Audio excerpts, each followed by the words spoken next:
The story was about a boy named Raymond, who was considered the dirty trash because he was born from someone who was more noble than anyone else. He was a disgusting, illegitimate child who received scorn from everyone. But he had one talent, the power to heal, that is, the blessed power from the heavens. The one that pities those who are in pain riddled with disease. Those who could heal others are called healers. Regardless of their status, healers are treated well and live with wealth and honor. So the only way for him, the dirty illegitimate child, to be acknowledged was to become a healer. Therefore, the protagonist puts in so much effort and studies day and night. But the result is not what he predicted, as he turns out to be a pathetic healer because he is below F rank.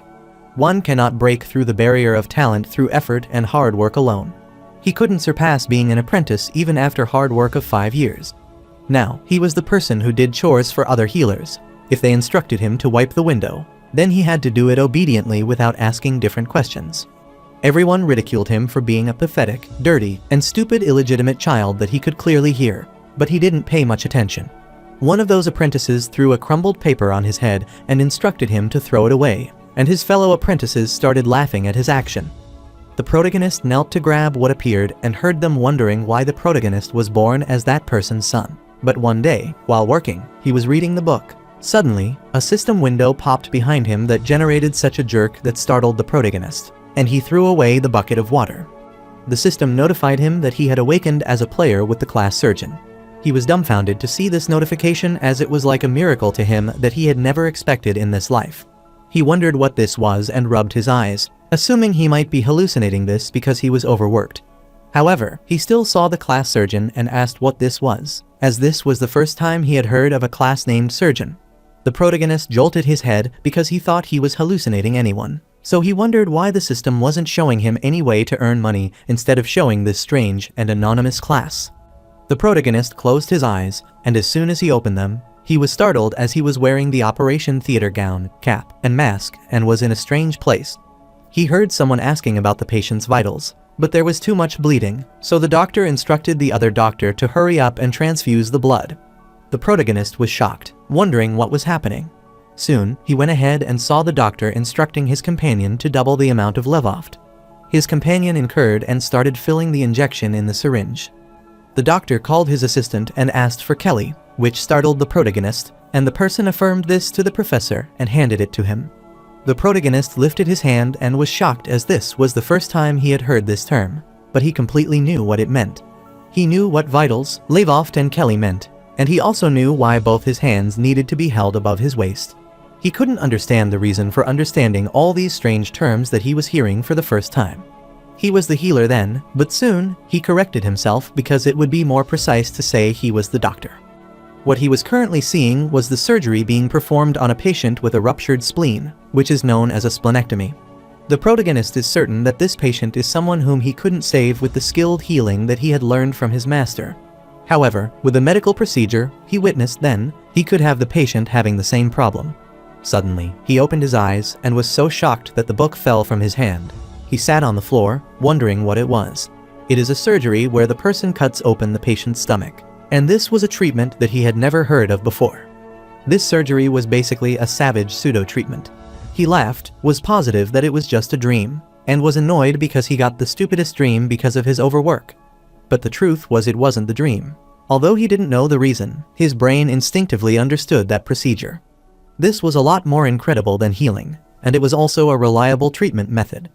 The patients on the Lapensiana continent who couldn't be saved with just healing could save all with the medicine that he had just seen and learned.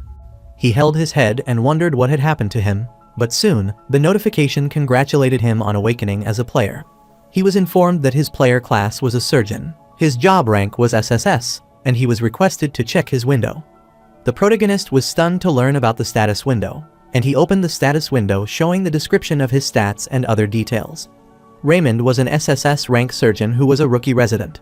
His title was a dirty illegitimate child, and his secondary class had not been activated. His level was 1, but his experience points and skill points were 0.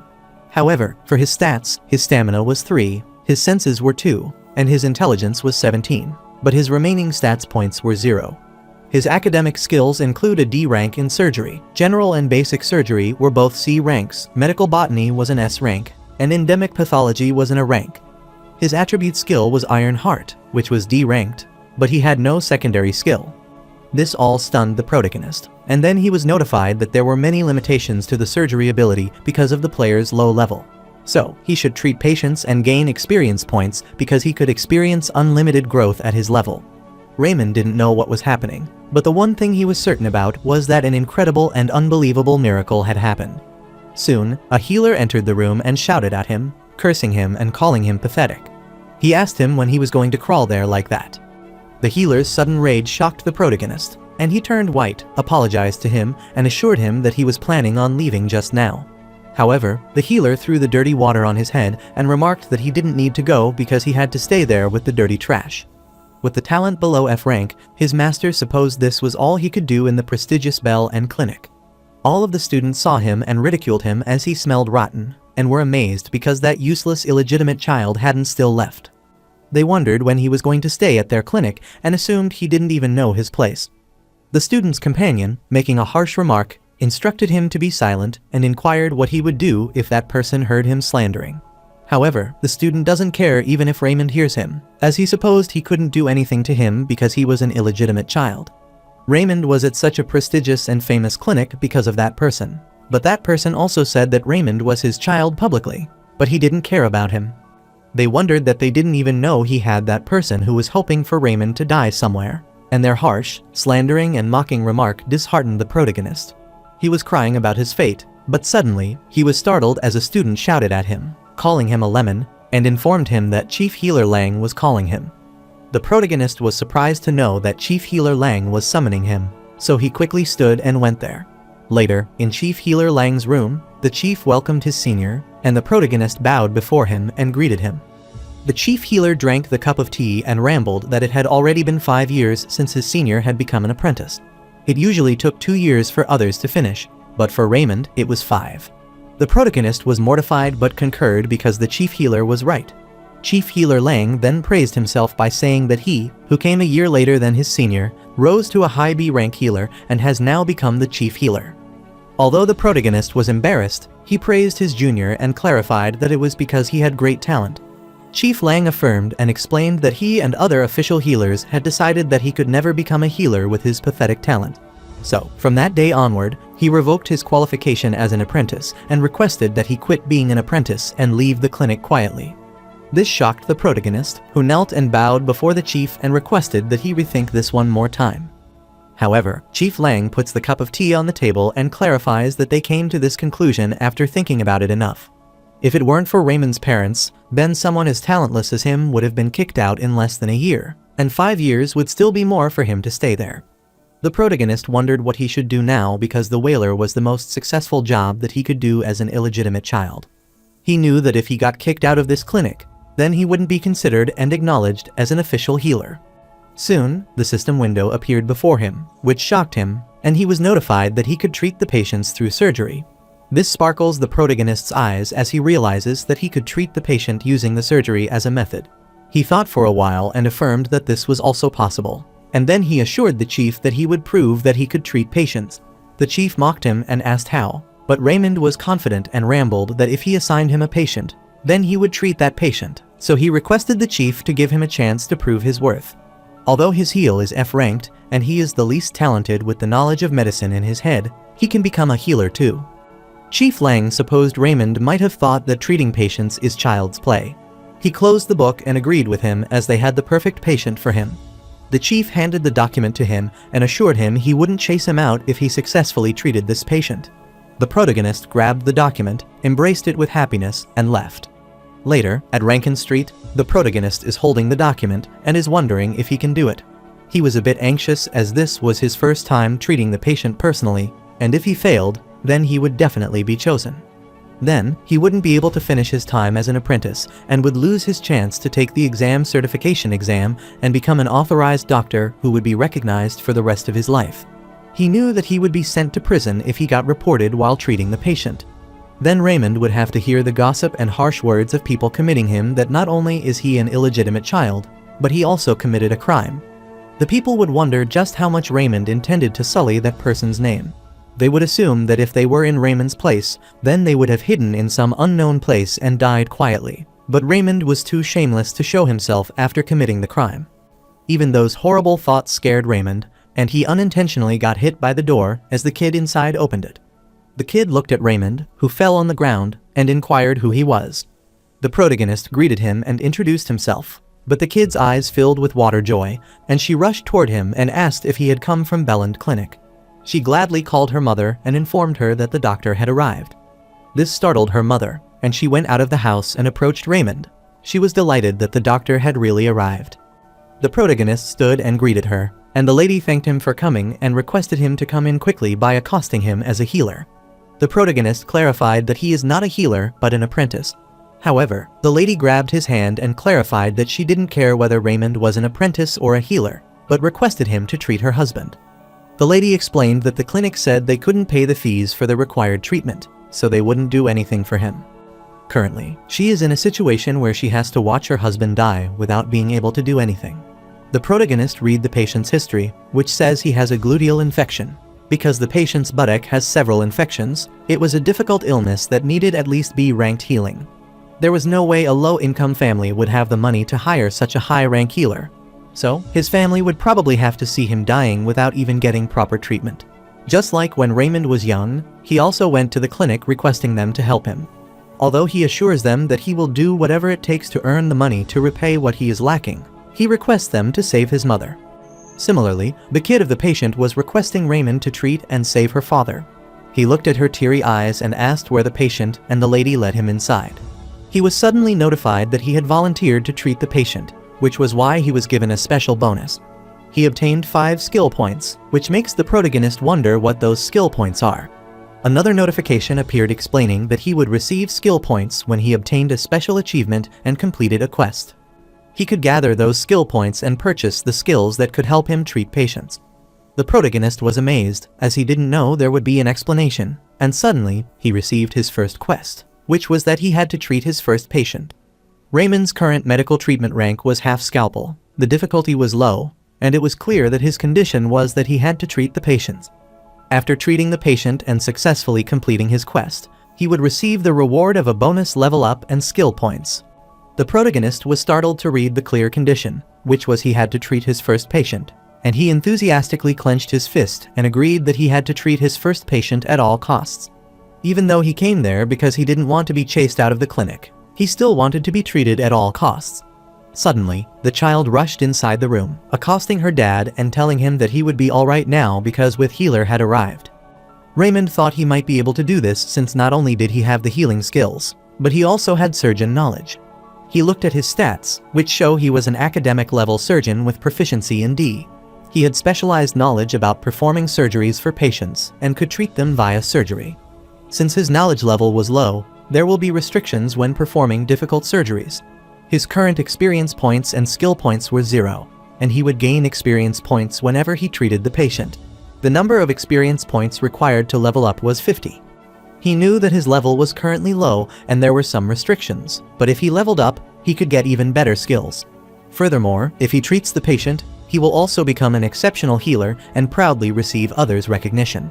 The protagonist was glad to imagine this, and he happily greeted the patient and informed him that he was from Belland Clinic. The patient opened his eyes, but the smell he was discharging was quite disgusting. That was limiting Raymond from approaching him because he couldn't even breathe.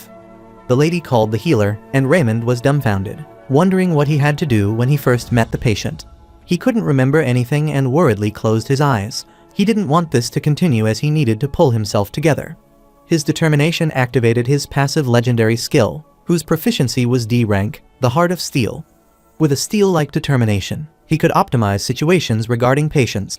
His determination was low, so the will of determination was unstable, but his proficiency would increase to obtain perfect determination and will. Due to a heart of steel, his heart started calming down, so he approached the lady and asked her about the location of the area where the patient had a problem. She explained that there was some abscess around his husband's buttock, and it started to swell instead of subsiding. Afterward, he also began to have a fever and was unable to get up.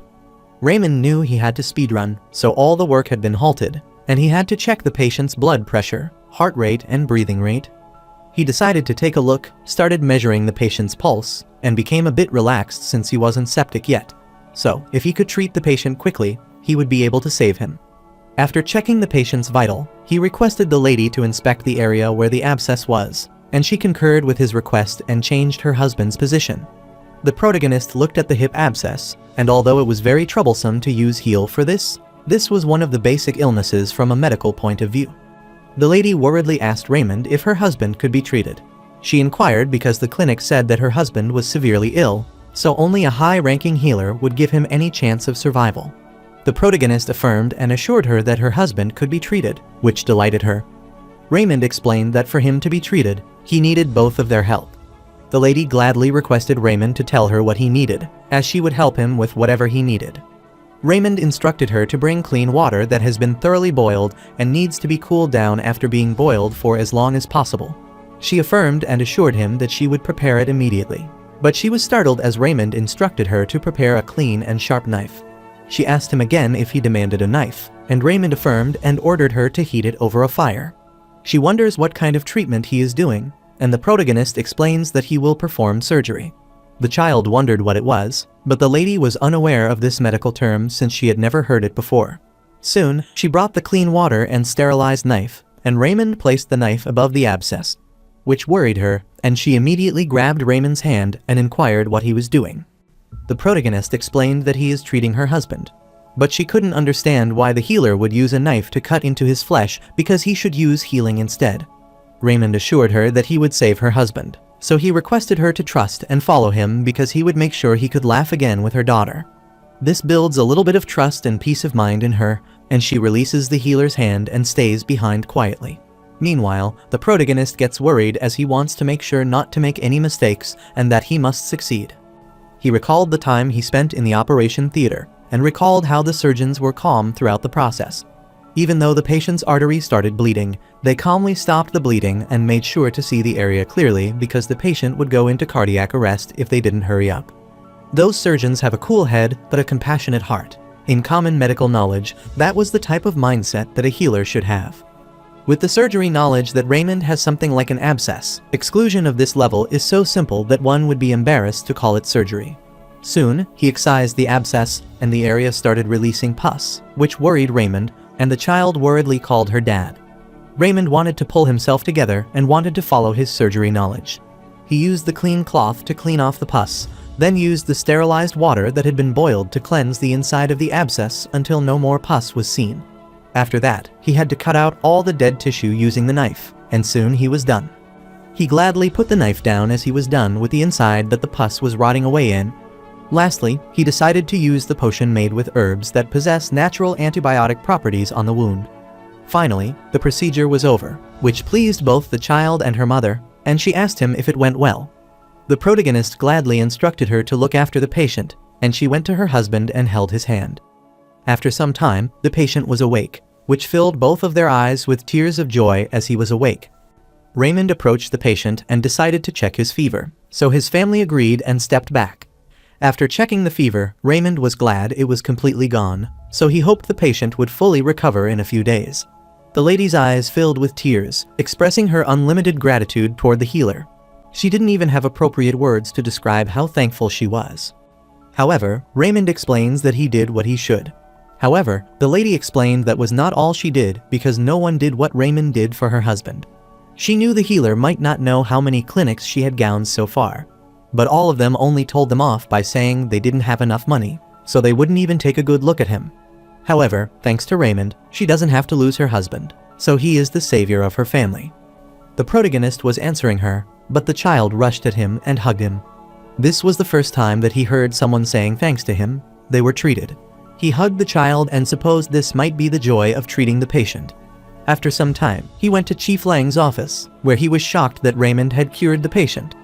Chief Lang instructed him not to tell such a ridiculous lie because Raymond couldn't do that with those pathetic healing powers he had. It wasn't surprising for the protagonist that the chiefs didn't believe because this wasn't an illness that someone who is not even an F-rank healer like him could ever cure.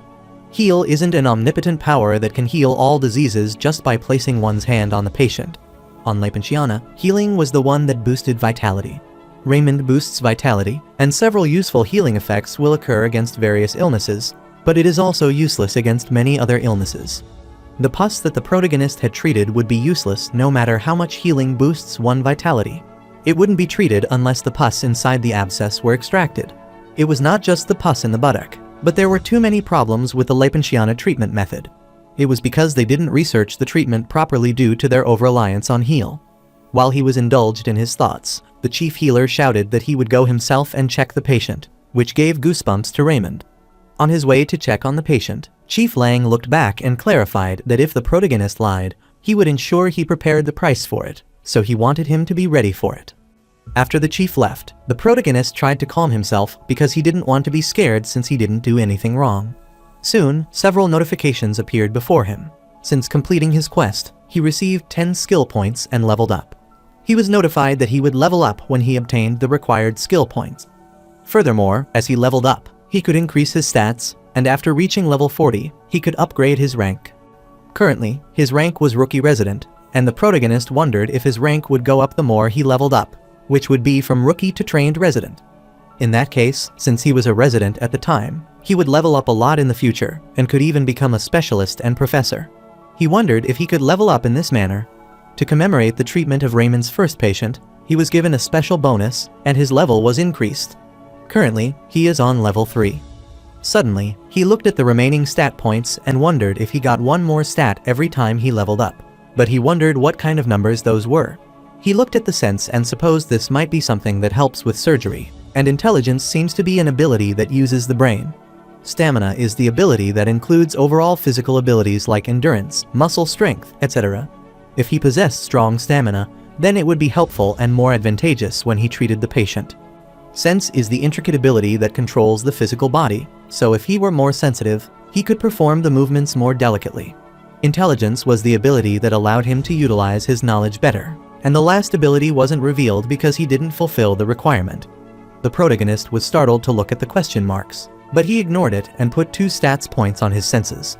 He had a hard time just now when his hand didn't move as he wanted it during the operation on the abscess. Raymond blushed to think that if his progress continued at this rate, then he would slowly become an exceptional healer. Even with lousy talent that was not even F rank, he could climb higher and eventually become the best healer. He was smirking when suddenly Chief Lang opened the door and entered. The chief thought Raymond was lucky as the patient was cured by himself. Because the promise is a promise, he decided to give Raymond a chance. Later, he took Raymond to a medical relief station and informed him that he would give him 15 days to himself there and that he shouldn't count on his luck this time around. The protagonist took a peaceful breath since it was a good thing he came there because he needed to see patients level up. Since this was the closest place to an emergency room to use his medical knowledge. Soon, he bowed before them, wanted to be in their care, and introduced himself since he was Raymond, who had just joined the medical relief station. One of the healers kicked him since he was on their way, and the healer instructed him to go on the other side. He heard everyone gossiping that his healing power was even F rank, yet he wanted to treat patients. Everyone wondered why the protagonist was lurking around the medical relief station as they supposed he would have chosen out. One of the healers threw the cloth toward him and instructed him to stop lurking around the patient and do the cleaning. The protagonist knew that the problem was that he didn't think this place would even give him a chance to look at the patient. He knew that if he couldn't treat a patient within 15 days, his apprenticeship would get thrown out again, so he wanted to do something about this. The protagonist was worried because, at this rate, it wouldn't be 2 weeks, but more than a year before he saw another patient. So, instead of waiting for the apple to fall off the tree, he has to go pick up the apple himself. He looked at another student wiping the place, and his name was Hansen, a C-rank student who was not outstanding, but also not terrible. The protagonist grabbed his mop and asked if he was not scared. Hansen wondered what the senior was talking about. Hansen was uncomfortable with the protagonist like other students, but at least he was the kindest student who worked in the first aid station. The protagonist utters that Hansen seems busy, so he wants him to let him clean the first aid station from now on. This delighted Hansen, and he inquired if he would do that. Raymond explained that he felt bad for his junior, who was working while he was not doing anything. Hansen appreciated his senior consideration, but was reluctant to let him do the cleaning in his stead. The protagonist added that when other healers are not there, he would also take care of the patients, like wrapping bandages and applying medicinal herbs. However, this terrified Hansen because his seniors would be mad if they discovered that Raymond was treating patients. The protagonist knew what his junior was thinking, so he rambled that the healers all stay at their offices most of the time and visit only when there are patients so no one would know. Hansen knew that was true, but still, he was reluctant, so the protagonist acted as if he was disappointed. The protagonist rambled that if Hansen minded, he guessed he shouldn't do it and instructed him to pretend that he didn't mention it. Hansen refused and thought cleaning the first aid station was the hardest part, so the work would be easier without that responsibility. Hansen asked Raymond if he was going to do all the cleanup by himself. Raymond affirmed, and the next thing he had to do was level up. He started bandaging the patient, which caused his experience to keep going up. The patient thanked the healer, but the protagonist smiled and assured him that it was something that he had to do, so he shouldn't worry about it. He kept treating and caring for the patient, helping them get the medicinal herbs and wrapping their bandages, increasing his experience. However, with each task, the protagonist received 1 experience point and assumed it might be because those were easy tasks, but he remembered that a penny saved is a penny earned. It has been 3 days since the protagonist came to the first aid station, and he has finally reached the 4th level. The protagonist decided to use his remaining stats on senses because the sharper his senses are, the better he would be as a surgeon. Soon, he went to a patient and started treating it happily. He knew that if he kept stacking up his experience like this, he would someday become the best healer. Then, he could live in grandiose luxury once he became the best healer. He will also have a 5-story mansion with marble stones, eat juicy steaks, and drink the best quality wine before bed. Then, he would never find himself in an unfortunate situation again because of money, and he wouldn't have to be treated worse than the lowest of servants. Despite having been born into a noble family, he wouldn't have to live the most desolate life in the most luxurious place, only being able to envy others. Suddenly, the old lady called him and asked if he could do it standing up, too. The protagonist smiled, answered that he was fine, and assured her she would get better soon after he had applied the medicine. The old lady was glad to discover that he was handsome and kind too, and she had met so many healers, but Raymond was the nicest one yet. The protagonist refused and replied he should be nice because it would be upsetting to be sick and treated coldly. Raymond experienced that feeling when his mother was ill. The old lady thanked him and tried to recall if the person was Healer Lang, who treated her even though he was skilled, but he was so unkind that it made her feel bad. However, the protagonist comforts her now, and he laughs and replies that he should be nicer. Due to his warm and kind behavior, he attained the title of Kind Healer. His fame among the patients also increased, which earned him 5 skills points. The protagonist was delighted to receive more skills points and supposed this should help improve his surgeon skills. He looked at the old lady and bid his farewell. Soon, he looked at the first aid station situation, which was quite messy, and he supposed it was his cleaning turn now. He doesn't like cleaning the first aid station, but he made a promise to Hansen, so he had to fulfill it. The protagonist disposed of all the used bandages and started cleaning the floor. The stench of the blood was so strong that it made it unbearable for him to clean, so he wondered when he could clean it. He looked around, and no one was there to look at him, so he wondered if he shouldn't put too much effort into it. Lepenchiana doesn't prioritize cleanliness, and it doesn't seem like Hansen was trying that hard. However, he jolted away all those thoughts and reminded himself that a dirty environment is bad for the patients. This was basic medical knowledge, so he had to endure it even if it was a lot of work. He covered his hair and supposed he had to picture his luxurious future life to cheer himself up. So he started cleaning while thinking about having the juicy beef steak every day, and finally, he completely made the entire place spotless. He wiped the sweat from his forehead since that was a lot of work, so he supposed he should hire cleaners when he will be successful in the future. He grabbed his back and started moaning since his whole body hurt and wondered if it would be less tiring if he increased his stamina stat a bit. Abruptly, the list of notifications appeared about accomplishing hygiene improvement because he had cleaned the first aid center and received 10 skill points. He also showed great performance and received another 10 skill points, and he leveled up and was now at level 5. Furthermore, he was given the privilege of cleaning more efficiently and attaining 40 skill points to purchase skills at the market. The protagonist was delighted since he had leveled up and discovered skill purchases, so he wondered what skills he should buy. He could achieve active and passive skills and get a special favor for the first purchase.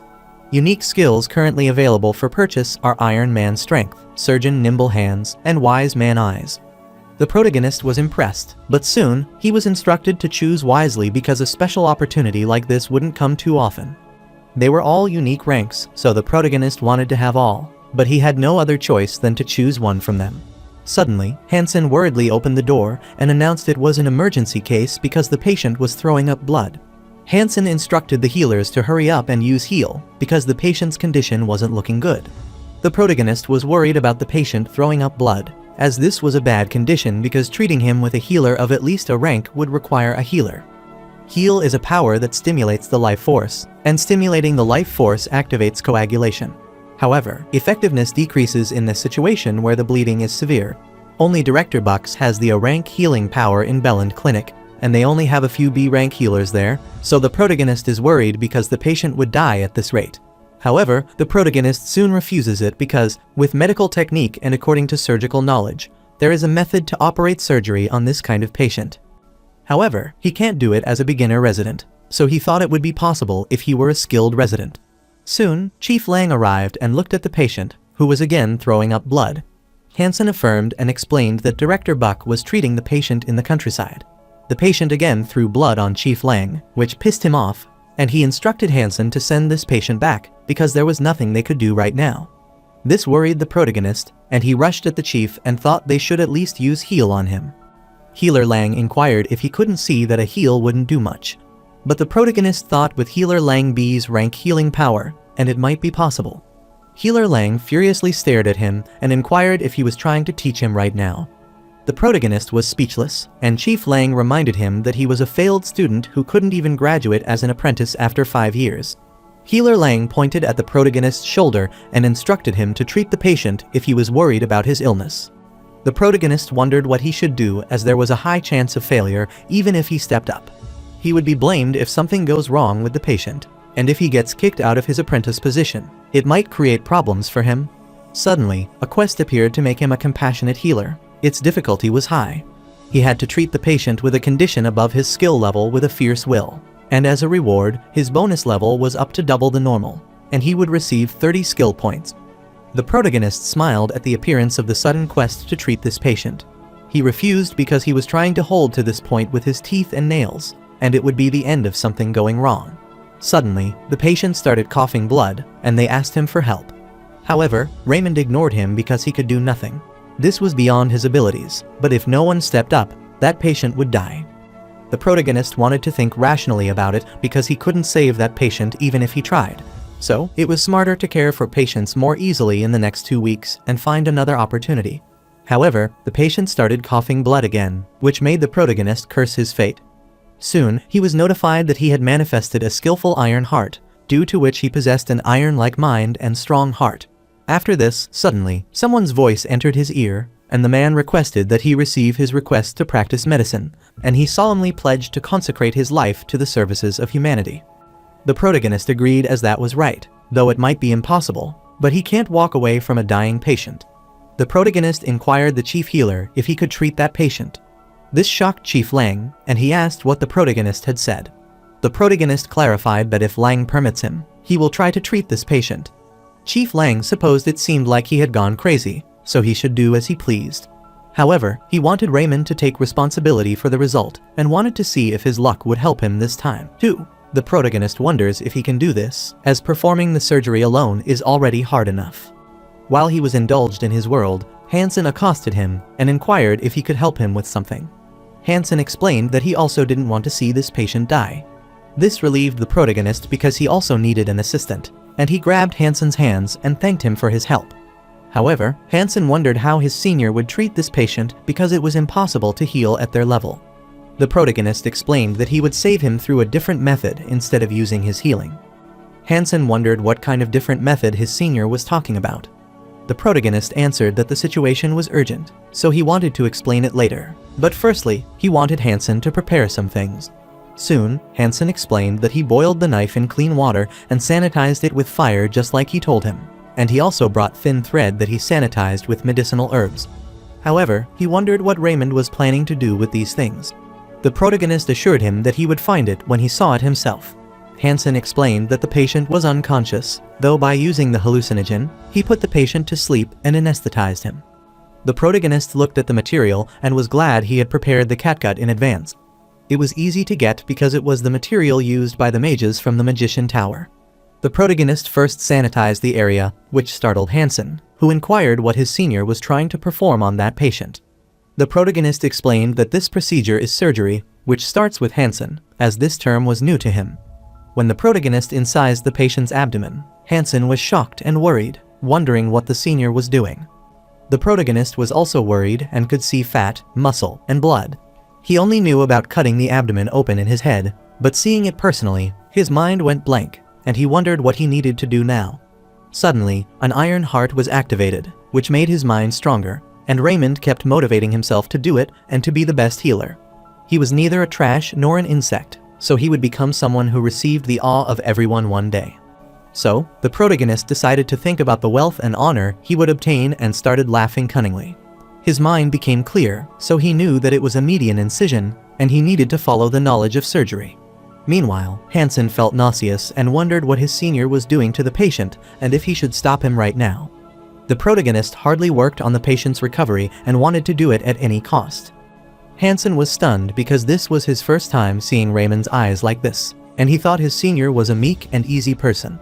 On the other side, the protagonist could see a yellow liquid leaking from the duodenum, so he ruled out its perforated duodenal ulcer. So he needed to ligate the artery and block the hole.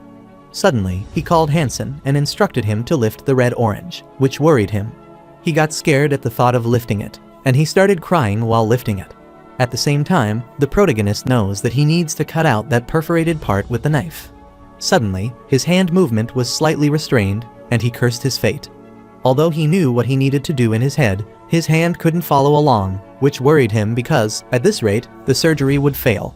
He wanted to get himself back to normal and get a hold of himself, so he wondered what he should do, and he remembered something.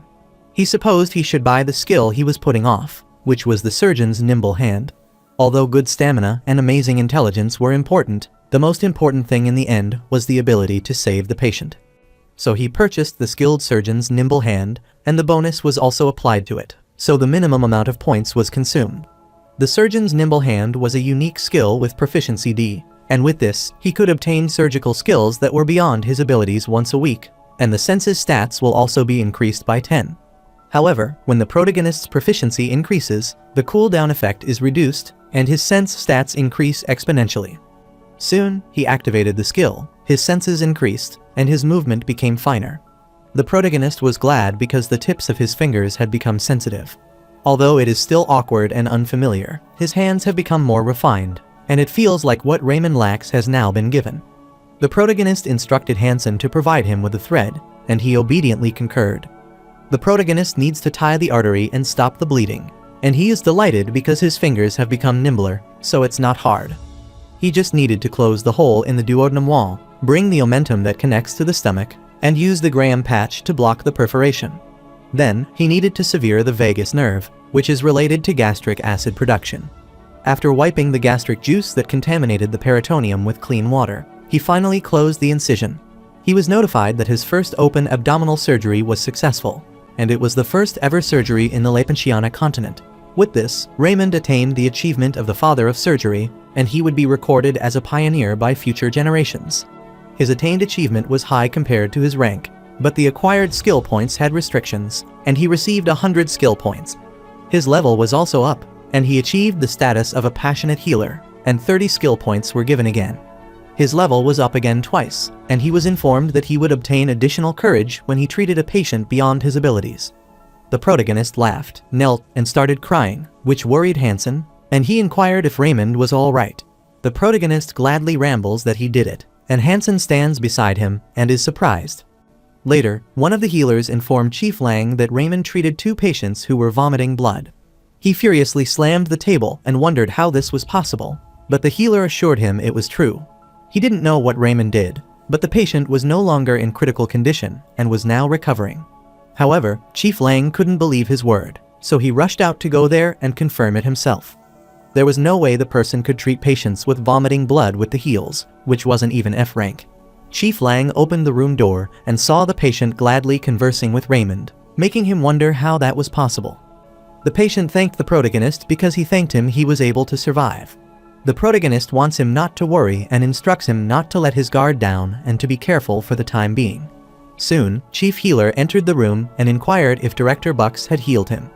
The protagonist was startled by his sudden appearance, and Chief Lang inquired who had treated this patient, because there was no way Raymond could have treated him with his skills. The protagonist clarified that he was the one who treated this patient, and this infuriated healer Lang. He didn't want the protagonist to lie to him, because there was no way that someone whose healing power was below F rank could treat such a critical patient. The protagonist clarified that he didn't use healing to treat this patient, which shocked Chief Healer Lang, and he wondered what he meant. Raymond thought he should make up a story for now and answered that he used medical techniques used in the ancient past to treat this patient. Chief Lang was shocked to learn about the medical method, and the protagonist was glad because he had prepared something for this time before. The story of a chance encounter after falling off the cliff as an excuse. The protagonist explains that a while ago, when he was doing an errand in the northern area, he lost his footing and fell off a cliff. Then, he coincidentally went to an ancient ruin and learned an ancient healing technique called the medical technique. Chief Lang couldn't believe Raymond wanted him to feel this ridiculous lie. This scared the protagonist as this method didn't work, but his yelling disturbed the patient as they were too noisy. The patient lifted the shirt, showed the scare of the incision to the healer, and wanted him to look at this as this was the evidence that healer Raymond had saved him. Chief Lang was shocked, and then the patient smiled as he remembered something about him. He pointed toward Lang and reminded him that he was the one who looked at him and instructed other healers to let him die. The patient angrily wanted to go toward the healer because healer Lang did not save him, but he also accused and framed the healer who saved him and remarked he should be ashamed. However, the protagonist requested the patient to stay because he couldn't get up, and the patient grabbed the pot containing his urine and threw it toward healer Lang. Chief Lang covered his face, but his whole body was covered with urine, and he could believe the patient threw the urine toward him. The patient furiously asked Chief Lang if he wanted to throw feces toward him, which scared him, so the patient encouraged him to get lost. After the chief ran away, the patient was still furious and wondered how to call himself a healer. Soon, he is mortified and apologizes to the protagonist for dirtying the room, but he assures the man it is all right. The protagonist smiled and thanked the patient because he was feeling much better. Even after he successfully saved the patient, the gossip regarding him didn't stop.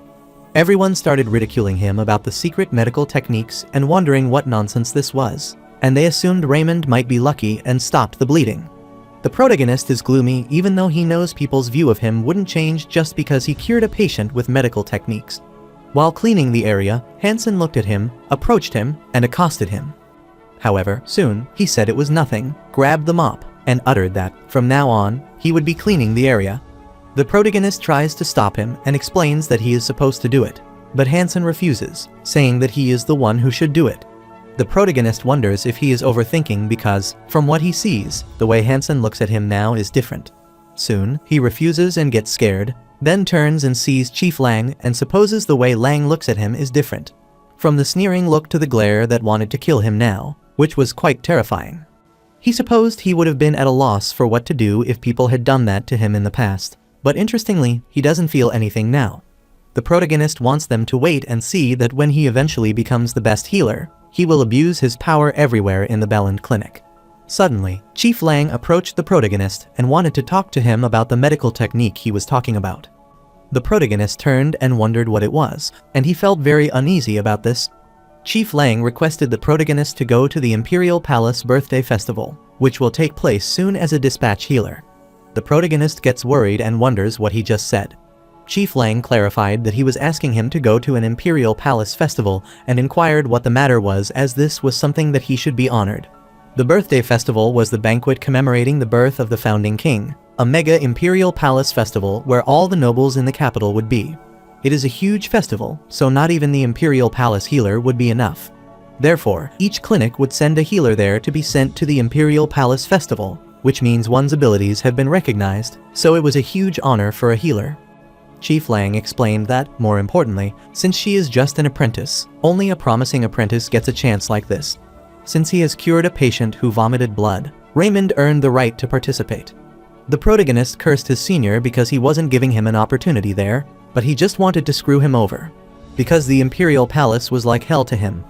The protagonist remembered himself being beaten up by his stepbrother and wondered why a filthy kid like him was born.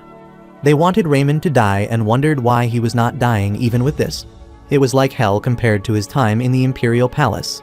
The protagonist's life in Belland Clinic was like heaven. Because of Raymond, his father's reputation and dignity were sullied, and his nickname was Shadow Prince. While being bullied, he was thrown down where his father saw him, and he asked for his father's help, but he ignored him and turned away.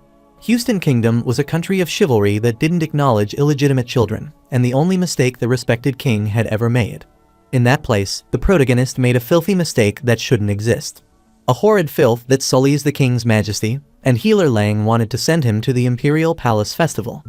The protagonist inquires Chief Lang if he has to send him to the Imperial Palace Festival. Chief Lang wondered if Raymond didn't like this idea, so he instructed him to do as he wished because the fees for the apprentice would be solely up to him because he was the chief healer.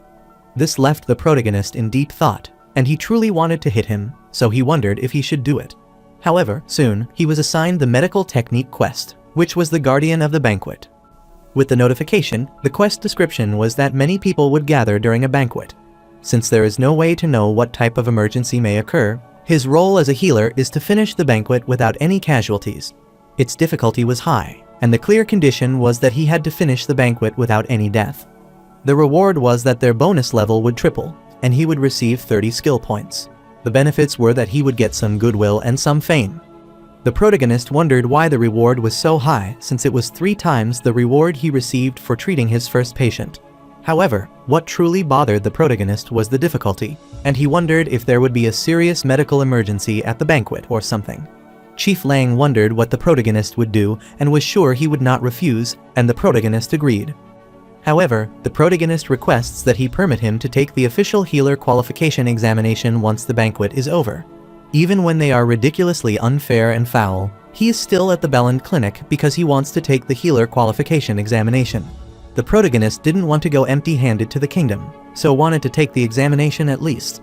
They don't even have F-rank healing powers, so Chief Lang wondered who he plans to take the qualification exam. However, the protagonist already has the answer and asks Chief Lang why he had just dispatched him to the kingdom, stating that he had more than enough qualifications. This infuriates Healer Lang, as he has no answer to stop the protagonist now. He remarked that he did very well and was instructed that it was only if he accomplished his objective that he returned to the banquet. This pleases the protagonist as he finally has permission to take the healer qualification exam. Then he planned to quit this stupid Belland Clinic as soon as he got his healer qualification, so it would be the last time he saw this rude chief healer's face. Later, the protagonist reached the palace and looked at it, as it had been 5 years since he had gone to the royal palace. He was about to cry and wondered if he should turn around as he didn't want to go inside. Since he was able to treat the patient who vomited blood last time, he was sure Lang wouldn't be able to kick him out even if he were to return. However, he was certain that Lang would bully him, but Lang would be considered cute compared to what he had to face in the palace. He wondered what he could do with an emergency patient whose healing power was F-rank, and he was sure there would be more than enough skilled healers there. However, the protagonist was worried that if it was an emergency patient who did not respond to heal them, they could die. But the protagonist rushed away because he did not care because, from servants to royalty, every last one inside the palace treated him like trash. After covering a certain distance, he wondered why he should run away when he didn't even do anything wrong. Raymond wasn't born as an illegitimate child because he wished for it. The person at fault is his father, the king, and Raymond is simply a victim. If it were like before, he wouldn't hesitate twice about running away. But he did not want to forsake the patients who needed his help. So he thought he shouldn't avoid this because he was going to the kingdom, but he was going to the patients. Soon, he was notified that Raymond had decided to face his fear for the patient's sake, and Heart of Steel reacted to his thoughtfulness. Its proficiency was temporarily increased to a level, which will remain until the end of the banquet. The protagonist was glad because he was becoming surprisingly calm and not scared. So he wondered if this was like having an A-rank proficiency. The protagonist smiled voraciously and didn't want to be discouraged as they didn't know if he managed to save a high noble and could be rewarded handsomely. The protagonist started browsing the skill market to purchase useful skills before entering the banquet. The protagonist could purchase any skill with his skill points, but there were some restrictions due to his low job rank. The skills available for the purchase were 3 passive skills and 5 attribute skills. The protagonist selected the attribute skills, which include the basic D rank flame magic and water magic, wind magic, lightning, and earth magic. The Prot 6 Gaianist was stunned to discover he could learn magic with skill points. Magic is a tool with infinite possibilities for humanity, so he was instructed to understand it and use it as a healing tool to treat patients. The protagonist was amazed, wondering if he would be lucky and become more powerful than regular mages. But firstly, he wanted to check the attributes and skills available for purchase, including the method of becoming a friendly doctor, efficient medical records, and the technique of handling mean people.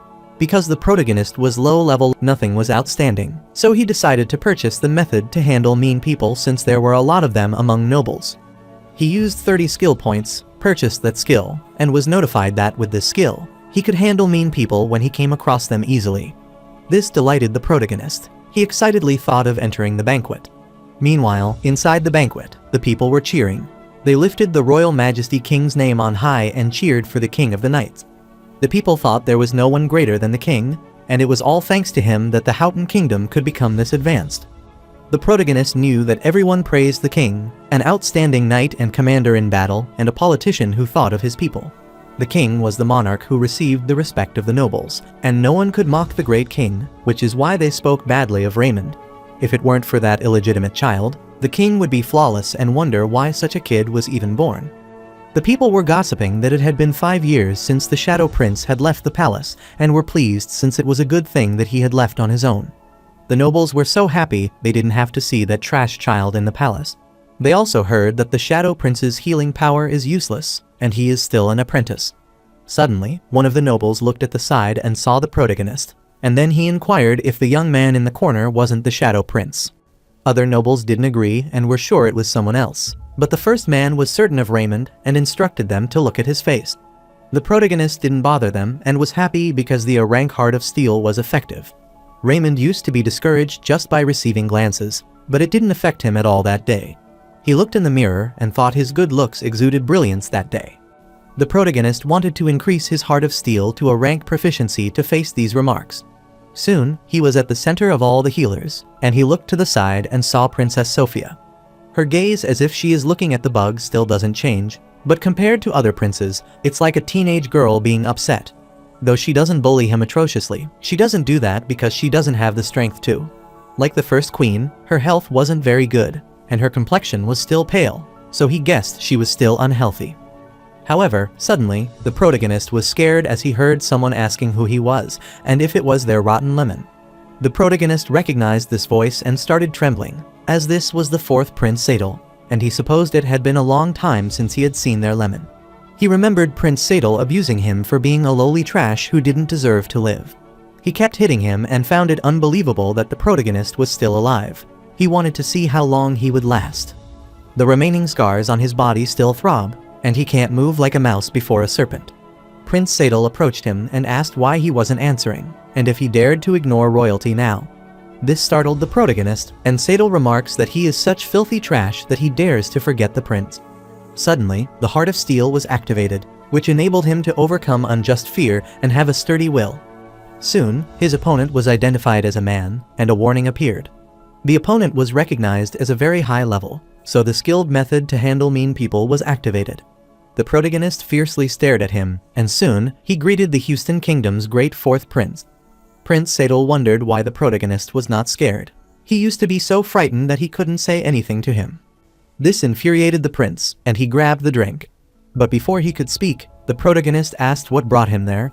This shocked the prince, and the protagonist clarified that this was where the healer resided, so he supposed that the prince might be there because he was feeling unwell. Prince Sadal was shocked, wondering what was up with this person, and he clarified that he was not unwell, which relieved Raymond. Since the prince wasn't feeling unwell, the protagonist clarified that the main hall was that way, so he should go and enjoy the banquet. The prince was furious and wanted to say something, but the protagonist looked at the other side and saw a patient falling from dizziness.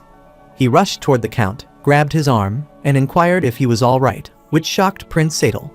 The protagonist gladly told him that he had come to the right place and instructed him to come here for treatment if he felt unwell during the banquet, because that was what this place was for, which amazed the count as he didn't know. Suddenly, he saw the prince there and inquired why the Royal Highness was still there and if something was wrong. Prince Sadal realized that the protagonist was trying to kick him out, so he coughed and answered that he was there because he was unwell. This worried the protagonist, and he inquired how he felt unwell. Prince Sadal explained that he had been feeling tired lately and had no energy. Raymond asked if he had any other symptoms, and Sadal refused. Sadal laughed cunningly because healers find these vague symptoms the most difficult to deal with, so he wanted to see how Raymond would handle this. Sadal wanted to use this as an excuse to destroy Raymond if he didn't explain it well. But the protagonist sighed and explained that it was alcohol poisoning, which shocked Sadal. He inquires the prince if he is still drinking alcohol every single day, which leaves him speechless. The protagonist started explaining that too much alcohol disturbs the body's inner functions. That seems to be the cause of his tiredness. So he instructs the prince to hold back on the alcohol and requests him to take care of his precious body, which mortifies Sadal. Prince Sadal cursed him and wondered why he kept saying the right things as he didn't have any comeback. The protagonist then asks if something else is ailing him, and Sadal refuses. So, Raymond instructed him to enjoy his banquet and avoid alcohol consumption. Sadal furiously cursed the protagonist and wondered why he was not scared when talking to him, as he wasn't like this before. Since the protagonist got rid of the mean person, he was given 5 bonus points, and the system recommended he should focus on treating patients instead of being disturbed by rude customers in the future. The protagonist is pleased since he deals with that bully so calmly, and he supposes he is right to buy that skill because he is scared of Sadal. The protagonist realized Sadal was stupid, not eloquent, and had nothing to fear. He looked at Sadal and smirked, and he bet that his brain was made of pasta noodles and that he was just a little sea anemone. Princess Sophia saw him and inquired what he was doing, and Raymond greeted the royal princess. Princess Sophia was amazed that the protagonist had changed a lot. He used to be like some ugly rat. The protagonist recalled the past and wondered if that was an insult, but refused since it was in the past tense. He supposed that meant it was not an insult now.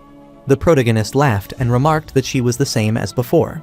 Princess Sophia wondered if he meant her personality was just as bad as before, but he refused and clarified that he meant she was as beautiful as before. The protagonist was amazed that she quickly understood the real meaning behind his conversation. Whatever the truth was, she clarified that she came to rest because she wasn't feeling well, but she guessed she would leave. The protagonist asked what was bothering her, but she said it was nothing and explained that she didn't have time to rest because the speech was soon over. However, the protagonist wanted her to relax before going because she didn't look too well.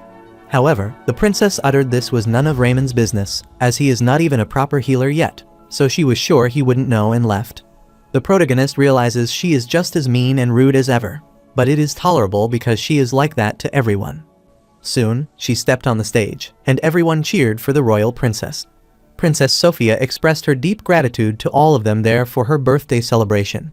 She was there to give them her congratulatory message on this joyous day, but she suddenly felt unwell. The protagonist wondered what it was as something felt slightly off. The princess first wanted to pray for the eternal glory of the Houston Kingdom, but she moved her hand to the chest and knelt because of excruciating pain. This worries all of them, and suddenly, the princess becomes unconscious, and everyone gathers around her, trying to wake her up.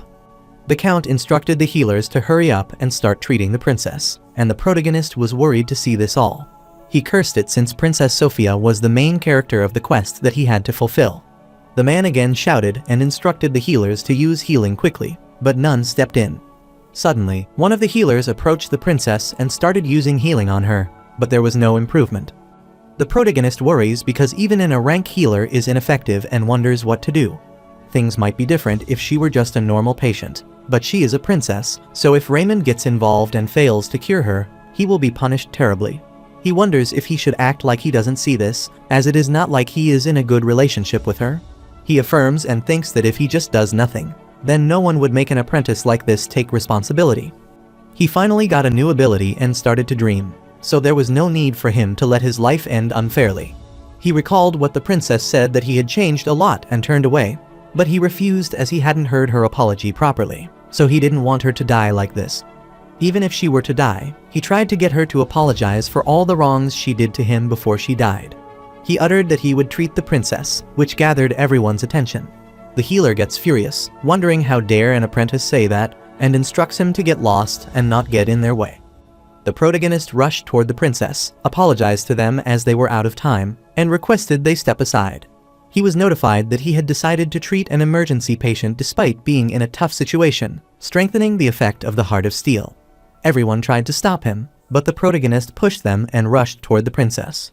The healers were worried, wondering what he was doing, and the protagonist requested they trust him. Otherwise, the princess would die. The protagonist was concerned because there was no pulse in her carotid artery, so he started checking her radial pulse and concluded this was a sudden cardiac arrest. In such cases, healing wouldn't be of much help right away, so he needed to get her blood circulation from her heart smoothly. He puts his hand on her chest and starts compressing it, which worries everyone, and they wonder what he is doing. They wondered what he was doing to the precious body of the princess without knowing that what he was performing was CPR used in a medical emergency. The protagonist requested them to wait for a moment as he was doing this to save her. One of the healers instructed them to get that lunatic away from the princess, but the king arrived and instructed them to wait for a minute. They were worried and wondered why the king was giving such orders, which could be fatal for the princess. The king looked at the protagonist and asked the healers if they could save the princess with healing. All the healers were speechless, as they had already tried their best to save her but failed. Since that was the case, the king supposed they had no choice but to wait. Meanwhile, the protagonist wondered why the pulse in her heart was not coming back and was worried because, at this rate, she would die. Meanwhile, everyone was wondering what Raymond was doing, and if he was hitting the princess, and they were certain that she would die at that rate. However, the protagonist ignored them and kept giving compression to start the heart circulation, and was worried because, at this rate, he would get into danger. Soon, he calmed himself down as he needed to think of a way to do this, and he supposed that if CPR didn't work, then the other thing he could do was shock. However, he wondered where he could find a defibrillator as this place is the La Pentena, so he started thinking of something that could replace the defibrillator. Suddenly, he remembered something and opened his status window, purchasing the secondary skill and the lightning magic. He was notified that he had purchased D-rank lighting magic and consumed 80 skill points. Its description soon appeared, and he was informed that he could use lightning magic. The higher his proficiency, the more proficient he will be in using stronger lightning magic. He changed his hand position, one below her right collarbone and the other on her left armpit, and he used lightning. This worried the count, so he pushed him away, grabbed his sword, and inquired what he had just done. He wondered how he dared to attack the princess, who was in a critical state with lightning, and put the sword on his neck as he was assaulting the imperial family. The protagonist clarified that it was not as if he was trying to harm her, but he did that to save her and clarified that he was speaking the truth. The king instructed the healer to check the princess's condition, and the healer immediately checked her pulse and was shocked as the princess's heart started to beat again. Everyone was shocked and wondering how this happened, as it was unbelievable that he did that without using heal. The count pulled his sword, and the protagonist sighed as he was relieved. The king approached him and inquired what he had just done, which shocked him. The protagonist explained that after he examined the princess's condition, he thought it impossible to help her without healing and tried another treatment method. This shocked the king, and the protagonist wondered why he was looking at him like that and if he was having any weird misunderstandings. However, the king went away, announced that the banquet was over, and instructed Raymond to be on standby until he summoned him again. This shocked the protagonist, and he wondered why the king intended to summon him again. They finally meet after 5 years, and the protagonist wonders what he wants to say. The first time he met his father was after his mother died of an illness when he was starving to death in the slums all alone. The king looked at his condition and his dead mother, and the count rushed to his mother, supposing she might be dead for a while. The protagonist looked at them and wondered who they were, and the healer took his pulse and clarified that if this child didn't receive the highest level of healing now, he wouldn't survive. The king picked up the protagonist and took him to the palace, shocking everyone there. Soon, he handed Raymond to the healer, who was shocked, and the king instructed him to save the child.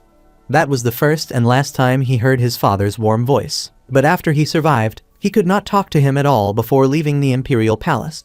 Because he was an illegitimate child who must not exist, he always thought of this as he was abused terribly in the imperial palace. So he supposed his father should have just left him to die. If he had not done that, then he wouldn't have experienced such suffering. Soon, the protagonist is informed that he has completed his quest as the banquet's guardian, received rewards, increased his level, and obtained 30 skill points.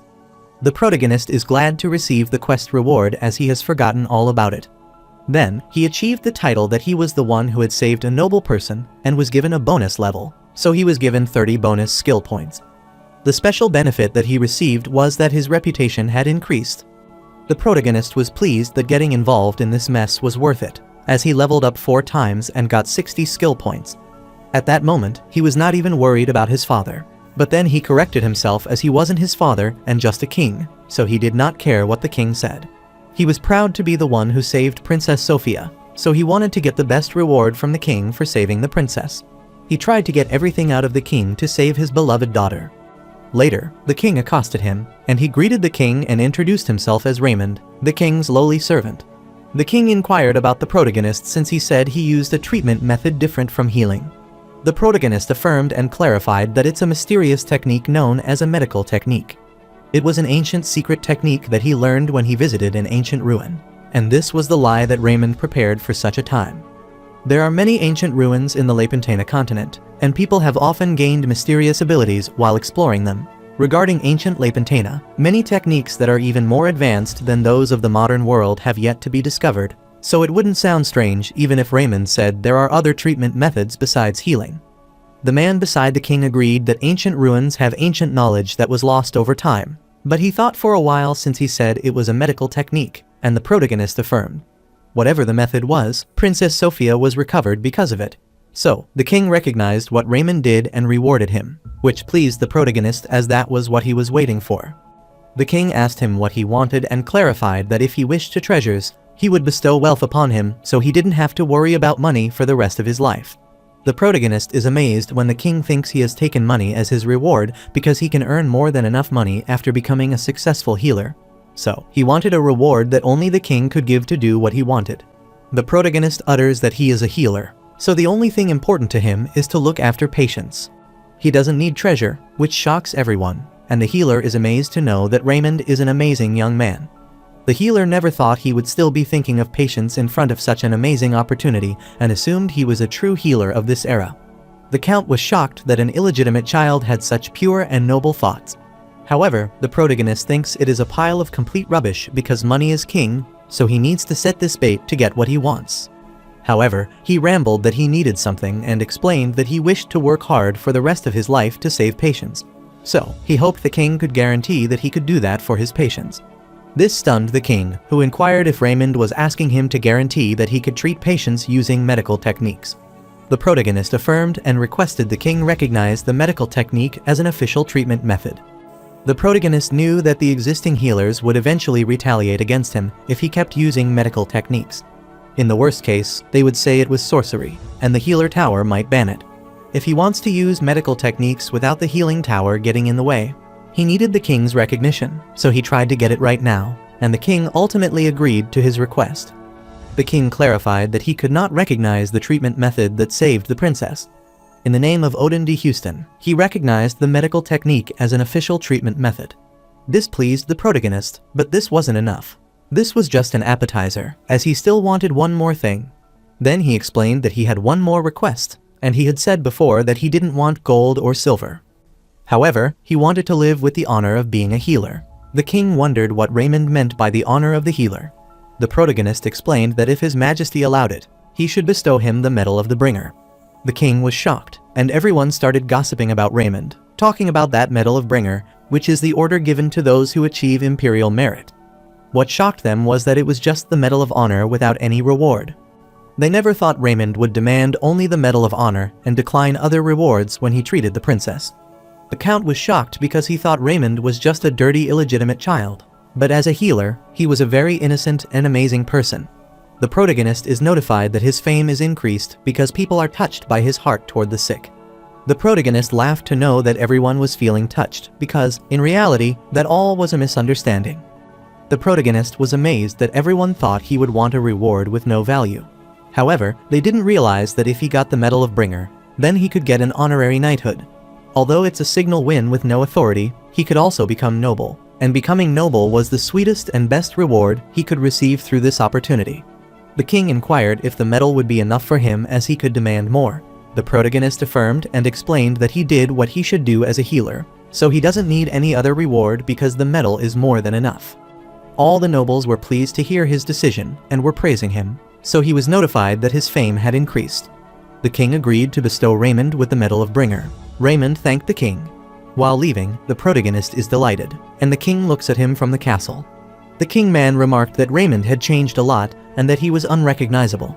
However, the king utters that he didn't know Raymond was the child who could speak with conviction. He looked like a pitiful kid close to death when he first saw him. When his man discovers that the child's condition is severe and that he needs high-level healing, the king grabs him. His man was shocked, wondering what His Majesty was doing. The king explained that he would take him to the royal palace and get him treated by the best healer. However, Galman was worried because if the king took the protagonist to the royal palace, it would be known that the king had an illegitimate child. But this wasn't convincing for the king as he didn't want to let the child die of starvation. Prime Minister Galman explained that the child's mother left after finding out who His Majesty was, and she didn't even contact the royal palace until she died. Instead of her child tarnishing the king's dignity, she thought it would be better that Raymond die of hunger. The king looked at Galman and clarified that he had decided what to do, so he shouldn't interfere. To not tarnish his dignity by letting this illegitimate child live, there mustn't be a time when he protected that child with his personal feelings. No matter the situation, His Majesty's decision wasn't wrong because people didn't ridicule him since someone else was easier to ridicule. Galman knew that if Raymond were an illegitimate child of a countryside noble, he wouldn't have to receive such pain. Galman was relieved and wondered if it was because of heaven, but it seemed like he had mastered a mysterious technique called medical techniques. He thought the effect of it was similar to mid-grade healing, and if it was at that level, Galman was certain Raymond had no problem sustaining himself. Obtaining a proper job for an illegitimate child was not easy, so being able to sustain himself is a huge achievement. The king thought for a while, but didn't reply, turned, and left to rest. Meanwhile, the protagonist proudly entered Belen's clinic, and one of the healers approached him as he heard that Raymond had brought the Medal of Bringer. He asked if it was right and started talking to him with respect. The protagonist was glad as being the noble was surely nice, but he never thought that healers who thought Raymond was trash were being careful around them. Even Chief Lang was also being careful around him. The protagonist requested Chief Lang to tell him if there was a reason that would not allow him to take the healer qualification test. Chief Lang obediently answered him that he didn't think there was any and respectively accosted him as Sir. The protagonist intentionally said he didn't hear what Healer Lang said and requested that he repeat it. Chief Lang slowly accosted him as Sir Raymond, but the protagonist apologized and asked what he said because his voice was soft. So Lang repeated again, and the protagonist was astounded and rambled that he was not sure if what he said was part of royal etiquette. Lang apologized and assured him that he would rectify it. The protagonist clarified that he would appreciate it if Healer Lang would greet him next time with those etiquettes and his title. After this, Chief Healer Lang repeatedly greets the protagonist by accosting him with the title of Sir. The protagonist was excited because no matter how often he heard this sweet title, he didn't get tired of it. He wondered if he should make an example out of people who harassed him. However, the protagonist knows he can't because he is only noble in name and has no power or authority. If he went for the revenge recklessly, he would have to face some consequences, so he wanted to be satisfied with this. But there were more important things to do. Soon, he approached one of the healers and asked if he could look at the patient, and the healer was reluctant. The protagonist forcibly decided to look at the patient and was certain he would be able to treat this patient better. He wanted to use the time when healers didn't treat him recklessly to treat as many patients as possible. Due to his hard work, the protagonist attained many experience points and leveled up several times. Suddenly, one of the healers asked him if he had heard he brought the Medal of Bringer instead of money, but he saw that Raymond was still working hard as he usually does. They supposed he was not arrogant, but was even more generous than before. Hansen also heard his senior being praised and was glad. Meanwhile, the protagonist is busy gaining experience, and his fame increases due to his kind treatment. He has touched the hearts of many patients, so he received more skill points, and his status window appeared, and he received 25 experience points in level 15. The protagonist was glad since he was at level 15, and his stats had also increased, so he wanted to reach level 40 and increase his class rank quickly. Suddenly, the emergency patient driver, whose abdomen has been penetrated with a knife.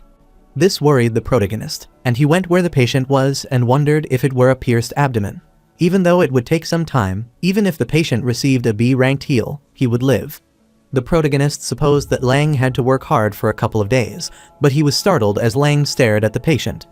Raymond wondered why he wasn't doing anything because that patient was not difficult to treat and heal. The man was stabbed and was holding his bleeding site, and he wondered where the information had leaked from. A few days ago in August County, the man was glad the banquet this time round, and he heard His Majesty also give him a medal. The Count wondered if the man was talking about Raymond and explained that he might be acting as a healer, but he does deserve the title of prince. They had 3 princes in the Houston Kingdom, and it was already a fierce fight for power with just the 3 of them.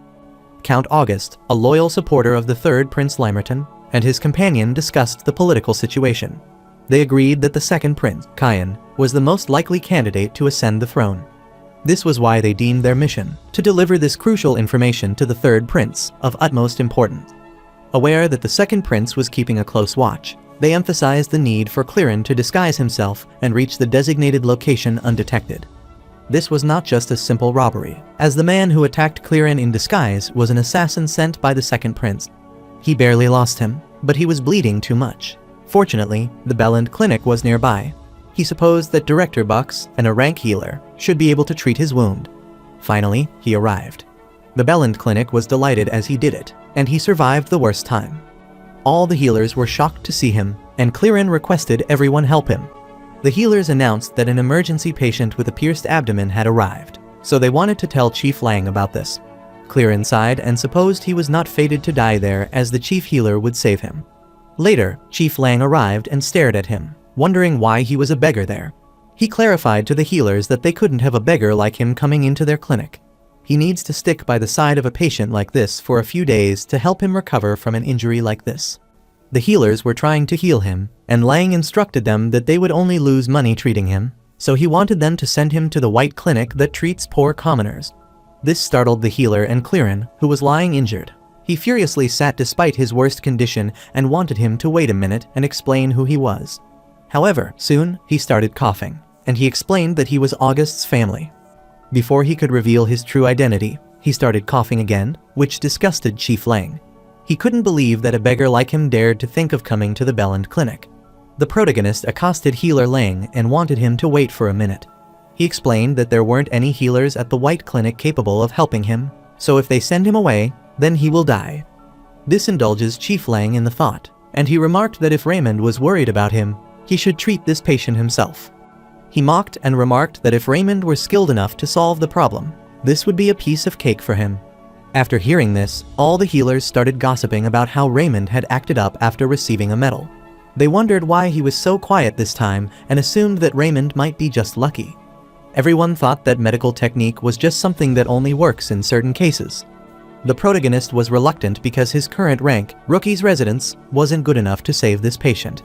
This case needs a specialist, or at least the level of a chief resident. It's as per what they say that he is not skilled enough to treat someone severely injured. Lang stared at the protagonist's resistant self and cunningly rambled that if he can't do it, then he should send him away himself. He instructed Raymond to send the patient to the white clinic himself so that everyone could see his friendliness, which is famous among patients. The protagonist is annoyed and asks Chief Lang if he isn't ashamed of himself because this patient is someone that he can save as the chief healer. However, healer Lang only cares a little about it and explains that the clinic is a place that earns money and is not a charity that heals poor people for free. This leaves the protagonist speechless because he aims to become the best healer and enjoy wealth. He concurred that he is a materialistic person who chose the path of a healer to earn money. Getting involved now would be foolish, so he thought standing down would be wise, and he obediently answered that he understood. However, a healer shouldn't stand down in the face of a patient dying, so he volunteered to tear this patient down. With this, he was notified that the heart of steel appeared in his will to save the patient, and he had obtained a solid will and a steel-like determination. Chief Lang smirked and inquired if he was talking about the medical techniques that saved the princess. He clarified that if he failed, which meant he just got lucky in saving the princes, he would expose Raymond for brazenly lying to the king. He accosts the protagonist with his title and utters that he should brace himself for that punishment and leave. The protagonist looked at the patient's deteriorating condition and wondered if he could do this. He knew that if he failed, he would lose what he had done in the imperial palace and might suffer a backlash. Suddenly, he was startled as someone asked him if he could help Raymond with something, and the protagonist looked around and saw Hansen beside himself. Hansen remembered how he had helped Raymond previously, so he supposed two would be better than one. He assured the protagonist that he wouldn't disturb him if he didn't need any help. The protagonist refused what he said, explained that he certainly needed his help, and thanked him in advance for helping him. The protagonist was glad he was not alone and could do it as he had done the previous time. The protagonist instructed him to boil water for sterilization, heat the needle with fire, and ensure the surgery area was as clean as possible. Hansen affirmed and rushed to prepare everything. Soon, they were at the surgery area. The protagonist supposed it would be best if they could do a blood transfusion before the surgery. However, Lapentana still needs the tools or techniques to perform blood transfusions. so he knew that he needed to insert liquid to maintain his vital first. Then he would make it a priority to stop the bleeding with surgery. He activated his surgeon's nimble hands, which increased his sense, and he focused on his patient. He grabbed the knife, placed it on the patient's abdomen to make the incision, and did everything quickly. He wondered if this was because his sense stats were almost doubled compared to when he did his previous surgery. But he was able to cut his abdomen open much more smoothly. Meanwhile, Hansen was a bit flustered as he wasn't used to seeing surgery, and suddenly, he looked at Raymond and was shocked as the blood sprouted out of the patient's abdomen. Hansen was worried as the blood within the abdomen cavity was starting to surge out, and he had never seen so much bleeding before. He accosted Raymond with his title and inquired if it was okay as there was so much bleeding. The protagonist is also worried because the blood is blocking his vision, and he can't find where the bleeding is occurring, so he wonders what he should do.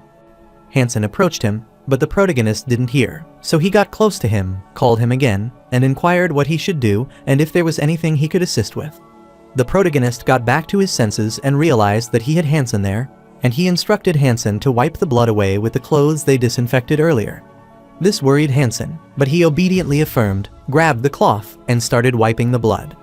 This relaxed the protagonist a bit, even though it was temporary, but he could see again.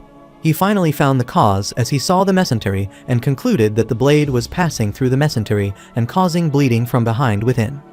The protagonist thought that if it was only one vein, he could stop the blood by tying it, but there were too many damaged veins. In such a scenario, he should cauterize all of the veins at once, but it was impossible to stop the bleeding without a bovie, an electrosurgical unit. He wondered what he should do and if there was anything he could use instead, and Hansen called him. Suddenly, Raymond remembered he had magic and decided to browse the market and purchase skills. He was looking at basic flame magic. Thus, he purchased basic D rank flame magic using his 80 skill points. After using it, what bothered him was whether he could control the range of the flame magic properly, as he was worried about burning him all over. Since his intellect was higher than the rank of magic, he was trying to use his ability to control magic increases. The protagonist was startled as his intellect was higher, and he thought his stats would only increase based on medical technique. But it also assisted with using magic, so he supposed it was good that he leveled up his stats. He started controlling the intensity of the fire and tried to make it as gentle as possible so that it wouldn't harm the patient's organs. However, as the protagonist moves his hand near the patient, Hansen is stunned to learn that Raymond knows how to use magic. Soon, the protagonist is done, and even though it didn't stop the bleeding completely, it decreased significantly. So now he could tie the bigger veins to stop their bleeding and instructed Hansen to hand him thread. Soon, he started tying the vein and gladly said he was done, as all the bleeding had stopped. After this, Hansen asks the protagonist if he used magic earlier, which annoys him as he forgets about Hansen. The protagonist explains that it is just a small hobby, which stunned Hansen as his senior learned magic as a hobby. The protagonist explains that he was researching an ancient ruin and happened to obtain magic abilities as well. Hansen was truly curious about where these ancient ruins were, and he kept talking about them whenever someone asked a question. The protagonist already had an answer to that question, and he replied that it collapsed as soon as he came out, so he didn't think anyone could go inside there anymore. Hansen wondered if Raymond was muttering gibberish because he didn't want to tell him. He felt that if it were him, he wouldn't want anyone else to obtain such abilities either. The protagonist reminded him that this is unimportant because they need to continue the treatment, and Hansen affirmed. All that was left to do was to cleanse, repair the mesentery, and do a few other minor treatments, and he was relieved that the knife didn't puncture any deeper. Hansen thought he was peculiar because he felt he had no potential or talent, but there he was, accomplished by the kingdom and with strange abilities. No matter what Raymond's methods are, it's obvious that his medical techniques can save those patients who do not take to heal. Hansen wondered about the fundamentals of ancient healing techniques and asked if he could learn them because they seemed much more effective than healing. He was sure that Raymond would refuse if he asked, as he wouldn't tell him the location of the ancient ruins. Soon, the protagonist closed the incision site and was notified that he had saved a dying patient above his rank, so the additional experience was rewarded. He leveled up and acquired 30 skill points on this remarkable achievement. Hansen saw the protagonist standing still and inquired if it was over. The protagonist gladly looked at him and thanked him for his help because they saved another patient thanks to his help. The protagonist clarified that it would have been impossible without Hansen's help to save them last time and this time. Hansen was dumbfounded and supposed he was peculiar as he wasn't expecting such a response. After some time, the patient becomes conscious and moans with pain, and the protagonist is glad to see him awake. Clearin inquired if this place was the White Clinic, but Raymond smiled and refused, as this was the Belland Clinic. He explained that his wound was too severe, so they needed to treat him immediately. However, Clearin recalled that healer Lang refused to treat him and sent him to the White Clinic. Soon, Count August entered the room, worriedly accosted Clearin, and was glad to see his son alive. The protagonist was astounded to see Count August there, and Hansen was dumbfounded, as that man was the great noble of the South. Furthermore, the patient they treated was the son of Count August, which further startled Hansen. Soon, Clearin accosted his father, and Count August was good, as the Belland Clinic was amazing.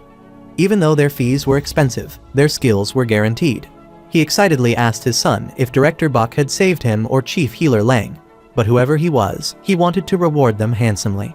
Clearin was explaining the situation, but suddenly, Hansen stepped forward. He explained that the man who saved the young master was this man, and he pointed toward Raymond. This shocked them as the Shadow Prince who saved the princess at the palace also saved his son. Hansen explained that Chief Healer Lang refused to treat Clearin and told them to send him to the White Clinic, but his senior took the risk and saved his son.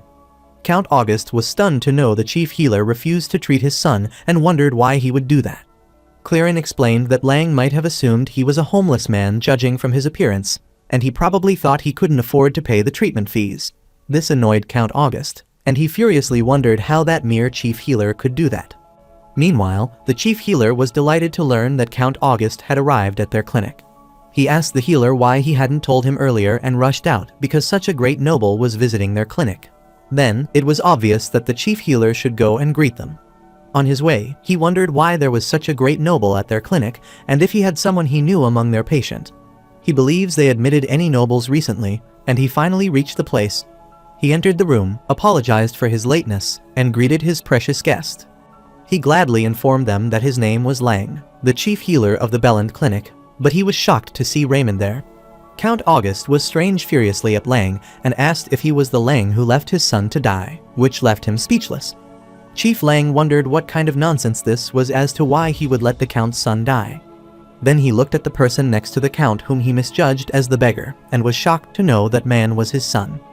Chief Lang clarified that it was a misunderstanding as he didn't leave him to die.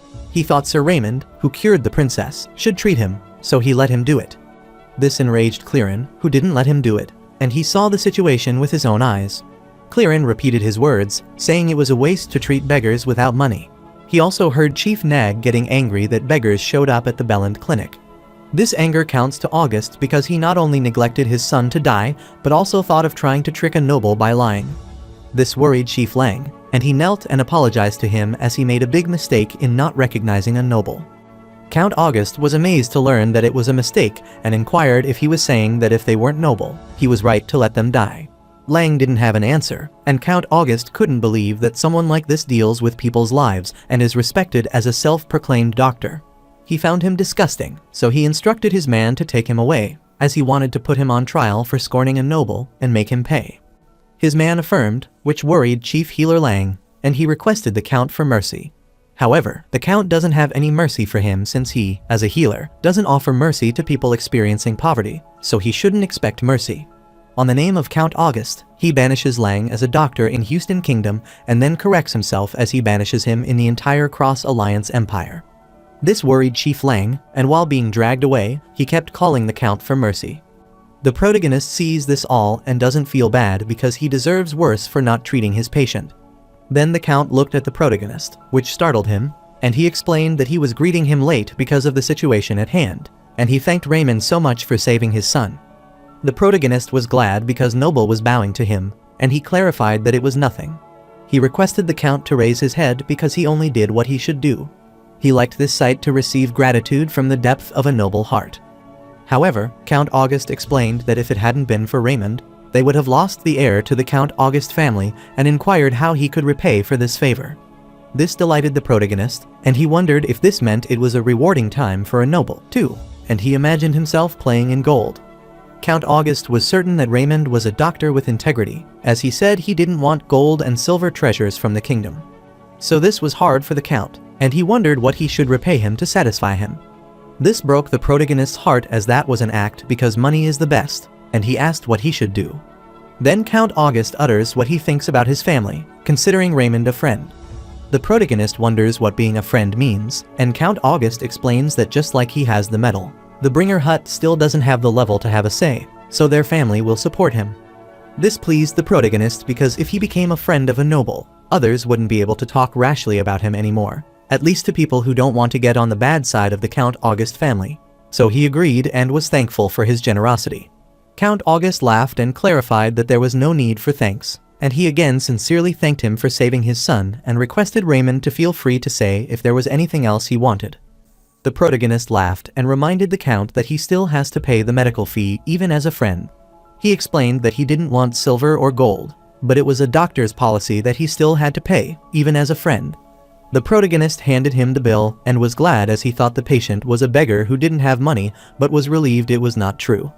The protagonist thanked him and turned to leave. He supposed it was nice that he got 2 birds with 1 stone while the Count was shocked. Count August sits next to his son and is dumbfounded, but Clearin inquires why he rewards him like that. Count August wonders if his son thinks this is too much, but his son thinks that is not exactly the case. He knows that if he dies, the second prince will plot, and the third prince and the family will undergo much hardship. His father affirms that any reward is not a waste, but he asks his son what he thinks will happen now. The fight over the successor will be even more chaotic since neither the second, third, or fourth prince will back off. So he wondered if Raymond would be able to dodge that hurricane. Normally, Raymond would have no involvement in the succession of the throne. However, recently, there is a saying that the sharp needle pierces its way out of the pouch. A talentless boy is no danger, but Raymond has recently shown talent that isn't ignorable. One with a connection to royal blood who also has noticeable talent in how he would look to princes fighting over power. The more Raymond grows, the more people will try to take him down, and he will get caught up in the storm, and it will get harder and harder to survive.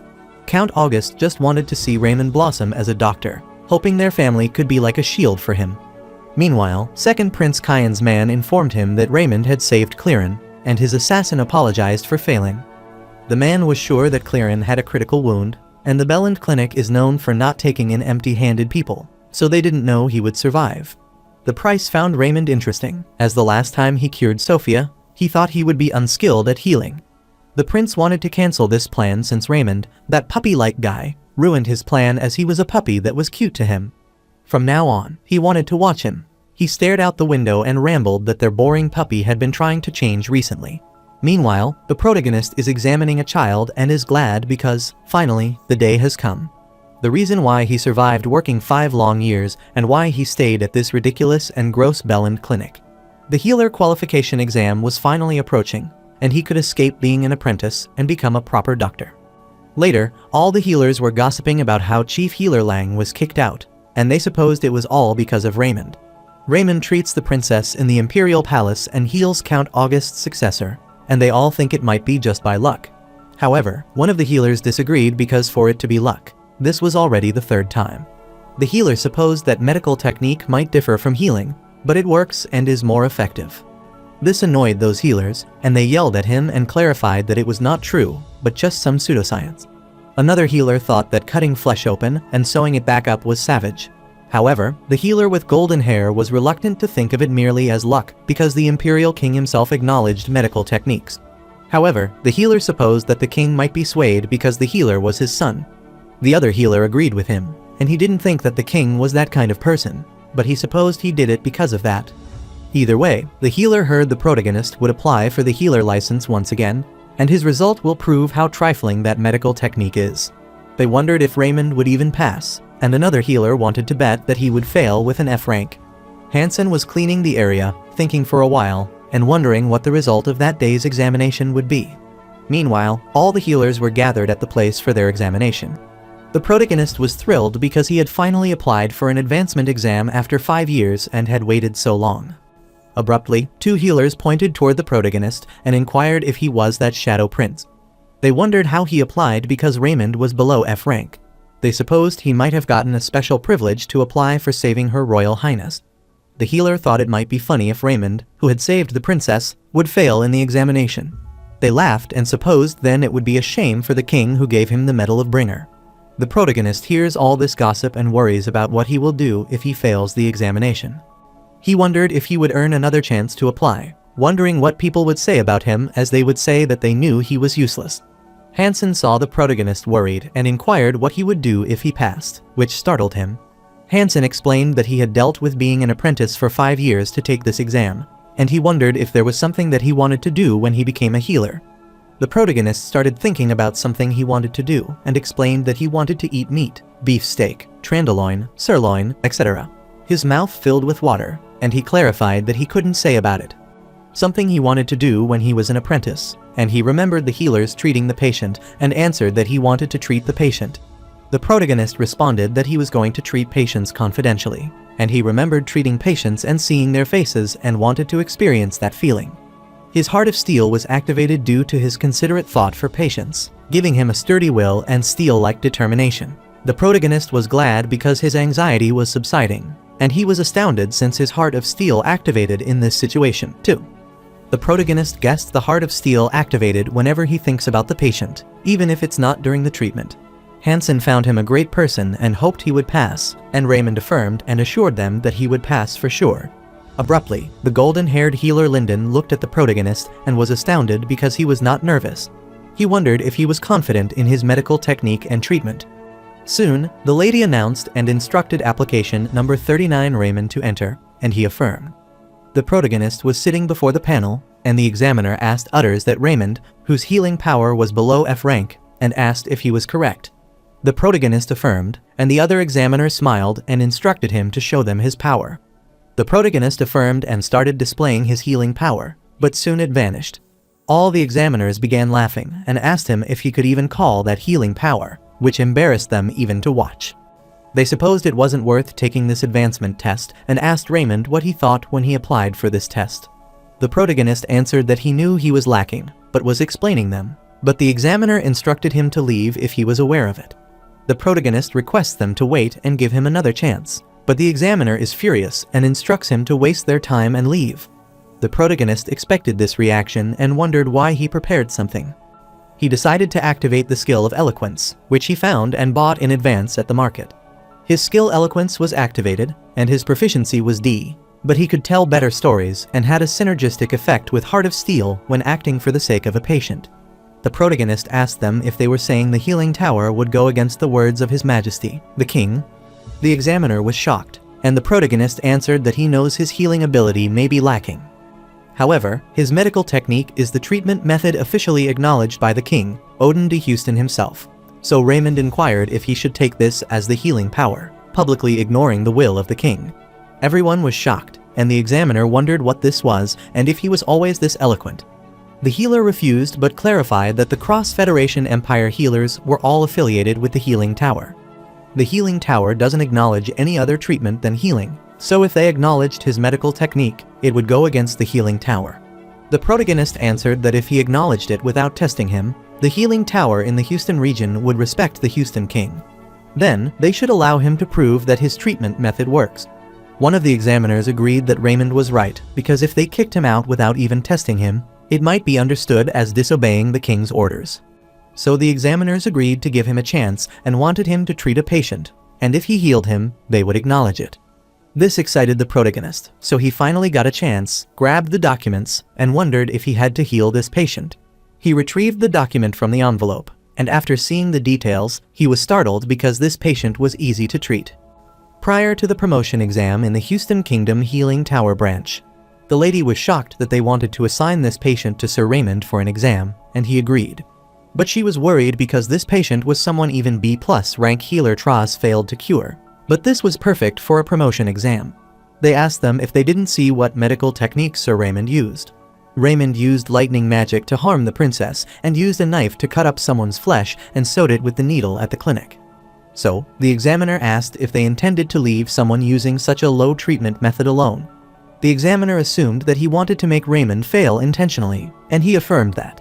However, they were worried that if people found out that they had assigned such a difficult patient to the promotion test, they would wonder if August would let it go. However, the man was confident even though Count August had become Raymond's sponsor. The healer exam was within the jurisdiction of the healing tower. He was confident that Count August could do something in other areas, but he didn't have the power to interfere with the internal matters of the healing towers. Other healers were still reluctant even though they agreed with him. However, the man was cunningly smiling and wondered how an illegitimate child would dare to take the promotion exam and become a healer. Since the fourth prince's birth mother was that examiner's cousin, there was no way he could let him pass, and his cousin also requested that he make sure to fail that illegitimate child on the promotion exam. The other examiner supposed Count Garrison wasn't in his right mind, and he guessed that Sir Raymond would be failing pretty quickly. The protagonist looked at the patient in detail and realized he had bed sores. He became excited and sure that he would pass as he could promptly cure this patient. Count Garrison wondered why Raymond was so happy because the bedsore would constantly worsen with their flesh rooting endlessly, even after using heal. It is an illness that not only the B+ rank healer could treat, but he affirmed that the protagonist thanked him and decided to take his leave first. While the protagonist was leaving, they wondered if Raymond didn't know what a problematic illness is, bedsores, to deal with.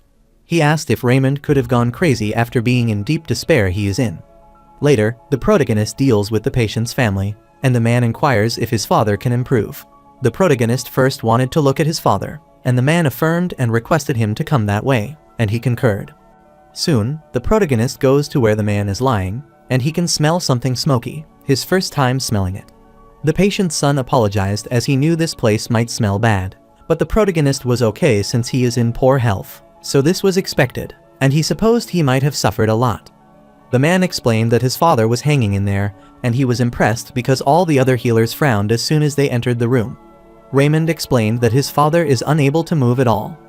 The man affirmed and explained he was weak due to old age and had been lying in bed for a long time.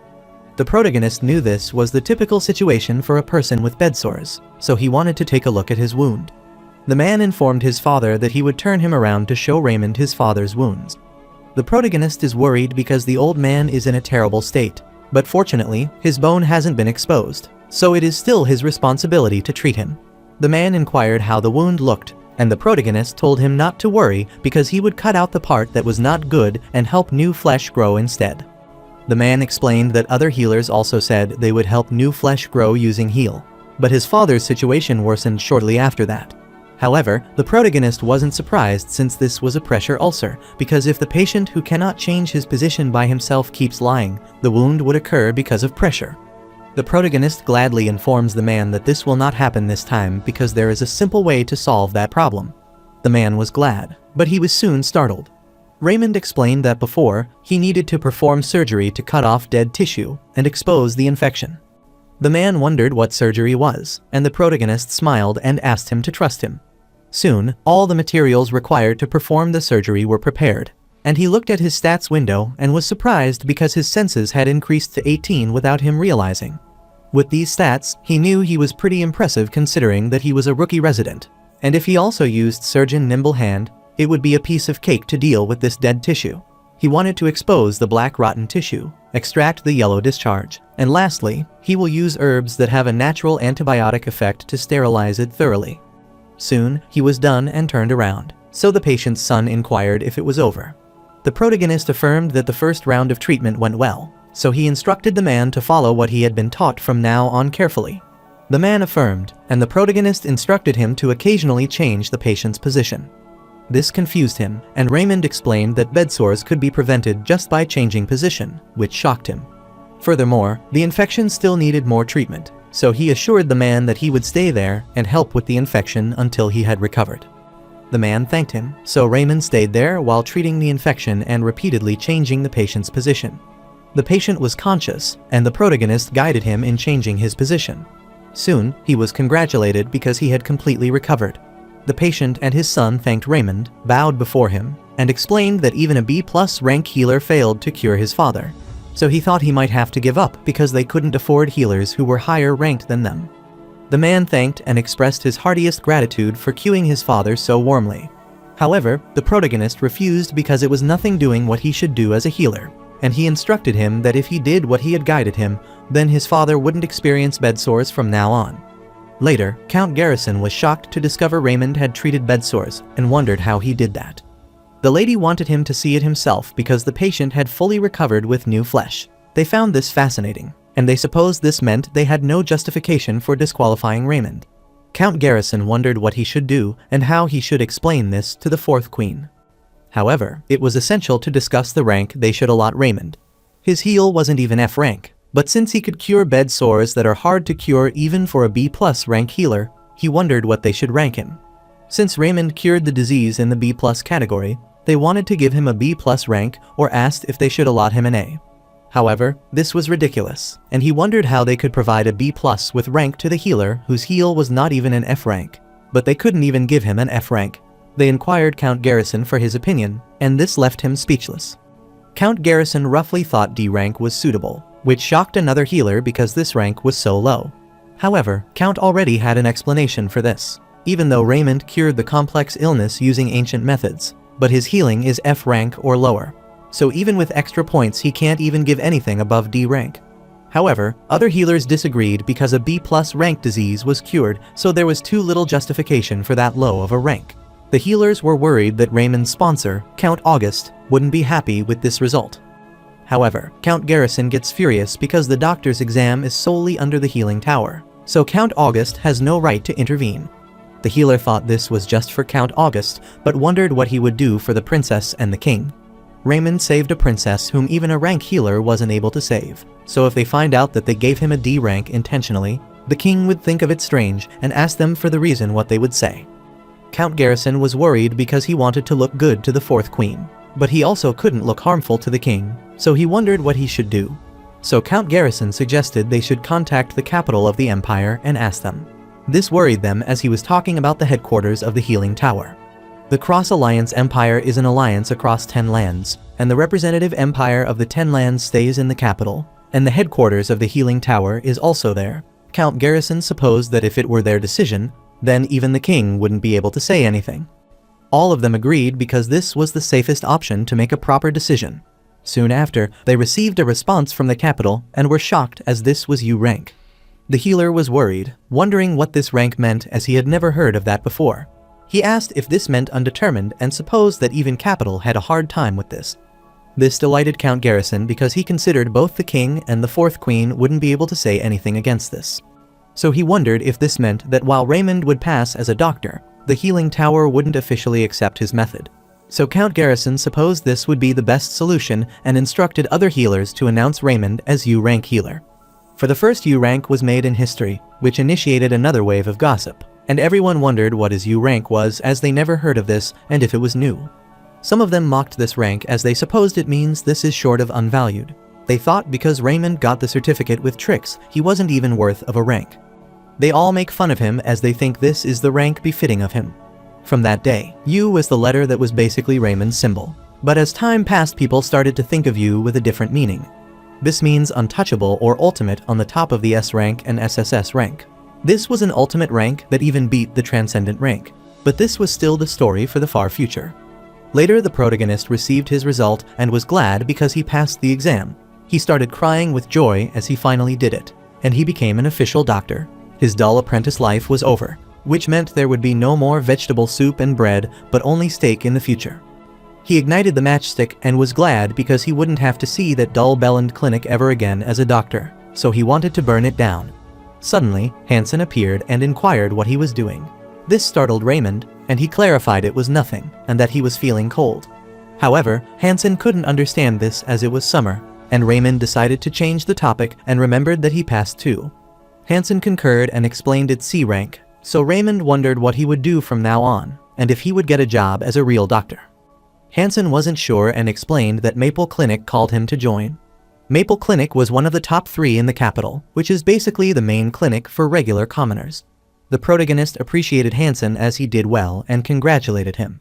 However, Hansen was worried about him, so he inquired about him. The protagonist wanted to talk about it later because first, he wanted to eat some good food with Hansen and assured that he would be the one who would pay. Hansen was shocked because apprentices don't get paid, so he wondered where Raymond got money from. The protagonist explained that he got a loan as soon as he passed from the healer loan. This worried Hansen, and he wondered why, all of a sudden, his senior would take the loan. The protagonist had some things to do, but whatever the case is, he wanted to pay for the food that day. After having lunch, they were drunk and couldn't drink anymore. Hansen saw that his senior was so happy, so he wondered if he should ask him now. So he accosted him and inquired if he could ask him something now.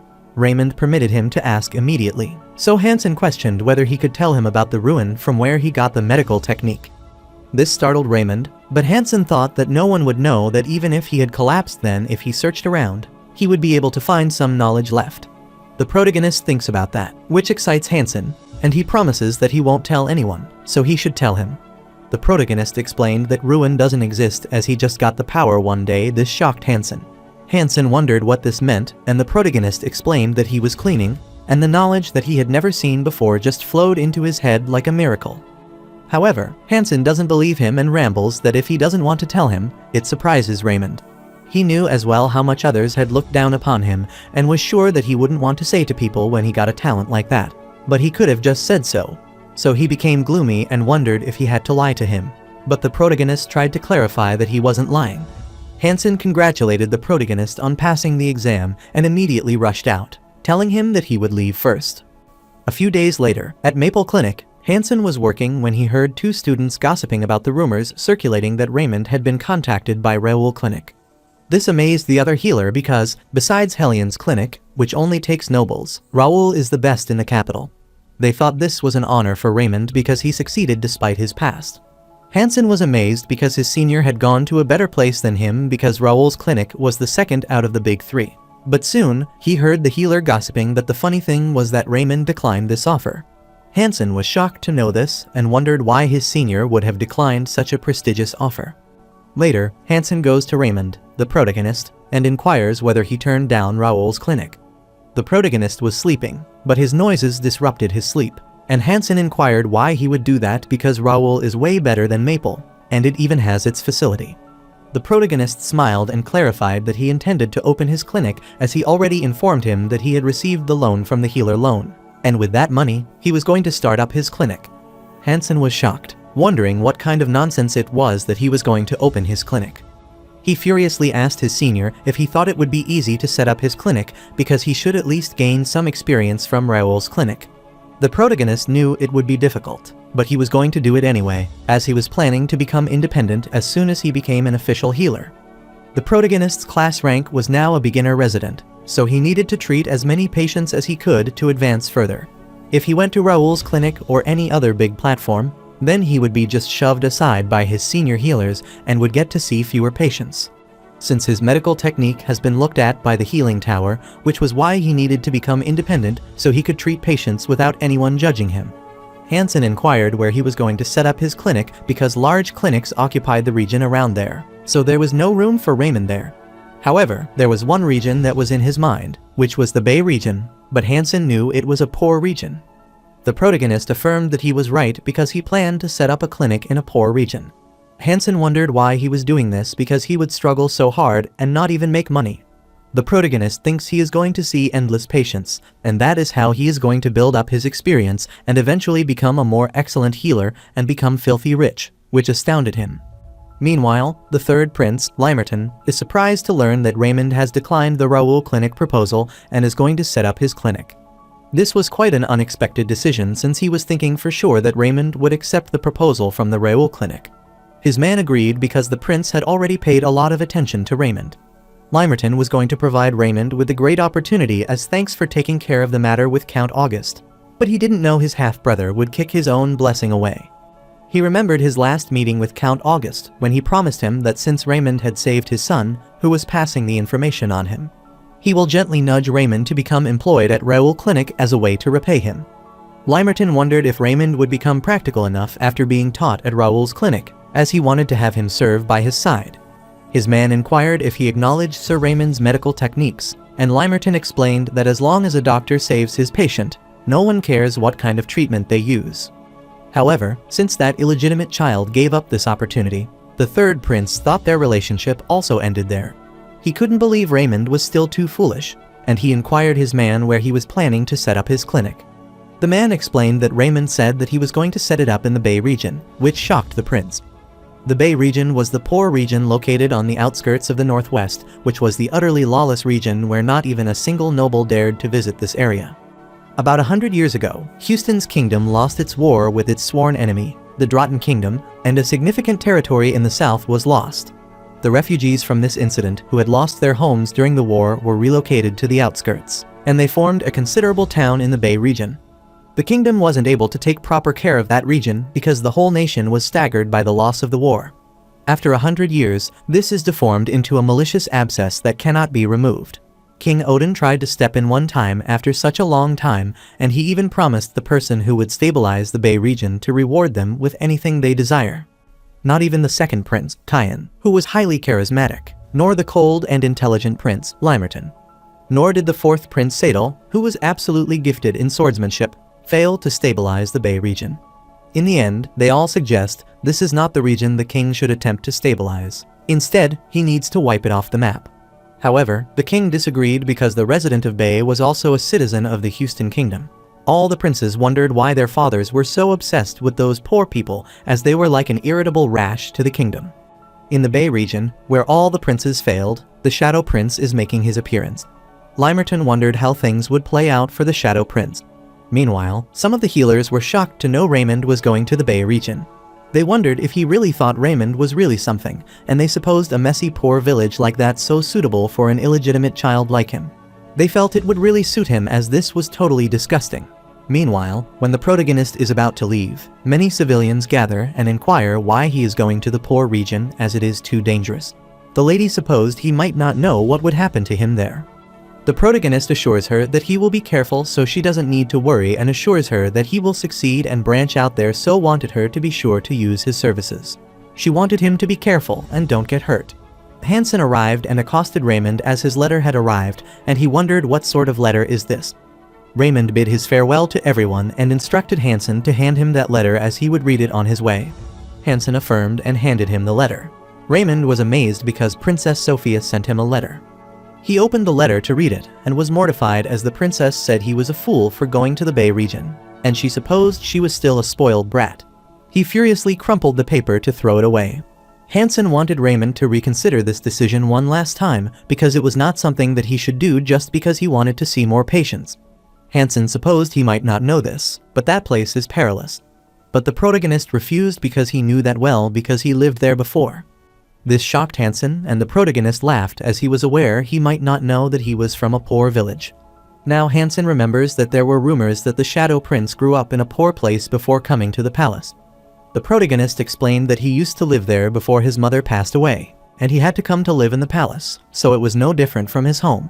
Raymond knew people considered the poor village as some hell, but that was not the case at all. It was just another place where people resided. But this poor village was a warmer place to him than the royal palace or the Belland Clinic. So it was always his dream in mind from childhood to set up a clinic in his poor village. So he wanted Hansen not to worry too much, because he would be all right if he were careful. This impressed Hansen, so he wanted him to take him along. It would be better to travel in pairs instead of going there by himself. The protagonist agreed, but he received a proposal from Maple Clinic. But Hansen was okay, because that place was full of people who were money crazy, even more so than the Belland Clinic, and cursed them. However, the protagonist clarified that he also likes money, and the reason why he is going to the Bay region is to gain experience there and become filthy rich. Hansen knew that even if he was saying that, he still knew how much Raymond cared about his patients, so he wanted to instead work with Raymond instead of these money-crazy healers. The protagonist laughed awkwardly and thought that he was already telling him that he was crazy about money and experience, which was why he was going down there. But Hansen had one request, that I should allow him to learn his medical technique by observing him. The protagonist was surprised because he wanted to learn his medical technique, but clarified that he was not in a state where he could teach anyone. He was just a beginner resident, so he wondered how he could teach anyone, but Hansen guessed that his senior didn't want anyone to know his skills. Hansen was gloomy, and the protagonist was notified that Hansen wished to learn from him, so he was asked if he would accept him as his apprentice. Once he accepted it, the apprentice training mode would be activated. This shocked him, as he didn't know about this mode, so he was asked if he would accept it. Pupil fostering mode appeared before the protagonist. During this mode, when the pupil heals a patient, a certain percentage of experience will be shared. The protagonist was amazed to discover that he would be able to get expertise when Hansen heals a patient using medical techniques. The protagonist was worried because the required amount of experience was from 50 to 200 when he passed level 20. He read the further description and realized there are some limitations to his teaching, but he still found it excellent. The protagonist answered that he is still lacking in many areas, but he promised that he would teach Hansen while studying what he is not good at all. This thrilled Hansen, and he bowed before Raymond, agreeing with what he said and thanking him for letting him be his apprentice as he was looking forward to his teaching. This made the protagonist awkward, and he was notified that he had accepted Hansen as his pupil, so he currently has one pupil. Since he has accomplished his first ever pupil, his skill points have increased by 5, and he activated the skill of clumsy teaching. Clumsy teaching was the teaching given to the new students who were out on field education by lower grade residents. The explanation was a bit iffy due to some insufficient knowledge, and there are incorrect parts too. The protagonist knew there was some insufficient skill, but he supposed he would take it step by step. So he will reach his dream of becoming the best healer when he gets Hansen experience points too. He approached Hansen, instructed him to stand, and enthusiastically utters, "Let's do this," and Hansen concurred. Hansen was the first student of the medical school of thought that was going to shock the continent in the future. On the day of leaving for the Bay Area, the protagonist is worried as he sees Hansen wearing armor and holding the sword, and his dressing is like someone who is going to fight, so Raymond asks if that is the going to fight. Hansen worriedly answered that he shouldn't be surprised because he was prepared just because the Bay Area was a bit dangerous. Hansen inquired if his senior wasn't wearing chainmail under his clothing or something. The protagonist explained this was just in case some unforeseen incident happened as his body was precious. Hansen wondered why the protagonist wasn't even scared of the Bay Area people. The protagonist feels nervous now that they are leaving, and he knows that it's true the Bay Area was lawless. Whatever the case was, he wanted Raymond to take this, and he retrieved a rod from his bag. The protagonist wondered why he was handing him the stick, and Hansen explained that he might need something to defend something with, too. He was notified that he had equipped a weapon, small metal stick, and he could learn some self-defense skills. The protagonist was startled to learn about self-defense skills, and its description appeared. Since doctors working in dangerous environments face many risks, this is a skill that protects the doctor and patient in those kinds of situations. However, Raymond's stamina was too low to learn any self-defense skills. The protagonist was impressed because, firstly, he was able to learn magic, and now he could even learn self-defense skills, and he wondered if he was going to become some legendary mage swordsman eventually. Seeing the protagonist staring at the stick, Hansen inquired what he was doing. The protagonist was excited and instructed Hansen to let go to the Bay Area, and he affirmed his senior command. Later at the Bay Area, both of them were anxious, and he worriedly asked his senior if they would be all right.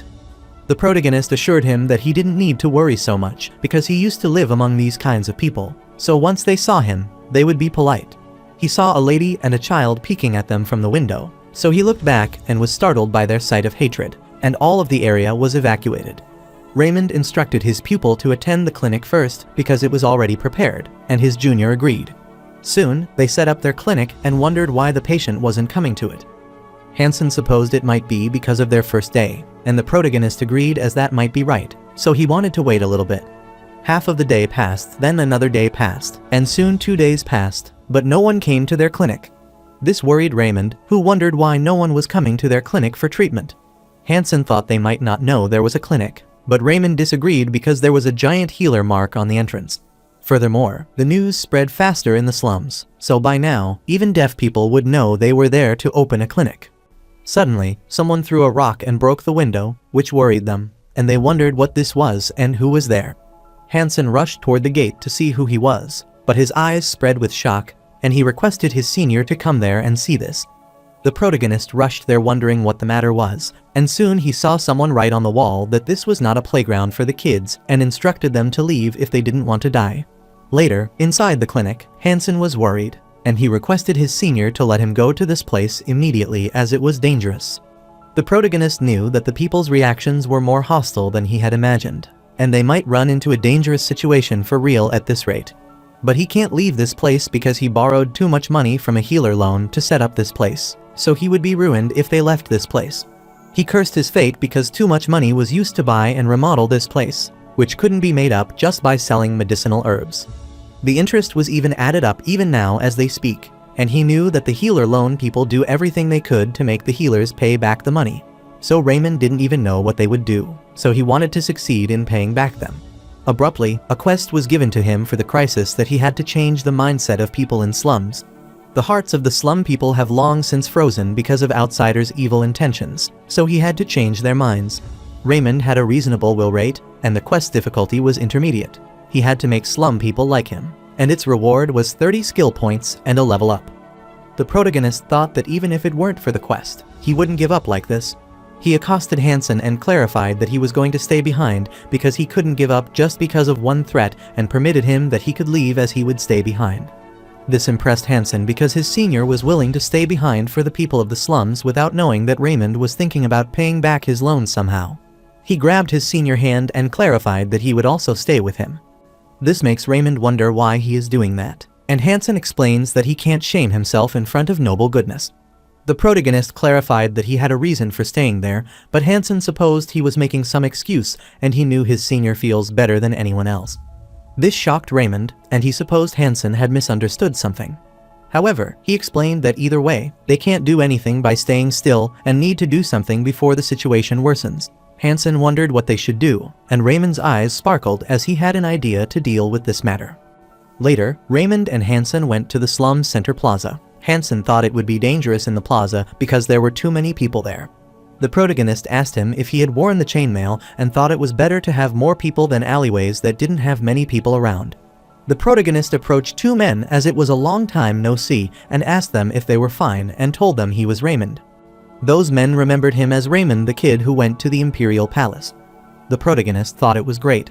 Fortunately, they remembered him and supposed it would help him greatly, and now the memory lane strategy starts. The protagonist uttered that it's been a while since he has been there. He really likes that place. He feels like it was just yesterday that he got beaten up to a pulp by Uncle Tom and Uncle Restaurant. The protagonist laughed and supposed it didn't work, and the man got furious at him, asking why he came there. Since Raymond was the noble of Imperial Castle, and they heard he also received a title not long ago, so there shouldn't be any need for him to return to the slums anymore. They don't know why Raymond is there, but they request him to leave because this place isn't the playground for a noble person like him. The protagonist realizes that the people in the slums no longer see him as the kid they were close to, but they see him as the king's child. The protagonist thought if the memory lane strategy doesn't work there, then he could only use standard tactics. He was currently working to give treatment to patients in slums, so his skill heart for steel was activated. The protagonist answered that he didn't come there thinking of it as a playground and asked why he would think of something like that. He clarified that he came there to treat patients, and his skill of eloquence was activated for the sake of a medical relief station that had been used to help patients. His eloquence was helping him to express his intent to help patients, and a synergy effect is taking place with the heart of steel. Raymond rambled that as they said that he was part of the Imperial Palace and a noble. If he wanted to, then he could treat patients at a place that is much better than slums, and the atmosphere started changing there. The men began gossiping about why Raymond came there because no healer wanted to go there, though. The protagonist explained that was the reason because even poor people get sick, but no healer intends to go to this place, which was why his mother passed away without even receiving proper treatment. This startled Hansen as he never knew his senior mother had passed away like that. The protagonist continued his speech and hoped this would never happen to anyone ever again. He hoped no one would be unable to receive treatment just because they were poor and of a lowly status. That was why he wanted to set up his clinic in the Bay Area instead of anywhere else, which shocked both of them. The protagonist understands if they don't believe his word, he thinks they should do it like this. In the deepest corner of the slums, he would be treating patients of the Crescent Street.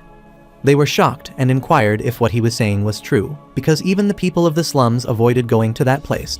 Crescent Street was an entertainment district and the darkest area, even within the slums. Among those who worked at the entertainment district, there are those who live there that are cursed. The protagonist clarified that he would treat those patients who live in hiding because of God's curse. Later at Crescent Street, a signboard was placed instructing everyone not to enter this area. Hansen was worried about thinking of God's curse, because if the curse spread to him, then it would be disastrous. Hansen thought that the reason why they lived in the deepest corner was because they were afraid they would spread the illness to others, so he supposed it would be dangerous. The protagonist wants to see it with his own eyes and confirm if it's the illness he thinks it is. Since Hansen was worried, Raymond instructed him to stay there as he could go alone. Hansen was impressed by his courage, so he refused and wanted to tag along because Raymond was devoting himself without caring for his health so that he couldn't be considered about himself. He decided to learn medical techniques under Raymond, who is now his master, by watching him in person. The protagonist instructed him that he doesn't need to call him master because that is too burdensome. So the protagonist instructed him to head inside, and soon, a lady who had covered her entire body with clothes asked them what was the matter. The protagonist explained that he is the healer, and he has come there to treat all of them. This startled the lady, and she laughed to know he wanted to treat them, and she wanted to see what he could do and wanted him to give it a try. She uncovered her face, which was covered with red spots, and she wanted him to treat this illness known as God's curse. Hansen was shocked because the lady's body was covered with red and black spots, so he wondered if it was an infectious disease.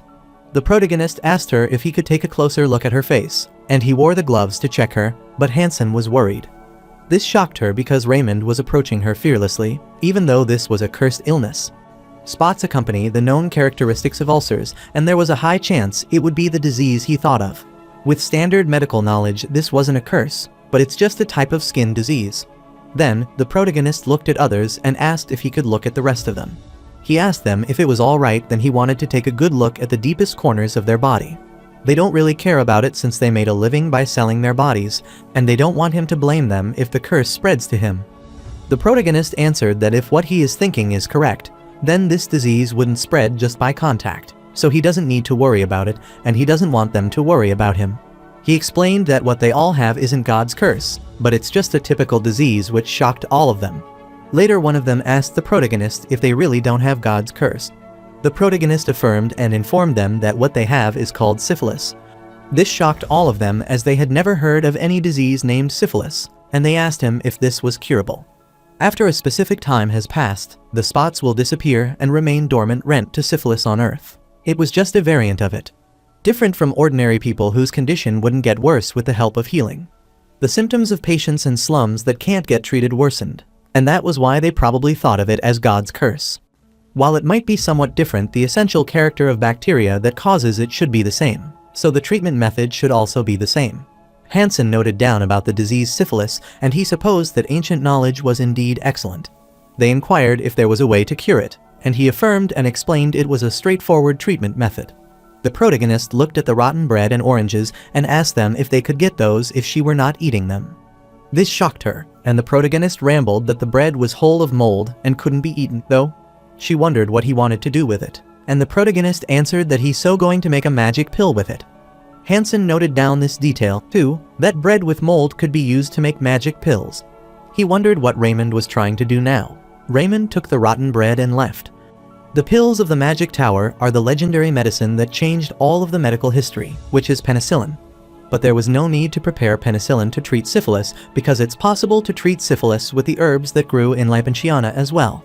However, the problem would be that the herb would be too costly, and he cursed this money and wanted to become successful and earn a lot of money. Since the mold on the molder bread is cheaper than the penicillin, he tried to use them to make penicillin, which will be at no cost. He started preparing the medicine and stirring it, and he supposed that if he dropped the penicillin solution on top of the staphylococcus that he had acquired from the patient's infected area, then the staphylococcus would disappear, and he was glad because it was a success. The protagonist was congratulated for preparing the first antibiotic, Lipenchiana, and he was named the creator of penicillin. His achievement would be praised by the future generation, so he was given 100 skill points, and he gained a bonus level up. The protagonist was delighted because he leveled up twice and acquired 100 skill points. He succeeded in extracting the new substance, so he had learned a new skill, alchemy.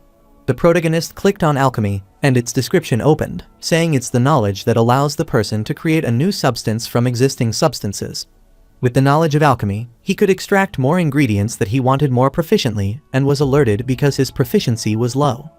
Raymond was only able to extract substances that were easy to extract, but because his proficiency was low, he could not do complicated works other than simple extraction. Breaking down and removing that requires a catalyst, and all the essential knowledge flowed into his mind. So, if he uses this knowledge, he would be able to extract only those ingredients that he wants to make an extract. Then, he can reduce the amount of herbs used and cut the cost. The protagonist was delighted as he could hear the sound of money coming in, thanks to the alchemy knowledge that he could produce penicillin more easily. Soon, he prepared the ointment and applied it directly on the lady's body in those spots. He gladly assured her that she would get better from now on while Hansen was crying because he wanted to rest for one day. A while later, they couldn't believe this was possible because the curse was lifting, and all the spots on their body disappeared, but they were feeling better now. They thanked the protagonist and inquired how to repay him for his help because they knew the treatment fees were expensive. Those ladies were the people who have been isolated and abandoned the most, even among those who live in slums. So, there was no way they had any money to pay. But Raymond was okay with it because his objective was to use this chance to promote his clinic. He smiled and assured them they didn't need to pay him, so they shouldn't worry about it. He clarified he had decided to live his life by dedicating it to his patients, so seeing all of them get better was his reward. If Raymond's clinic became famous because of this, he was sure he could make a lot of money.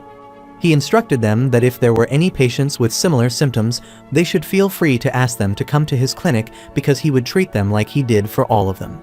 This was Raymond's chance, so he wanted to ensure everyone knew what he did to promote his clinic. Other ladies couldn't believe that someone like Raymond existed because they thought all the healers were rotten to their cores, so they wondered if he could really be an angel from heaven for people like them. Meanwhile, Hansen was sleeping because he was tired from his hectic routine. Meanwhile, rumors about the people in Crescent Street being cured spread everywhere. The people heard that healer Raymond didn't even charge them any money, and the lady was shocked, as Raymond was the prince who had settled his clinic in the slums. The man found it amazing as Raymond differed from all those rude princes who had come there previously. Another man wondered if the protagonist came to the slums for the people who live in slums, and he was thinking of bringing his mother to Raymond's clinic. So, the quest to heal the hearts of the people in slums who have been hurt was completed. Furthermore, the achievement of the one who helped the people in the slums has been completed.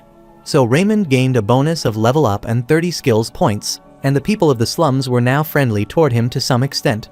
The protagonist cried joyfully because he finally succeeded, and Hansen came out of his room and greeted him. Many people surrounded the clinic, and Hansen was happy because it was full of patients. Raymond could feel the great success coming, and he just needed a ton of money now, so he wanted the money to wait for him. The protagonist instructed everyone to queue up and explained that he just needed to get a waiting ticket from healer Hansen. Hansen welcomed them, and the protagonist asked one of the patients where he felt sick. The protagonist started treating many patients, so he has gained experience points. Hansen was glad because he had never treated so many patients before. The protagonist was also happy because he was even getting Hansen experience points and gaining them faster, so he supposed taking a student was a good decision. The old lady thanked Raymond for treating her and gladly explained that he had never met such a friendly healer before, and she thought people like her could only die if they got sick. The man thanked the protagonist because he saved his mother's life. This thrilled the protagonist because this is the feeling, and he wanted to feel it. He grabbed his hand and assured the man it was nothing because he was happy to see his mother recovering. The protagonist is happy seeing them off, and Hasten looks at him and says he has a sudden question. He asked the protagonist about the medicine that he came up with to treat syphilis and how he came up with it. The protagonist is flustered and utters ancient knowledge that he got from the ruins, but then refuses because he wants it from the ruin. Hansen asked him if this kind of knowledge suddenly appeared in his mind, and Raymond concurred. The protagonist was worried and explained that he was not saying this because he didn't want to tell him the truth. But this is the truth that he suddenly has such a talent as well. However, Hansen thought he knew it now, and Raymond wondered what he meant. Suddenly, a lady rushed toward him and requested him to save her mother, and the protagonist affirmed and asked where she felt sick. The lady explained that her mother's stomach had hurt since last night. Hansen was impressed because he had never seen a healer as sincere as him in wanting to treat patients. Raymond thinks of the patient in all situations, and now that Hansen feels about it, he realizes that his senior has been like this. The pathetic healing ability that Raymond has that he could never become a healer with. Despite being looked down on by everyone, Raymond was never lazy when studying healing. So Hansen supposed that this healing ability might be given to Raymond because he was more sincere than anyone else about treating the patient. The protagonist looked at Hansen and instructed him to prepare for the surgery as they needed to perform it, and Hansen concurred. At night, the protagonist stretched out his arm and was happy as they were done for that day, which was busy. He gladly looked at Hansen, asked if they should settle the account for that day, and wondered how much they were that day. While compiling and calculating the data, Hansen wondered why they had such a vast money shortfall. The protagonist affirmed but couldn't understand it as they incurred losses. It was because they didn't charge those who couldn't afford to pay for treatment and treated these cases as just the promotion cost. The protagonist affirmed and started crying, even though he was prepared not to be able to earn much in the slums, but the losses were worse than he had thought. However, Raymond doesn't want to turn away patients just because they don't have the money. Hansen tried to make his senior stress-free, explained it was okay, and was sure things would improve gradually. He will work for free since he was learning medical techniques from Raymond. Raymond was worried about his money and agreed to consider it an investment. He was sure that when he became better and gained more reputation, He was sure that wealthy patients would visit, too, and Hansen agreed with him. He hoped he would earn a ton of money when this happened, so he decided to cheer up for now. The protagonist was crying because he had to drink vegetable soup for now, and nothing was helping it. The strange man outside was listening to their conversation. The man furiously looks toward them, and on his base, he furiously slams the table and doesn't want Raymond to do whatever he wants. Because all the patients were going to Raymond Clinic, and due to that, they were going to lose all of their income.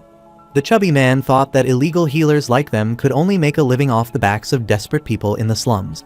All of them were worried, but the man smiled cunningly and thought they should ask Raymond to work with them and increase his treatment fees. The next day, after treating another patient, he gained more experience points, and Hansen instructed the lady that she needed to be careful. Raymond agreed and advised her not to overwork because she was better now. Soon, they saw a few people approaching them, and they asked him if he was Raymond, the healer. The protagonist affirmed and inquired who he was. Those people explained that they are the Bay Region Healer Alliance Association. The man explained that what he was doing right now was making a mess in the market order, so he wanted him to increase his treatment fees by at least 100 pina or leave the Bay region. Hansen was worried because 100 pina was 10 times more than the current treatment fees. The protagonist explained that none of the poor can pay that amount. However, this doesn't matter to him because the power that they are using is open and is given to them by heaven. So, in order to receive such noble treatment, it was natural for those people to pay that price, and if they didn't have the money to spend, then they should die quietly. The protagonist looked at the people and supposed the reason why the Bay region people couldn't receive decent treatment must be because of those association members. The protagonist could feel those people's pain because his mother couldn't receive the treatment because of people like them. Most of those people are illegal healers who don't have the qualifications, so Raymond knew talking nicely to them wouldn't work.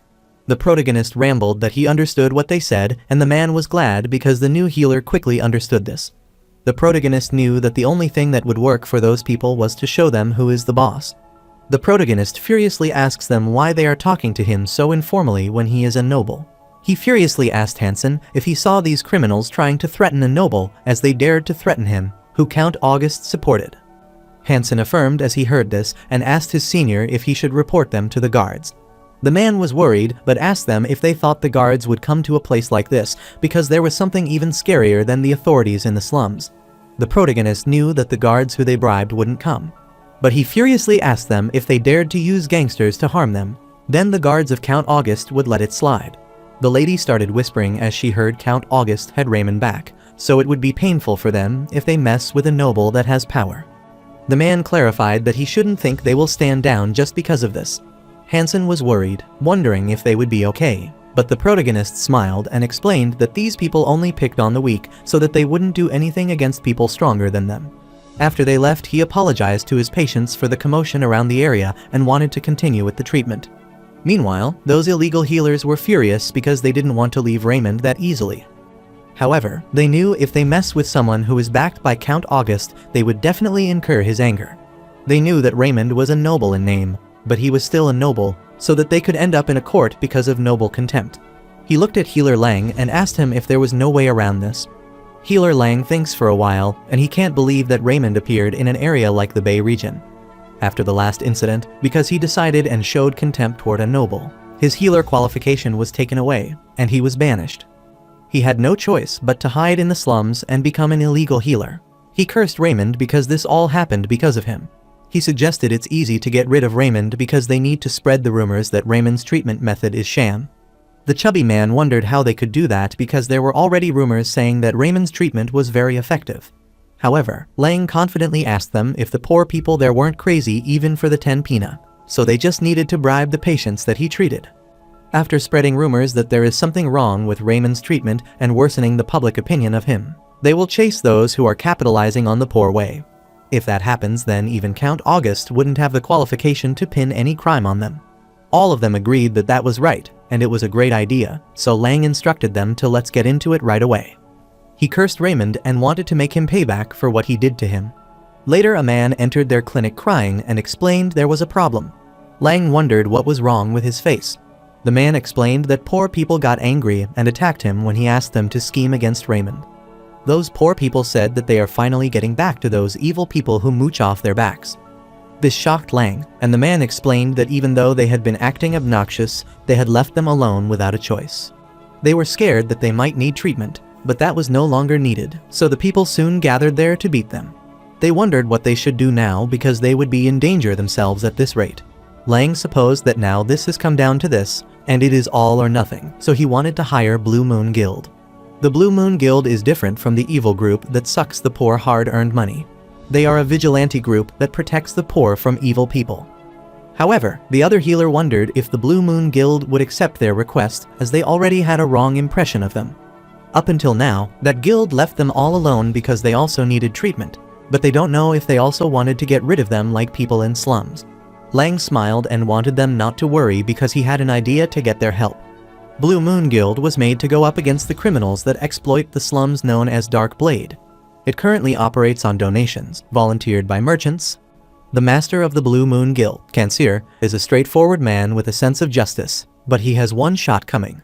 Lang went to the guild and told something to Kanseer, which shocked him, and he inquired if he was telling the truth. Lang knew that the shortcoming that Kanseer had was on more amicable terms that he is naive, and in harsher terms, he is stupid and ignorant. Kanseer couldn't believe that Raymond came to the Bay region with such an evil objective in his mind. Lang wiped his tears, clarified that he was right, and asked him if he already knew who he was, as he was a healer who had taught Raymond in the Belland Clinic in the past. He cursed Raymond and explained that he was using the people in the slums to use as experimental subjects to test out his treatment methods. However, Kanseer couldn't believe such a wicked person existed, but he was startled because from what he had heard is that he was treating people at very cheap prices. Lang explained it was so that he could use them as experimental subjects, because he wouldn't get in trouble even if the health of the people there has a problem. Langs further added that if he left Raymond doing all this, then his patients would experience a lot of side effects. So he wanted Kanseer to step in for the sake of the Bay people, because there was no one else they could count on. This infuriated Kanseer. He slammed the table and clarified that he wouldn't let Raymond do as he pleased. Lang was glad because it was done as Kanseer was stupid and ignorant, but once he was angry, his fist would start flying without even trying to find out the exact situation. He imagined Raymond getting beaten up, and he was looking forward to seeing him turn this imagination into reality and getting beaten up to a pulp. He was confident that Raymond would definitely run away after being beaten up so badly. The next day, Kanseer went to the protagonist's clinic and furiously stared at him. The system notified Raymond that a mean person was detected, but the level of the target emitting mean attitude was mediocre. Kanseer asks the protagonist if he is Raymond, and the protagonist affirms and questions where he is feeling unwell. The protagonist was worried, wondering why such a ferocious-looking guy visited his clinic. Kanseer looked at him and instructed him to get out of this place immediately. Then, he put his hand on Raymond's shoulder and clarified that if he didn't leave, then he would crush him and his clinic into pieces. The protagonist was refusing in his thoughts and crying because he hadn't repaid his debt. The protagonist thought at this rate he would be at the negative instead of being able to repay his debt. Hansen couldn't believe his senior was still thinking about this, but it was essential for him too. Soon, a man whose head was covered with bandages came out and was startled to see Kanseer. The man wondered why he was angry and if healer Raymond had done something wrong. Kanseer couldn't believe that man was asking him what Raymond did wrong and asked if he didn't know this healer was using the people of the Bay region to conduct human experiments. This shocked the patients as they couldn't believe it, and Kanseer explained they wanted to use their cultish treatment method. So they came to slums to deceive and make use of everyone there for free. So they instructed all of them to leave this place. The protagonist tried to explain that wasn't the case, and the system detected Kanseer as a mean patient. So the method to deal with the mean person activated and synergized with Heart of Steel. The bonus quest appeared to instruct him to treat this mean patient. Since many people were working at his clinic and in pain, Raymond was taught that if he treated them sincerely, they would open their hearts to him and become his biggest fan. This was the primary treatment required to treat this mean patient, and in reward, his level would be up, and he would get skill points and the patient's enthusiastic goodwill. The protagonist's fear disappears, and his heart calms down. He wonders how to deal with the mean person. A quest appears, and he realizes that man is also a patient. In that way, it would be easy for him to deal with, and he utters that the king recognizes his treatment method, and he is also recognized as a qualified healer from the healing tower. The protagonist thinks Bay region healers are slandering and retaliating against him because he offers cheap treatment fees. Now that Kanseer feels about it, healer Lang always charges expensive fees and bullies the poor. and he even takes a lot of Blue Moon Guild money. He gets infuriated to think that the wicked man Lang lied to him, and he says that he believes there is some misunderstanding, so he will confirm the truth and return there. While he was leaving, the protagonist asked him to wait for a minute, and Kanseer wondered what the matter was. Based on the quest window, Kanseer was a patient, and someone who is the boss of a dark organization would be a patient with a lot of money. The protagonist uttered that since he had come to his clinic and their misunderstanding had been cleared, he wanted to talk with him for a while. The protagonist was glad because the patient who could pay a decent amount of treatment fees arrived, so he didn't want to lose him. The protagonist instructed him to sit because he was at his clinic. He tried to look at him and ask if he felt unwell. Kanseer refuses, but the protagonist assures him it's alright, even if it is slightly uncomfortable. Furthermore, it is also okay if it is an existing illness that the current healer couldn't treat, so he wanted Kanseer to feel free to say anything. Kanseer explained that although he had received treatment, this is the illness that always relapses. The protagonist knew it, so he asked him what it was, and Kanseer was reluctant. Even though he was mortified, but he explained that he experienced pain in his anus, and blood also came out with feces. He further explained that the pain is alleviated when the healer uses healing, but it lasts for a moment, and the pain will soon return. The protagonist was startled as this is hemorrhoid, and he explained that the symptoms would only go away if the root cause were eradicated. He assured Kanseer that he would treat him. Kanseer was shocked to know it could be treated, and the protagonist affirmed and explained that a simple surgery would do it and assured that he would help him do it so it doesn't come back again. Kanseer was shocked to learn about surgery and wondered if he was trying to experiment on him. Even though he gave Lang a lot of money every single time he experienced the pain because the root cause wasn't treated. Kanseer wondered if it was possible never to relapse again like healer Raymond had said, then it would be best, so he agreed to get his treatment. Soon, they prepared for the surgery as, after examining the protagonist, they realized this was the grade 3 internal hemorrhoids. If cutting away the hemorrhoid tissue is all that is needed, then he should be able to handle this level of surgery. He activated the surgeon's nimble hands, which increased his senses, and started the procedure. After using herbs that act as anesthesia, he decided to remove the hemorrhoid tissue and quickly use the thread to tie up blood vessels. He devises cutting off the top part tied up with thread in a single go and stitching up the wounded area. He first wanted to cut the hemorrhoid that was in worse condition at 3 o'clock, then the hemorrhoid at 7 and 11 o'clock. Soon, he was notified that he had completed the treatment and quest, gaining a bonus level of up and 10 skill points. The protagonist was happy to see this notification because he did it, and the protagonist gladly informed Kanseer that the surgery was over and that he did well. Kanseer couldn't believe that it was completed so quickly. The protagonist informed him that he would still experience pain for 3 more days, so he wanted him to bathe with a sitz bath for the time being. The protagonist further explained that the sitz bath is the warm water bath that soaks his anal area.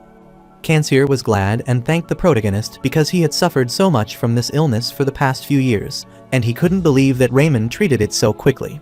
His eyes filled with tears and assured him that he would never forget his help. The protagonist explained it was nothing and thought he just needed to pay him and wanted to charge him 20 or 30 pina because he seemed rich. Kanseer felt he couldn't repay him with money, but the protagonist refused as he needed to pay for it. Kanseer assured him he didn't need to worry because he would eliminate anyone who dared to slander his clinic. Then, he handed the protagonist a bag of money and wanted him to take it. They opened the bag and wondered how much this was, and Hansen supposed it would be around 300 pina. Kanseer cursed healer Lang and didn't want to let this slide, and the protagonist thanked him and wanted him to have a good day. After Kanseer left, Hansen wondered if he had talked about Lang. The protagonist doesn't know, as it doesn't matter, but he wants to eat beef for dinner. Later, Kanseer beats healer Lang, and Lang explains that it was a misunderstanding.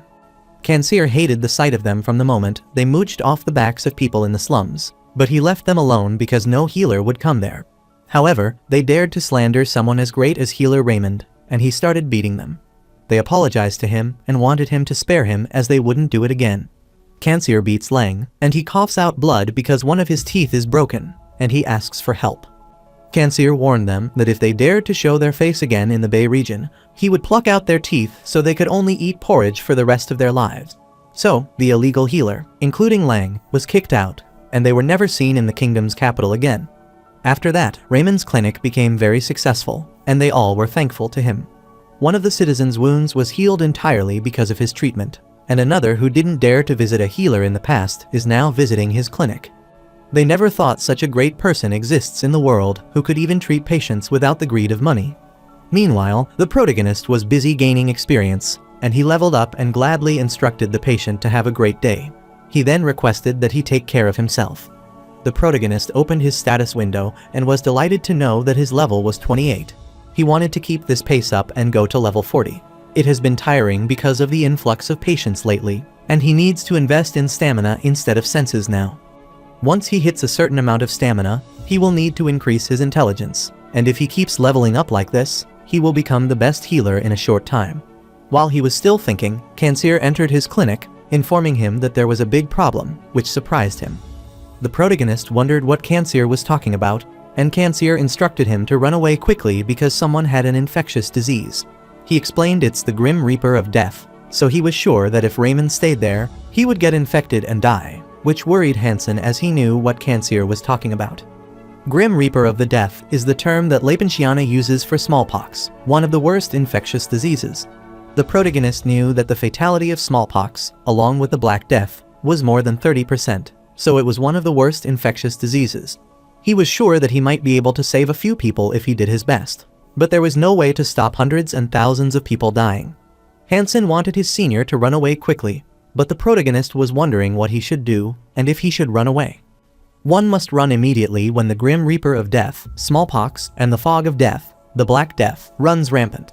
That was the unofficial rule that the Healing Tower had given because smallpox is the disease that took away billions of lives. On Earth, according to common medical knowledge, if Raymond doesn't run away now, then he will get infected and die, too. Kanseer heard that they were going to burn the people and purify the area soon, so he requested Raymond to leave this area quickly. However, the lady from Crescent Street inquired if it was the Grim Reaper of Death because even the disease they got was called the Curse of Gods. But healer Raymond had already shown them that wasn't true. It has been a long time since smallpox broke into the Houston Kingdom, but it's weird that it suddenly appeared in the capital. This startled Raymond because she was right, as it's not guaranteed that it's smallpox, so he asked Kanseer about the patient's symptoms right now. They were startled, and Kanseer asked his man for the symptoms of the disease. The man explained that they all have high fever and numerous blisters all over their bodies. The old people who have experienced the Grim Reaper of Death in the past have gathered and said that these symptoms are similar to the ones they had. The protagonist was excited to learn about high-grade fever and blisters all over the body because there are many diseases with symptoms similar to smallpox. He was confident that he could decide what it was after seeing the patient in person, but he knew it would be dangerous to approach them if it was smallpox. Hansen couldn't understand what was there to hesitate about because if it turned out to be the Grim Reaper of Death, then he might die.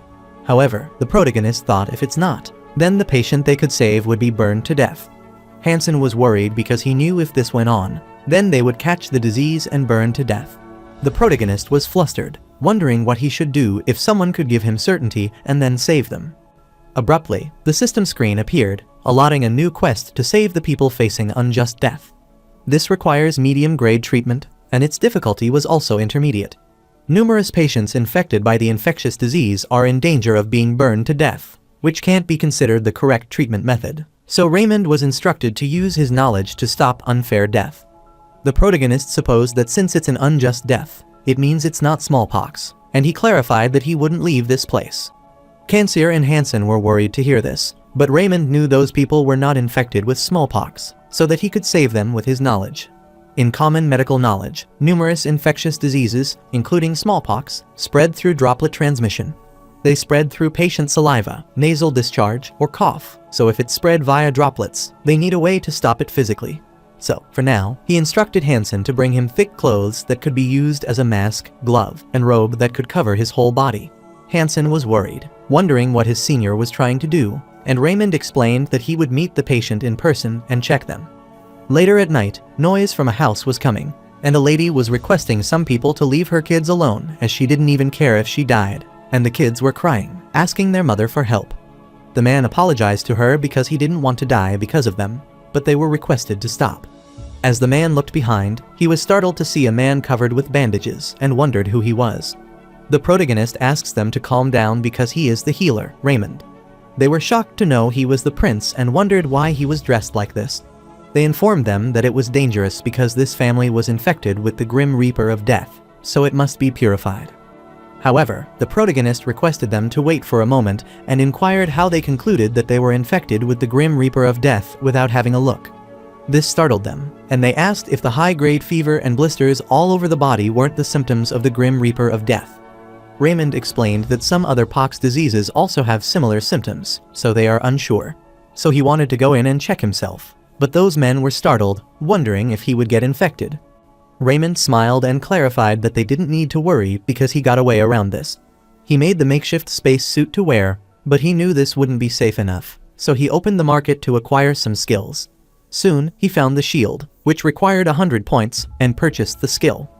This shield protects him from physical threats, so the higher his proficiency is, the more it will be able to defend him against more potent threats. He was notified that his mana stat is low, so the time he could use this continuously would be short. He activated the magic shield and was notified that his intelligence stats were increasing proportionately to the magic level and that he would be able to control magic more smoothly. The protagonist knew that this shield would last for a short time, but until it was activated, he could prevent the droplets from entering his airway. After combining this skill with his spacesuit, he supposed it should provide him sufficient defense. He tied the face mask and was fully prepared to enter that house, and after he went inside, Hansen was shocked because Raymond used shield magic. Meanwhile, inside the house, the mother and her kids were crying, but suddenly, she was startled to see Raymond and asked who he was. The protagonist explained that he is healer Raymond, and the lady realized that it meant he was the prince. The kids rushed toward him, asking him to save them as they didn't want to die. The protagonist clarified that he is not the prince but a healer, so he tried to look at all of them. He instructed the kid to lift his shirt, and the kid affirmed. He explained the blister on the kid's body was similar to smallpox, but that was not the case. He looked at the lady and instructed her to rest assured because this was not the Grim Reaper of Death. She couldn't believe it and asked if that was true. Raymond explained that it was known as chickenpox in ancient times, that the blisters weren't horrible, and that the palm and sole were relatively clean. Furthermore, the blisters are not buried deep in their skin, but on the surface, which is one of the characteristics that belong to chickenpox, not the Grim Reaper of Death. He further told them chickenpox will naturally heal if they leave it alone. The lady was glad and inquired if they could get better, and Raymond affirmed and assured her that he would explain the situation to the people outside. Shortly after, the lady and her kids arrived at Pennon Clinic and informed him that her children had recovered completely, so she thanked him so much for his help. Raymond doesn't think he did something, but the lady was so grateful to him that she never wanted to forget what he had done for her as he saved their life. Hansen was also happy because this was great, as he thought it might be the Grim Reaper of Death. Some other people also arrived and thanked him because if it were not for Raymond, they would have killed their innocent neighbors. He was notified about completing the quest because he saved the patient and achieved the title of one who lives for the patient. He received his reward of 20 skill points and leveled up further. Furthermore, his reputation increased, and his friendliness with the people in the slums increased even further. A moment like this always feels so new and happy, no matter how many times he experiences it. All of them were thankful to Raymond because of him. The Bay region felt stable, and they found him so dependable, and they could finally feel like humans. Meanwhile, inside the castle, the man asked the king how long he would leave the Bay region alone. Because the war with the Drotten Kingdom would break out soon, and once the war broke out and the people's hearts wave, they didn't know what kind of unstable variable the Bay region could become. So, just as Prince Limerton said, the Count thought it would be better to get rid of them before they became more powerful, and he requested the king to decide this matter immediately.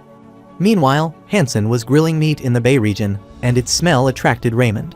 Hansen explained that the mother of children who got chickenpox gave them meat to express her gratitude, and he was almost done with cooking it, so she wanted him to eat. The protagonist was excited because beef helps to improve body immunity, so they needed to eat this for the sake of their patient and their health. While eating the meat, the protagonist thinks that he is level 29 now, and the people of the slums are friendly toward them, so everything is going well. When he reached level 40, he would go through promotion and finally get rid of his title of rookie resident. Then, he would probably be able to provide better treatment, and he started smiling at the thought. While eating the meat, Hansen asked Raymond if he had used shield magic back then. The protagonist affirmed and explained that it wasn't ancient magic, but he got it with luck. Hansen was impressed by Raymond's ability because he could even use magic with it. However, the protagonist clarified that he couldn't use it all the time, so it is limited, and Hansen wondered if it was because he didn't have that much mana. Heal, magic, aura, etc. All of these abilities and miracles have a mysterious power source. Healers would use mana to perform healing, mages would use it for magic, and knights would use it for mana blades and aura. The protagonist has some mana because he is a healer, but it would have been about 1 if he had described it in stats. Hansen assumed there would be a way to increase his mana, but it would greatly help when he treated the patients. The protagonist sighed and wondered if he should also do mana training like the knights, but he didn't think it would help him. Although everyone uses mana, the way it's used is very different for knights, mages, and healers. The knights use the lower energy core to train their mana, so they accumulate mana below their stomachs. The mages use the middle energy core known as the mana heart, attained via knowledge and enlightenment and assimilating mana around their heart. However, the healer uses the upper energy core to use mana, so when it comes to throwing classes, the whaler struggles the most to accumulate mana. Because it's most challenging to develop an upper energy core because one could only have a lot of mana and healing power if born talented. But Raymond's precious title, Mana, was below F rank, so no matter how hard he tried, he couldn't go beyond the F rank. However, he wondered what mana he used for the magic. The user can't alternate between the upper, middle, and lower energy cores, so the user of the upper energy core can only use heal. Mages who use the middle energy core could use only magic, and knights who use the lower energy core could only use aura. However, Raymond is using the magic right now, even though he has never accumulated mana in his mana heart. He didn't think much of it, but thought of it as a player ability until now, but he should probably think about this possibility as well. Someone knocked at their clinic door and asked for their help, and his sudden knock surprised them. The protagonist rushed toward the entrance, instructing Hansen to hurry up because there was a patient. The lady informed Raymond that her husband had fallen off the roof and he couldn't breathe after that. The protagonist instructed Raymond to get ready for CPR, and he understood his instructions and started the procedure. Meanwhile, the king and his man Galman are in the Bay region in the cloak, and his man asks if the king has to travel to the Bay region in secret. The count remembered that Prince Limerton was seriously hurt in the Bay region last time, which was hazardous.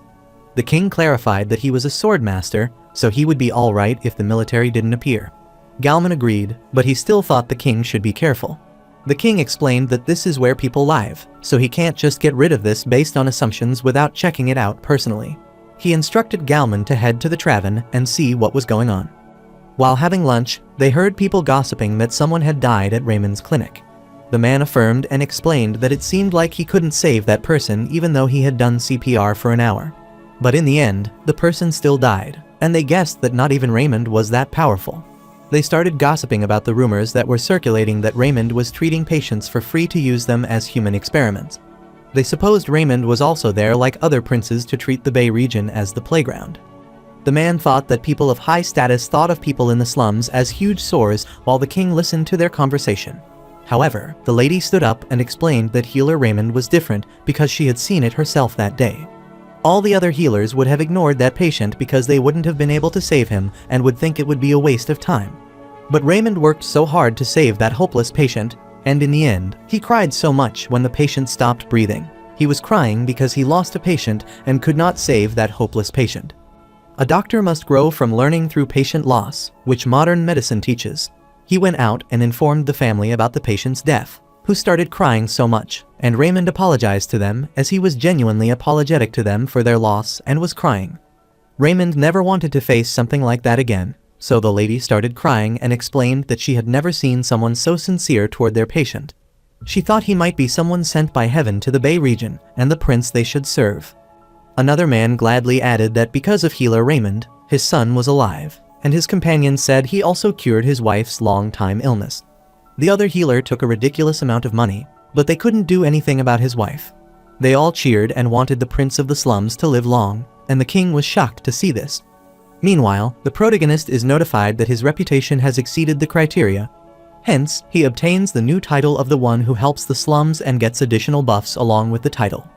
The protagonist was shocked to learn about this title as he thought his original title was the dirty illegitimate child and wondered what his additional buffs were. The protagonist was notified that the title was given to the one who helps slums, and its rank was village level. Additional buffs increased friendliness between him and the people of the slums, so he had a significant influence on them. He obtained an additional level up and some skills points because of his new title. Raymond was happy because this was something better than a dirty illegitimate child title. He smiled as it was nice because he would probably earn tons of money if his reputation increased. Meanwhile, the king was astounded because Raymond's reputation was better than expected. Galman thought Raymond was even lucky to survive in the Bay region, and he was startled as the king started coughing. He gets worried because the king is coughing more often now, and it seems to be getting worse with time.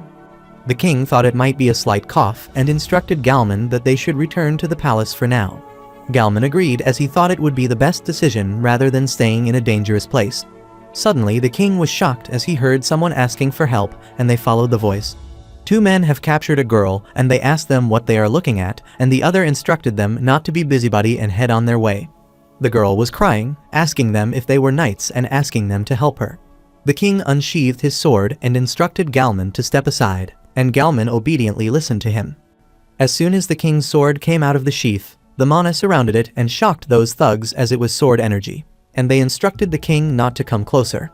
The king rushed toward them and struck them while the girl sat. The king looked at her and inquired if she was all right and told her that she was safe now. However, the king was soon shocked because the girl retrieved her dagger and was surrounded by mana energy, and she wickedly stared at the king. She strikes the king and injures his arm, which makes him wonder if she is the assassin who is after him. He struck her, and she rushed back, covered the area with her hand, and started chanting the magic, and smoke appeared.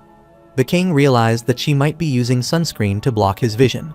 He asked her if she was trying to escape while blocking his sight, but clarified that she couldn't. The king knew that smokescreen has ingredients that affect one's airway negatively, so he covered his mouth and nose and wondered if she used this magic, knowing he was coughing. Abruptly, she rushed to attack him from above, and he saw her in his sword and attacked her. After he was done with the assassinator, Galman rushed toward King Odin and asked him if he was all right. The king explained that he just gotten scratched on his arm, which worried Galman because the area was turning blue. The king instructed him to calm down because the sword's master wouldn't die from something of this level.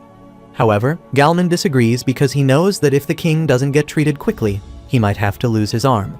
The king was confident because the palace had ALA rank healer, Henrian, who could treat venom. But Galman was reluctant because the poison would spread on their way to the palace. The king was worried because the symptoms were starting to get worse, so he was afraid that he might need to cut his arm off.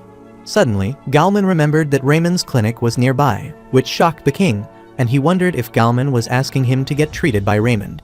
Galman thought His Majesty should get emergency treatment at least because he worked at Belland for 5 years.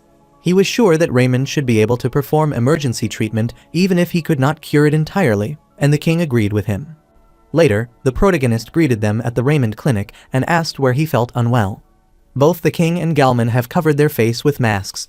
Raymond could see the blood stain on the king's mask, which scared him. Raymond wondered if the Dark Guild members had a faction war, but he was sure they would have some money because they were from the Dark Guild. The protagonist realizes he has to cut his arm if it's not treated promptly and instructs the king to come that way. The king explained that he was poisoned, so he needed Raymond's help in emergency treatment. While looking at the king's arm, the protagonist wonders if they are criminals who can't let their identities be exposed. But that doesn't matter because a patient is a patient to him. He started taking a look at his wound and was worried because it was in a bad state and wondered what kind of poison it was. The protagonist inquired if he had any other symptoms of seeing the wound of his arm aside, like blurred vision, heart palpitation, dizziness, or headache. King Odin de Houston explained that he felt a little dizzy, had a slight headache, and thought his pulse was a little faster. Raymond was startled to hear his patient's voice, which seemed familiar, so he wondered who he was and if he was one of their previous patients. Raymond explained that his poisoned wound was in bad shape, and his pulse was also not looking great, which seemed to be caused by the poison of dragon blood poison and nerve poison. The king cleared his throat and requested Raymond to provide him with emergency treatment so that the poison wouldn't spread any further and that he would be receiving the actual treatment too. The protagonist gladly informed him that he could treat this, which shocked them, and they inquired what he said. Raymond explained that this poison is a 3-white snake poison mixed with an alpenrose extract. So, if he administers an antidote for 3-white snake poison, he could detoxify it. Galman was shocked, wondering how Raymond knew the poison, and if it was the ancient knowledge known as a medical technique. Galman was surprised because people usually use healing to invigorate one's vitality to purge the poison because it takes too long to identify it. The protagonist refused and explained that he knew this because he studied it as an apprentice and was an S rank in medical botany. He studied various types of medicinal knowledge to make up for his lack of healing power, and there was probably no one in Lapensiana more knowledgeable in medical botany than Raymond. He felt like he just had to learn it at least, and in the past, Hansen was thrilled to know that he was an S rank in medical botany. Raymond had one antidote in their clinic, but there was one problem, and Galman wondered what the problem was. Raymond explained that poison is an enhanced version of 3-white snake poison, which is not compelling enough with just the antidote of 3-white snake poison. So Galman wondered what they needed to do to solve this problem. The protagonist explained that they must use a method to maximize the effect of the antidote. It might be a method that the two of them would find hard to accept, though. Galman wondered what that method was, and Raymond explained that he wouldn't be drinking the antidote, but he would be injecting the antidote directly into his blood vessel using the needle. However, Galman disagrees as he doesn't want to do this because he has never heard of that bizarre treatment method of injecting the antidote into the blood vessel using a needle before. At the same time, the syringe was the most commonly used device for injection on modern Earth. But in Lapensiana, it has never been used before, so it's natural to reject this method. Galman asked Raymond if he knew who that person was because he was so crucial that no words could describe him.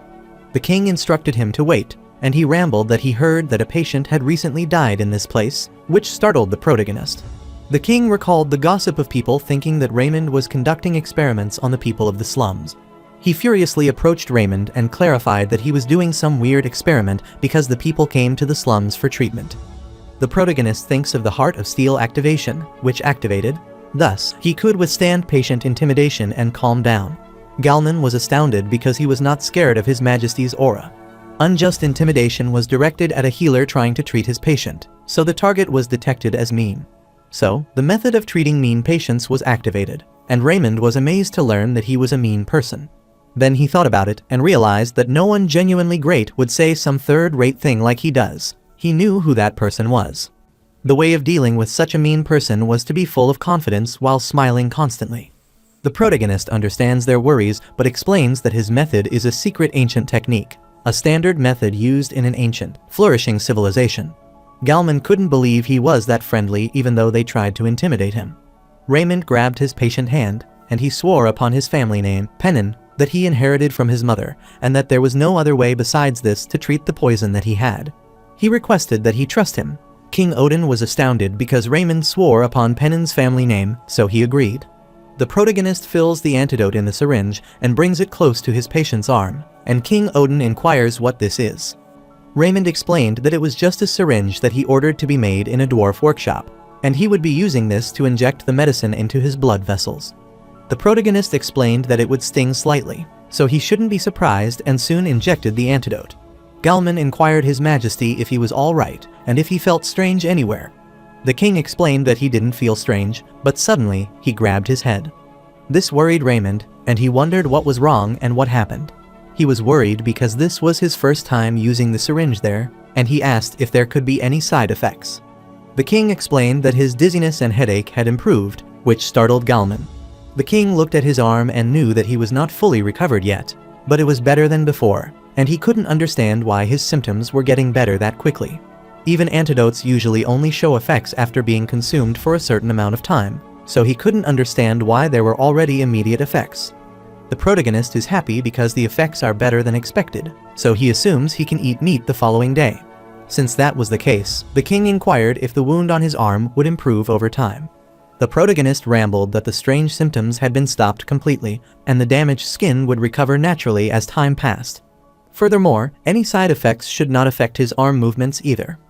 King Odin realized that if he had been stubborn and insisted on returning to the castle, he might have had to lose either the function of his arm or cut it off. Raymond also helped them considerably back with Princess Sophia, which was the second time he had helped them. Soon, Hansen arrived and was mortified because the patient came while he was away. But the protagonist assured him it was all right because he was done with the treatment. Simultaneously, the king thought that as a ruler, he needed to be transparent concerning rewards and punishment, so he wanted to bestow a fitting reward. He owed Raymond an outstanding debt, which startled him, and he requested to let him know if there was any reward he wanted. The protagonist instructed him to give him money, which startled the king as he wasn't thinking about that. Raymond explained that it isn't that great to be called a debt, but he needs to pay for the treatment. Raymond knew that since his patient used aura, he might probably be at least an executive level within a dark guild, so he wanted to extort a massive chunk out of him. The protagonist explained that this treatment method is a little more expensive, so he should be prepared for it. Galman was shocked, and he inquired if the money would be enough. He should feel free to say anything he wants because they are people who can make many things happen. The protagonist clarified that he is a healer, so it's only natural for him to treat patients, so he wouldn't expect others to be in debt to him. Just taking the designated treatment fee would be more than enough for him, and he wanted to rip a large sum off of them, which would be more than enough for him. Galman couldn't believe that Raymond acted the same way even when he was not in the imperial castle and supposed he was such a pure and righteous healer. The king inquires how much are the treatment fees, and the protagonist utters it's 500 pina. Raymond thought this was the most expensive bill he had ever given since he opened this clinic. But this was his chance, so he just wanted to give it a go first. The king was stunned to learn about the fees and furiously stared at him, which made Raymond wonder if he had asked for too much. Hansen whispered in the protagonist's ear that 500 pina is a large amount of money that could feed a commoner for half a year. However, Raymond didn't want to compromise because this was his only chance to make up for the minuses that the clinic had made, and he clarified its 500 pina would be final. Hansen clarified that a promissory note wouldn't work as they must take the cash. King Odin coughed and explained that 500 pina was a little, but Raymond emphasized that it had to be that much before he could complete his sentence. Raymond thought that was a fitting amount of money considering the treatment he received and was requesting him not to ask him to give him a discount. Galman thought it was too cheap because a rank healer would charge at least 1,000 pina, and since there is also the cost of the antidote, he thought Raymond would be asking for 2,000 pina. He could now understand why the people of the Bay region are charmed by him because he is a healer who is only interested in treating patients and nothing else.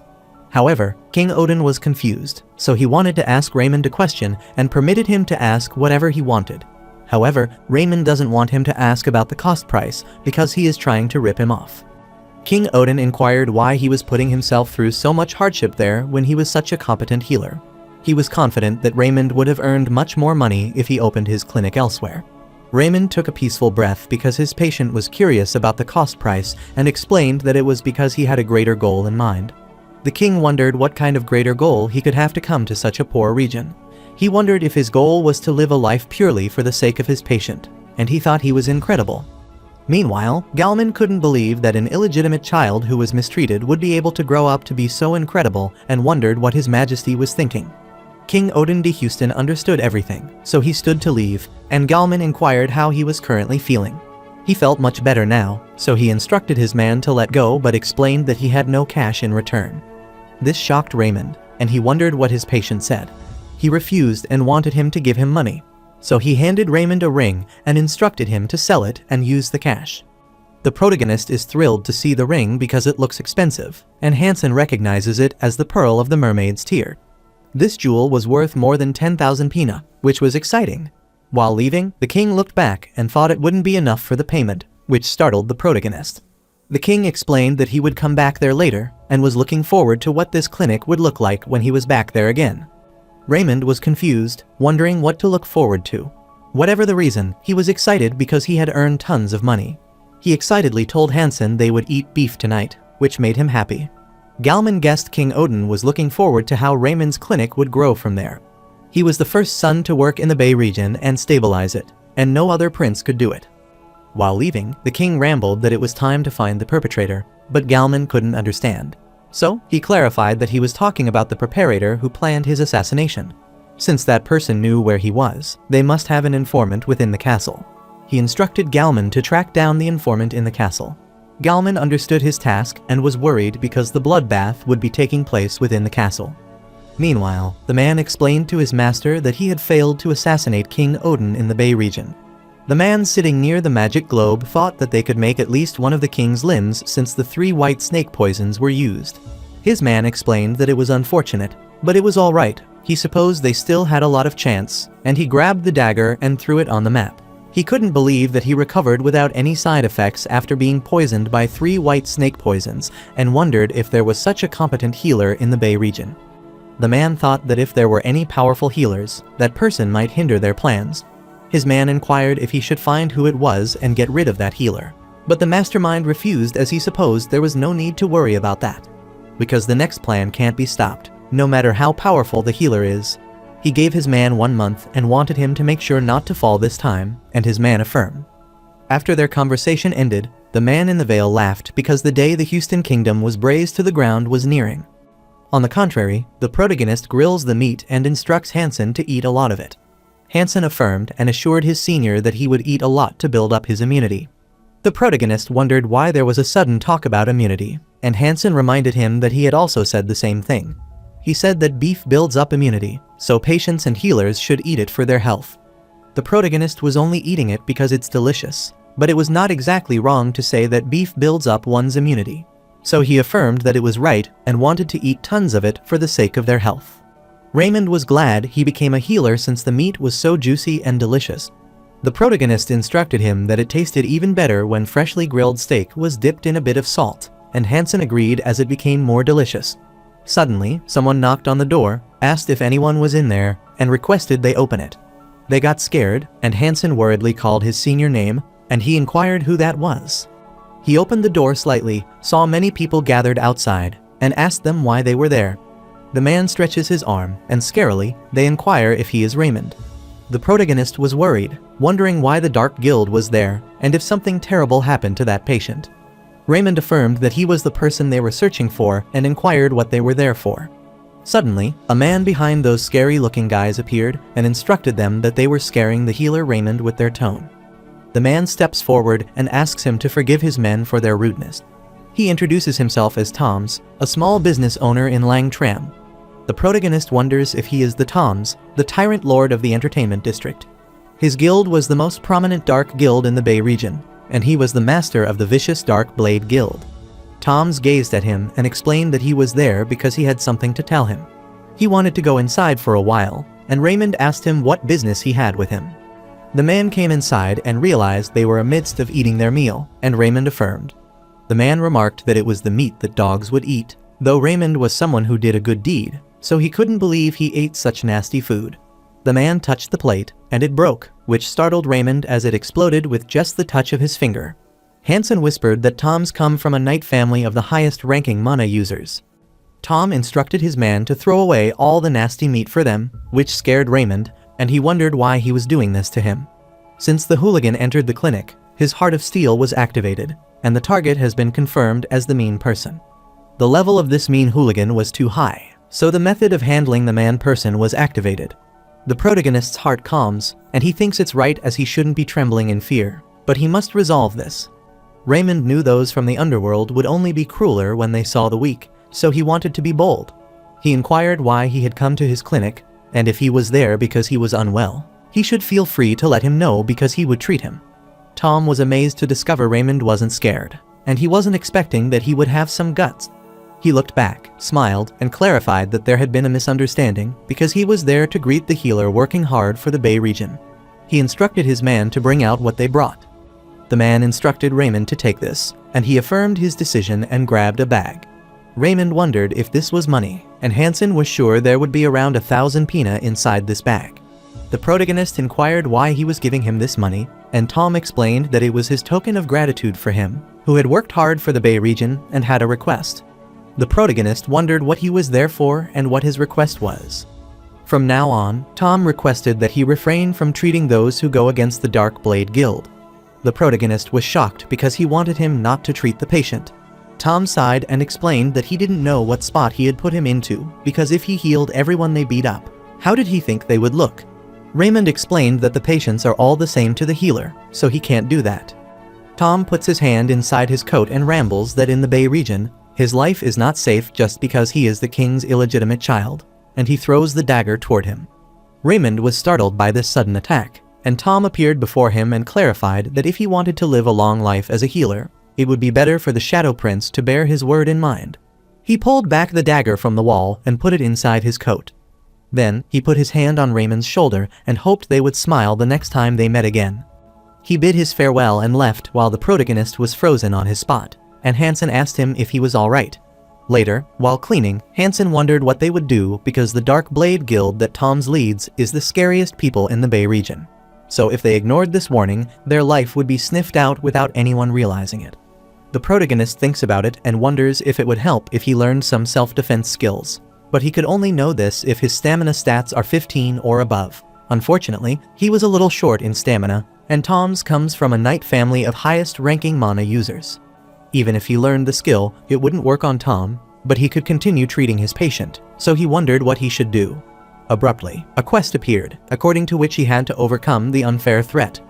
This was a low-level medical care quest because he was threatened unfairly regarding the patient's treatment. However, a healer must never ignore the patient and refuse to provide treatment, so he was requested to overcome this injustice. Precise requirements were to treat the patient without succumbing to the threat, and he would get skill points and an additional hidden bonus for completing the quest as a reward.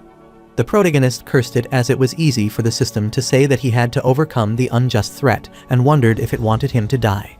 While he was still thinking, suddenly, two men appeared with a patient and requested him to help them while he was still thinking. The protagonist looked at the patient's condition, who was coughing and severely injured, and he inquired if the fight occurred anywhere. The man explained that it was the Dark Blade Guild, as they said they don't pay the taxes on time, so they brutally beat her up like that. The protagonist and Hansen were startled to know that Dark Blade Guild did that and remembered last night's incident. Abruptly, the patient couldn't breathe properly, and they requested Raymond to help them and treat her. Raymond examined her and concluded that she had broken ribs that were piercing her lungs, so it would be dangerous if they left her like that. However, Hansen was reluctant because he remembered what Tom said. Raymond was worried to see the patient coughing out blood and wanted to think about the consequences later because they needed to save her first. Her breathing sounds were dull, so he concluded that her lungs might be filled with blood, so they needed to extract the blood quickly. He instructed Hansen to bring him the surgical knife and hose, but Hansen was worried. Raymond looked at him and inquired if he wanted to see her die there and yelled at him to go now, so Hansen rushed away. Soon, the protagonist came out of the operation theater and apologized to them as he kept them waiting. The man asked how it went and assured them she would be fine now. The patient's family started crying and thanked him for his help and for saving her. Suddenly, Hansen rushed to him and worriedly inquired what they should do if the Dark Blade Guild retaliated because of this. He wondered if they should ask Blue Moon Cancer for help. Raymond knew the Blue Moon Guild was no match in power to the Dark Blade Guild, so that they would lose instantly. Raymond wondered if he should pack his things and run away as his debt kept increasing, and he hadn't even leveled up. It was still not enough to pay his debt, even after selling the jewel ring he had previously. Even if he ran from Tom's for now, the healer loan would chase him for the money, and those devil loan masters would get him, so he wondered what he should do. Abruptly, he was informed that he had completed the quest and received that title who overcame the injustice and a bonus level up. Soon after, a notification about the hidden bonus and its benefits was displayed. The protagonist wondered what that hidden bonus could be, and its description appeared, explaining that it's an item that can temporarily increase proficiency. With that, he could increase the proficiency of the skill to an A rank for 24 hours. Raymond couldn't believe he could improve his skill proficiency to an A level because all his current skills were at a D rank. Abruptly, a quest appeared requesting him to save his patients from suffering, and its difficulty was high. The quest description appeared, instructing him that a criminal group was harassing the patient. Because genuinely great doctors will never look away from their patients' suffering, he had to defeat the criminal group and save his patients. The quest's clear requirement was to defeat the Dark Blade Guild. As a reward, he would get a bonus level up 3 times and 50 skill points. Raymond was worried about thinking about defeating the Dark Blade Guild, and he wondered if the system was out of its mind because he was the healer. But he knew that if he ignored this quest and ran away, then those debtors would capture him to become their slave healer. He found this situation unfair and was tearing up thinking of how difficult a life he had. Raymond wondered if there would be a way to do this if he increased the proficiency of one of his skills to an A rank, and he thought about expanding the proficiency of his magic skills to an A rank. A rank was an advanced class magic, which would be magic that an advanced mage uses, and then he could take down Toms in one hit. But the problem would be that even if he increases his magic rank, he would need more mana to use since he can barely use his D rank magic with his current mana capacity. He started pondering about his other skill and if there was a skill that could help, and he was startled as he got an idea. He rushed toward his table and instructed Hansen to help him deliver the letter he was about to write to Cancer. Hansen couldn't understand what this meant and inquired what he would do, and Raymond clarified that he was not running away. Hansen was worried because this was dangerous and asked him if he didn't know how dangerous the people of Dark Blade Guild were. Raymond was aware, but even so, he couldn't leave this place, which startled Hansen. Even though he knows how much his senior cares for the people in the slums, he still thinks it would be dangerous. Raymond closed the letter he wrote in the envelope and clarified that he had a plan, so he instructed him to trust in him and follow his plan. Raymond clarified that what Hansen would do was very important, so he had to ensure the letter was delivered. Hansen affirmed and assured him that he would make sure to deliver this even if it cost him his life so that he could be helpful to Raymond. After Hansen leaves, the protagonist uses his hidden bonus to increase his skill proficiency. The protagonist knew the strategy needed a skill, so he increased his proficiency. That skill was Heart of Steel, so the Heart of Steel proficiency increased to a rank so that he could maintain an iron will and unwavering heart constantly. The protagonist could feel the difference because this was on a completely different level compared to when it was D rank, and he wasn't afraid of anything, so he decided to head there. Later, at Entertainment District Lantrum, Dark Blade Guild, Toms was astounded to see Raymond there, and he couldn't believe that such a humble person could visit this place personally. He was furious, stared at him, and clarified that he was about to call him because he had a business with him. Raymond knew that he would want to beat him to a pulp because he treated someone that the Dark Blade Guild had injured.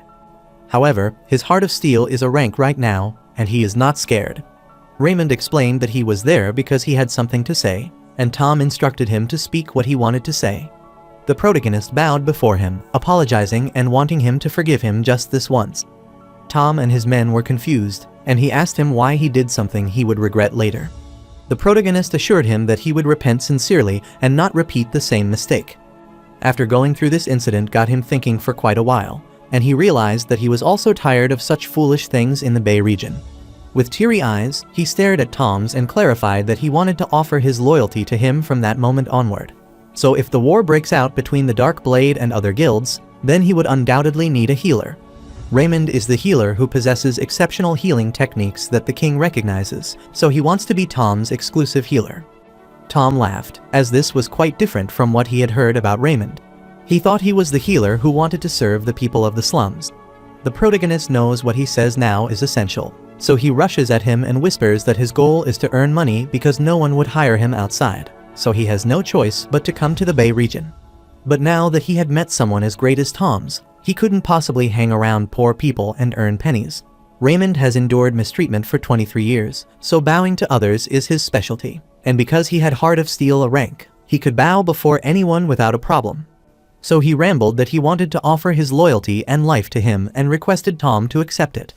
Tom likes what he is doing because humans are greedy, so that this behavior could be expected. The protagonist affirmed and agreed, knowing he had gotten it because those were such wise words. Because Tom's accepted him, Raymond wanted to examine him once for free. Tom was stunned to know he wanted to examine him and wondered why. Raymond explained that among the secret ancient techniques that he is using, there is one that is a medical examination. This is to look for the illnesses that might occur in advance, and he wanted Tom's to know that it is the top-level secret technique that only people of noble status could experience. Tom was impressed to discover that this technique could only be experienced by people of noble status. He didn't want to lose this opportunity and agreed to go through the procedure. The protagonist whispered in his ear and asked if it was all right with him. Then, he could ask the rest of the people in the room to leave temporarily because medical examination is a secret ancient technique. He was concerned that he wouldn't be able to sell this technique as a service if anyone saw what it was like and stole it. Tom concurred and instructed all of his men in the room to leave the room and to come in when he told them to do so, and all of them affirmed and obediently left the room, which impressed Raymond. Later, Tom was lying on the sofa, and Raymond explained that he would first look at the abdomen, so he started palpating the abdomen. He couldn't find any abnormality in the abdomens, so he looked at his heart and wore the stethoscope.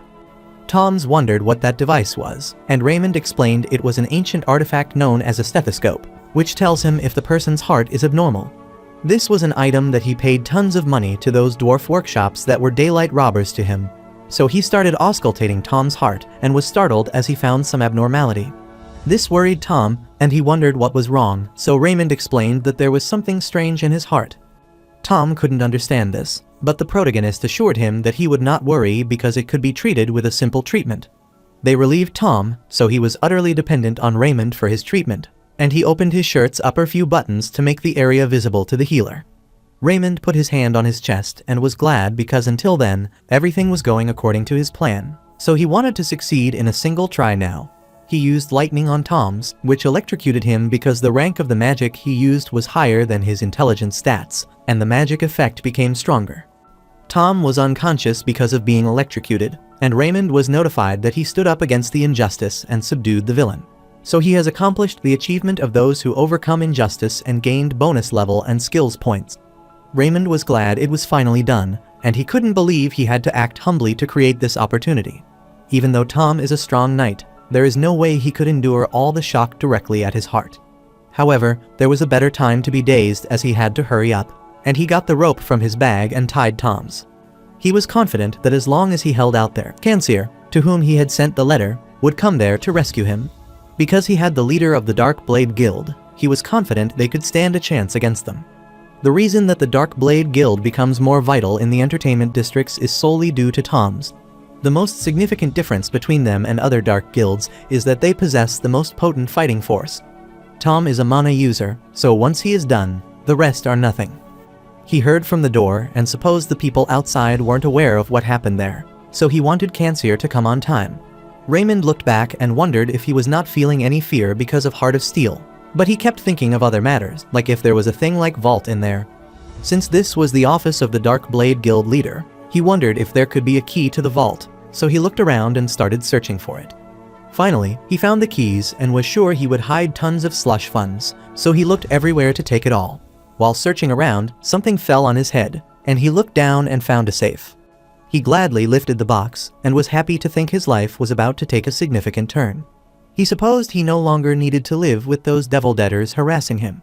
He opened the chest and found some documents inside. He wondered what this was because there was no money. Suddenly, he was startled because these documents were secret ledgers and detailed documentation of all the crimes that Tom had committed, and there was even a list of nobles he had bribed. He was still looking at those documents when Tom suddenly woke up and furiously asked how he dared to trick him. The protagonist looks at him, who is furious, and wonders if it is because he was a strong knight that he woke up so early. Raymond instructed him to stay still as he could tell that he was all tied up right now and ordered him to be quiet before he beat him.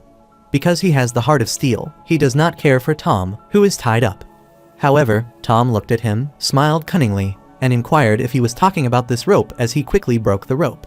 Raymond was startled, wondering if he manifested a mana blade and cut it, and he worriedly apologized to him and explained that it seemed like there was some mistake with his treatment. He explains that rope is the kind of treatment, but Tom doesn't believe him and instructs him to shut up before he kills him. The protagonist was worried that he would die at this rate, but wondered how his stats were currently. He thought it would help him escape if he increased his stats now, and he saw that he had a few stats points from his recent level up, so he decided to add a few points to his stamina. His stamina became 15, and he was notified that he could learn self-defense skills. He opened the market and purchased self-defense skills, which cost 50 skill points. Abruptly, Raymond was given a bonus for buying self-defense skills for the first time, so he learned the healer's self-defense skills and 50 skill points were consumed to buy them. The healer's self-defense skills were a supporter skill that increased his strength to protect himself when threatened. So when he would be in danger, his following stats would increase temporarily, and he would get an additional 10 points for stamina stats and 5 points for senses stats. He activated his skill and was surprised to see the sudden increase in his stats. Even though he could feel like he had gotten healthier because his stamina stats were up, he was up against a mana user, so there was no way he could fight him. Tom was laughing as he wanted to kill him, but Raymond closed his eyes and refused as he didn't want to die like that, and he wanted to enjoy riches and fame in his life at least once. Usually, he would be trembling with fear, but because he has a rank Heart of Steel now, he wanted to try it. Raymond grabbed the stick and started attacking Tom, who assured him this was useless because he was a weak healer. But suddenly Tom's was shocked because what he saw was quite unbelievable, and soon he was lying unconscious on the ground. The protagonist couldn't believe his eyes because even though he was in poor health, Tom fainted with just one hit as he should have been able to dodge that swing. Raymond was notified that he stepped up against a powerful foe with bravery and defeated him, so he had accomplished the achievement of the dwarf that defeated the giant. He was given 20 skill points and a bonus, and when he fought someone stronger than him, he would manifest a mysterious strength. Based on this, Raymond supposed he was out cold, and he couldn't believe that the after effects of being shocked by electricity were more significant than he thought. He wondered how this happened, but firstly, he needed to tie Tom up before he became conscious. While tying, he heard the noises coming from outside, and he supposed Kanseer had finally arrived, but that shout was louder than expected. So he peeked outside the window and wondered if Blue Moon Guild had so many people. Many of the people were gathered outside, and Kanseer happily rambled.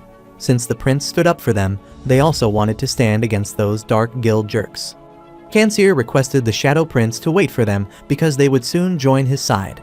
Raymond was shocked to see so many people and wondered who they were, and suddenly, a notification appeared.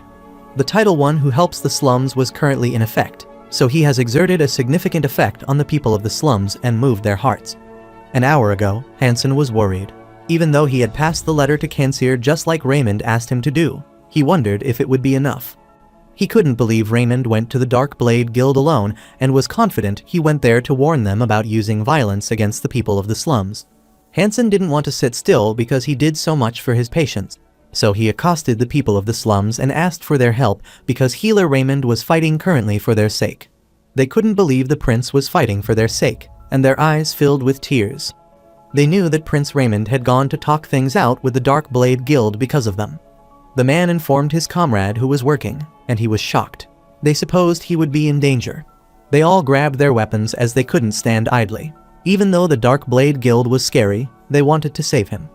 At present, everyone is happy because they have defeated the Dark Blade Guild, so now he wants to save the prince, and one of them finds Raymond peeking through the window. Kanseer wondered where he was, and they finally found him and were worried. They saw the bruise on Raymond's head and wondered if he got hit on his head and was fighting with Tom alone, and they assured him that they were on their way to save him. However, Raymond recalled how he got hit by the box and was trying to explain to them how he got the bruise while searching for the vault. Kanseer started climbing the climbing window, and Raymond instructed everyone to calm down because he had already subdued Toms and showed them unconscious Toms.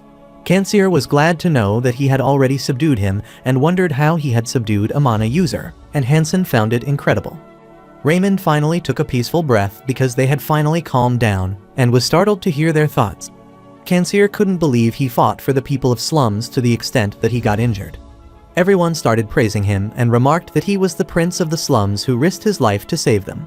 The protagonist was waving for them to explain everything, but all of them were glad to see the prince waving to them and wanted the Shadow Prince to live a long life. Raymond was dumbfounded but decided to go with whatever they thought instead of explaining. Raymond had no idea now that he had the rank heart of steel buff on and was waving his hand while looking at the people of the slums. Everyone was happy to see such a dignified and confident pose, just like their prince. However, one man thought they could not call the illegitimate children princes. But Kanseer instructed the man to shut up because the only person they considered a prince in the Bay region was Raymond. Finally, the quest was completed, and he received 3 times the bonus level up and 50 skills points. Furthermore, his reputation has also increased, so he gained more influence over the Bay region. Meanwhile, at the Imperial Palace, Galman was stunned to know that Raymond had subdued the Dark Blade Guild. It was not easy to root out that guild entirely dominated by the slums, and wondered how he did that. The knight explained that the people say he devised an elaborate plan, went into their base personally, and then took down their leader, Toms. Galman was happy because Toms was one of the highest ranking knights who were mana users, although he needed to be at the expert level. It was vital for him to be treated with respect within most small to medium knights' orders, but a scheme took down someone like that. The knight further said that he took on such a significant risk purely for the sake of the people of the slums because he could no longer stand seeing them harass the people. Galman couldn't believe that Raymond, who could be so timid, risked his life, and he supposed he had been wrong about Raymond this whole time. It happened in the clinic, too, that devoted look he had with only the people of slums in his mind. Because he had gone through such a dangerous experience and had inquired if he was okay. The knight explained that Raymond had a little injury on his forehead, but fortunately, there weren't any significant injuries. Galman thought it was great, and because Raymond had achieved such an incredible feat, he ought to be rewarded. The knight further explained that he had achieved a more remarkable feat than subduing the Dark Blade Guild, which surprised Galman. She explained that he didn't just subdue Toms, but also found the secret ledger, which contains all the crimes Toms committed. Galman wondered what that secret ledger was about, and she explained that ledger contained the list of the names of nobles who had dealt with the Dark Blade Guild so far. According to the document, some nobles supported him and got dirty money in return. Galman asked her if she was sure about it, and the knight concurred because there was solid evidence about the transaction record of the money. What was worse is that Viscount Caspard, the Bay Region administrator, was also on the name list. This worried Galman because if the world learned about this document, a great storm would occur within the political world. Meanwhile, at the palace's underground prison, Tom wanted Raymond to wait for him as he dared to deceive him so that once he got out, he would find him first and kill him. He tried to make the weakling beg for mercy, but he wondered what that last hit back then was, which was too strong for a weak healer like him. Because Tom got panicked, he couldn't even react and got knocked unconscious. That is the moment for someone without any muscle and who has never learned swordsmanship before. Tom felt stuck by the club, which a powerful knight swung back when he was in night order. Suddenly, someone approached his prison, and he smiled cunningly, thinking they were finally there to release him. He supposed it was worth giving bribes to the nobles in preparation for a day like this. However, a few soldiers arrived. They tied his neck and arm, and he wondered what they were doing and inquired if they knew who he was. Abruptly, someone carrying the thoroughly heated steel rod appeared, asked him who he was, and explained that he was the worst criminal in the world. This worried Tom, and he asked the man if he thought the noble behind him would let this slide. The soldier explained that all the nobles he bribed have been captured and brought there and are now being interrogated. Because the secret ledgers that Sir Raymond found contained all the records, he couldn't get out until he spilled everything about the Dark Blade Guild. Tom spilt everything after a few days of torture and interrogation, and the corrupted noblemen were all punished for this. The Dark Blade Guild had been completely uprooted. Abruptly, the protagonist was notified that he had accomplished a remarkable feat for the slums, and he accomplished the achievement of cleaning up dark organizations and overthrowing corruption. His reputation increased significantly, and he gained more influence over the Bay region. The protagonist was worried because he somehow freed the slums from the bad guys and became a hero. Raymond only did something because he didn't want his life to be ruined. He never thought the secret ledger would have that information. Abruptly, Hansen entered the clinic and gladly informed the protagonist that he had bought beef that could improve immunity with the treatment fees they had received the day before. He bought the best quality beef to experience the maximum effect of increased immunity and assured Raymond that he would grill it perfectly and that all its juices were still kept inside. Raymond instructed him to cook it usually, but Hansen refused because he couldn't do that, and he couldn't possibly cook the beef that his senior would be eating in an ill manner.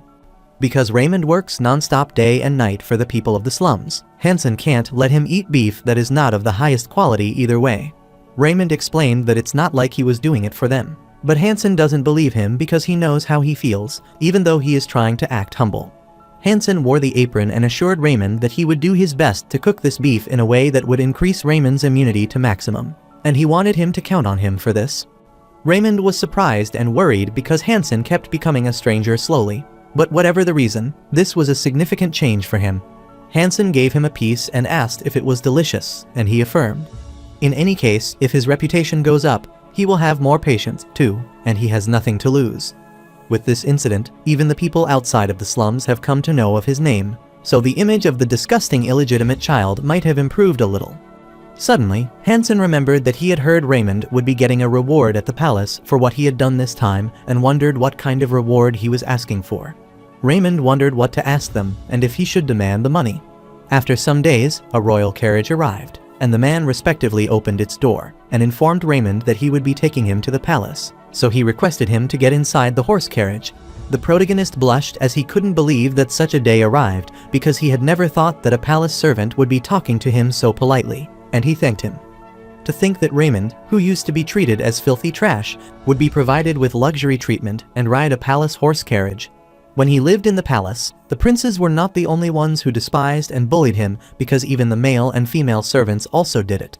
He missed his meal because they forgot to bring it, and they intentionally gave him dirty clothes to wear and made him sleep in a cold room. On his way, all the citizens hoped to see him later and wanted the prince to live a long life. They were waving at him, praising him since he was so handsome and the hero of the Bay region, so they were cheering for their hero healer. He was now Sir Raymond, who defeated the Dark Blade Guild and hero healer of the Bay region who exposed the corruption of the nobles. He wanted to return soon, and following their cheers, he tried to bring tons of money from the palace. From the crowd of cheering people, he suddenly saw someone sitting behind him and was startled to see that person. The protagonist saw a mother with her malnourished child waving at him happily. Seeing the child's condition, Raymond could tell what he was suffering from because this didn't need a diagnosis. There was a lack of nutrition, and many children like him were in the slums. While many good things have been happening lately, the people of the Bay region still live poor and challenging lives. The protagonist thinks for a while, but then furiously clenches his fist and thinks this isn't something a mere healer like him should be concerned about. Poverty is something that high-ranking people like the king or the prime minister should resolve. Even just doing his work as the healer in the slum was already doing enough for them. He decided to forget this and think about the big reward he wanted to request. But the face of that malnourished kid wasn't fading away from his memory, and abruptly, a bonus quest appeared. Raymond wondered what that bonus quest was for which he was promised a good reward. Later, the quest description appeared, and he was informed that he was about to receive a reward for accomplishing a remarkable feat. The contents of the reward would be decided based on his decision, so he was requested to choose the best reward. Furthermore, the reward would be received and evaluated in ranks A, B, or C, and he would be given additional rewards. Rank A had 1 bonus level and 3 skill points, rank B contained 10 skill points, and rank C contained no reward. However, the protagonist wants to make money, so he does not want the system to give him any strange quest. Later, he arrived at the palace, and as he entered the palace, all the servants started gossiping about him, saying that he was an illegitimate child. All the servants wondered why that filthy brat had come into the palace as he smelled disgusting. One heard that Raymond had accomplished a remarkable feat and came there to get his reward. In any case, all the others supposed he might have gotten lucky because someone as lowly as him couldn't achieve anything. They heard that Raymond went to the slums because no other clinic wanted to take him in, and they thought the slums suited him. Raymond had forgotten all this as he lived in the slums, but the people outside the slums still thought of him as filth, nothing more, nothing less. He cursed them all because it was not like he wanted to be born as an illegitimate child. So if they wanted to criticize someone, they should criticize the king. He tried to remember all of their faces so that when he became the best healer in the future, he would ensure that all of them paid for this. He will watch them kneel and beg for forgiveness, and then they and their relative treatment fees will all be charged 100 times more. Suddenly, everyone was startled as someone asked them what they were all doing there, and they bowed before the princess. Raymond was shocked to see Princess Sophia, wondering what she was doing there. The princess furiously stared at all the servants and remarked that, seeing as they were all lazing around there, she assumed they had all completed their task ideally and asked if she was correct and if it was okay even if she inspected them. The servant wondered why she was suddenly finding faults for no reason and knew they would have a hard time if they got on her wrong side. The servants apologized and assured her they would return to their task immediately. Raymond couldn't understand why she was so fierce, even though she was usually intense. Princess Sophia warned those servants that it wouldn't end with just a warning if she found them all lazing around again. She yelled at them to go to where they were supposed to work right now, and all the servants assured her they would bear that in mind, so she rushed away. Then Raymond and the princess looked at each other, and he paid his respects to the princess. After paying his respect, he looked at her again and wondered why she wasn't going away, and if she was there to look for him. She clarified that she was passing by, and the protagonist affirmed as he understood what she meant. Then she explained that she didn't want him to be mistaken because she wasn't there to look for him, which was the truth. Raymond wondered why she emphasized that so much. Sophia instructed him to get going now because she would be on her way, too, and he affirmed that he also wanted to do that. As he was leaving, she furiously stared at him, and he wondered why she was suddenly getting annoyed. Her nasty temper was still the same as he remembered, and then he was startled as she instructed him to wait. She rambled that she had a question for him since they met coincidentally. Raymond laughed, wondered why she kept emphasizing coincidence, and requested her to ask away. She asked him what reward he would request, and he was about to tell her, but she cut his sentence and uttered that it would be best if he thought carefully before speaking.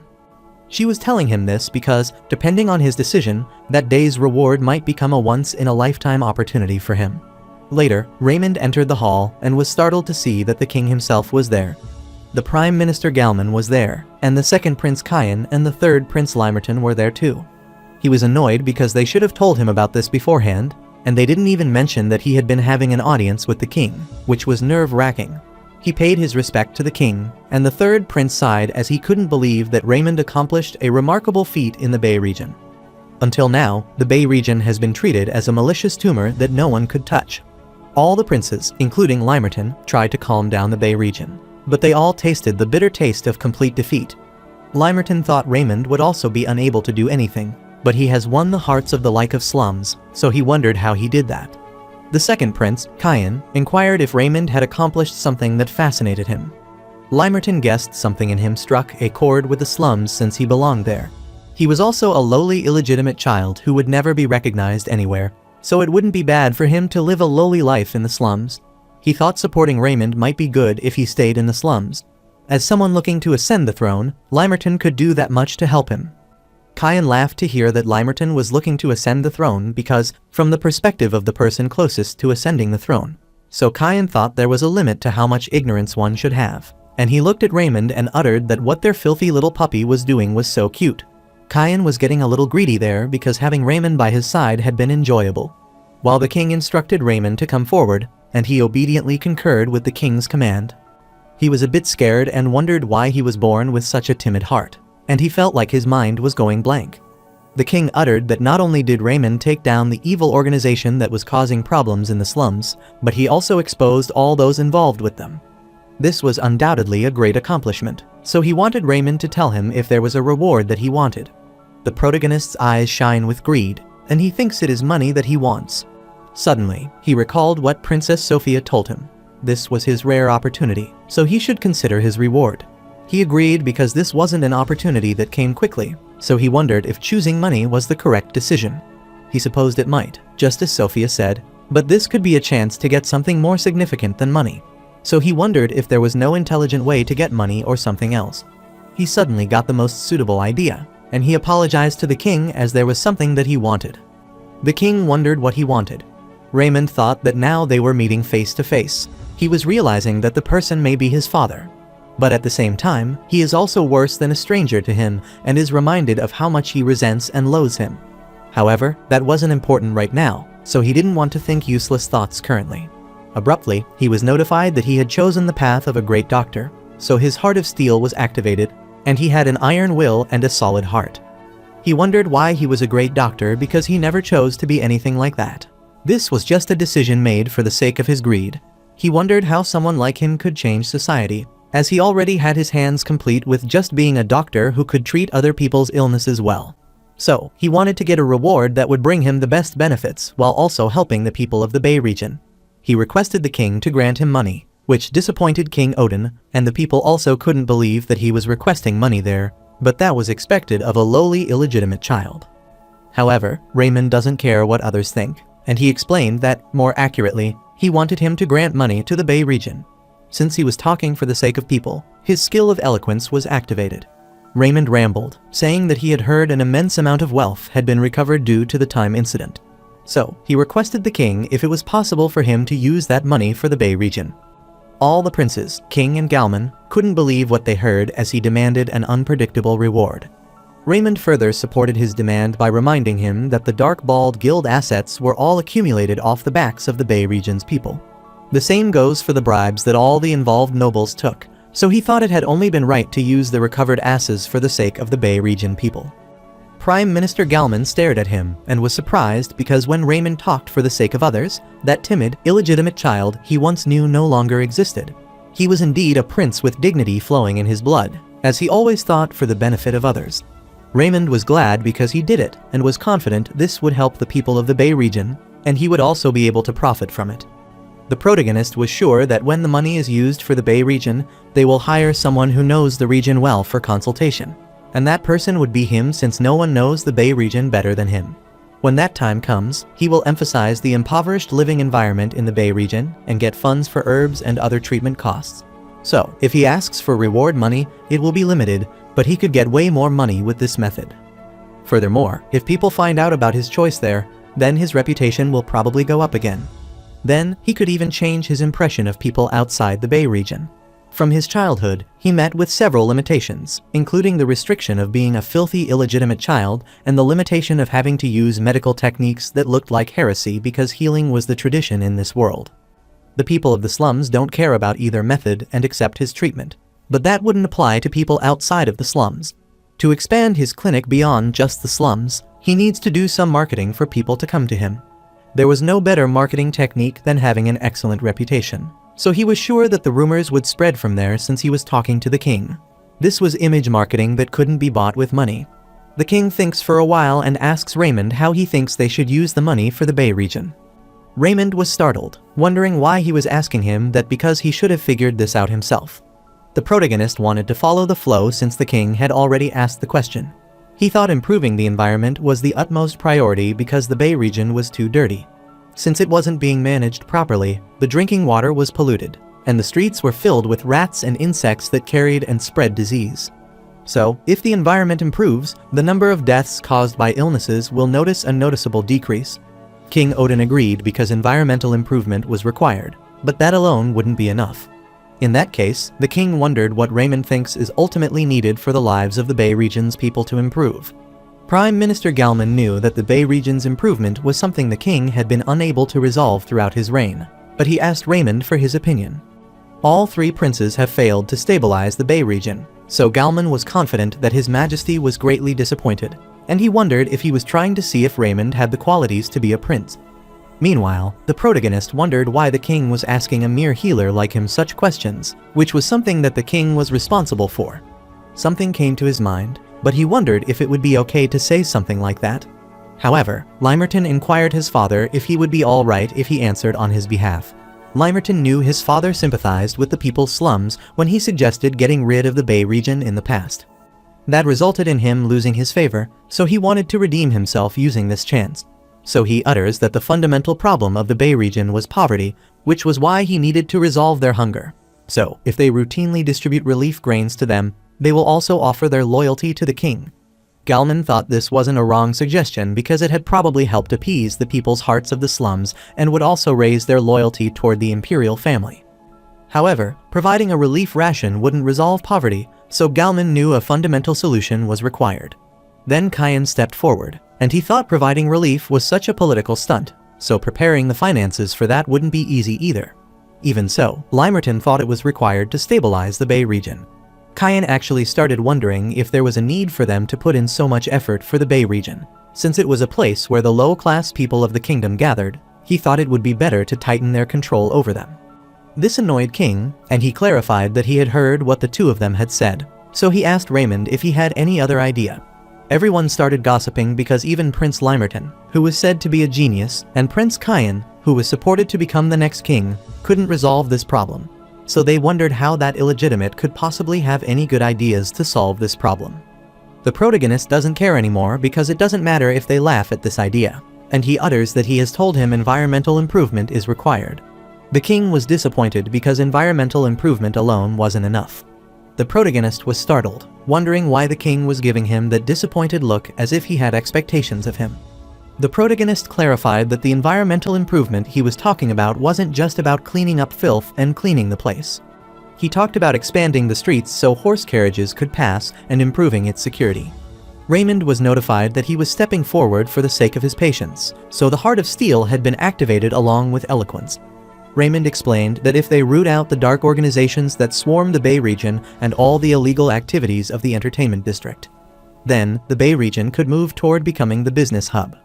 Galman explained that the Bay region doesn't have a connection to people outside, so growing it as a business hub would be hard, and he supposed he didn't know that. Raymond agreed because this was correct for the current situation, but the Bay region possesses an advantage that could help it become a business hub. They wondered what advantage is, and Raymond explained that the first advantage would be Alfangado. The Bay region was closest to Alfangado, where people could go through to get to the capital. However, the merchant doesn't pass through the northwest gate. It is connected to the Bay region and only goes to the capital through the east gate. So, because of the Bay region's security improvements, merchants wouldn't need to intentionally take a longer route to go through the east gate.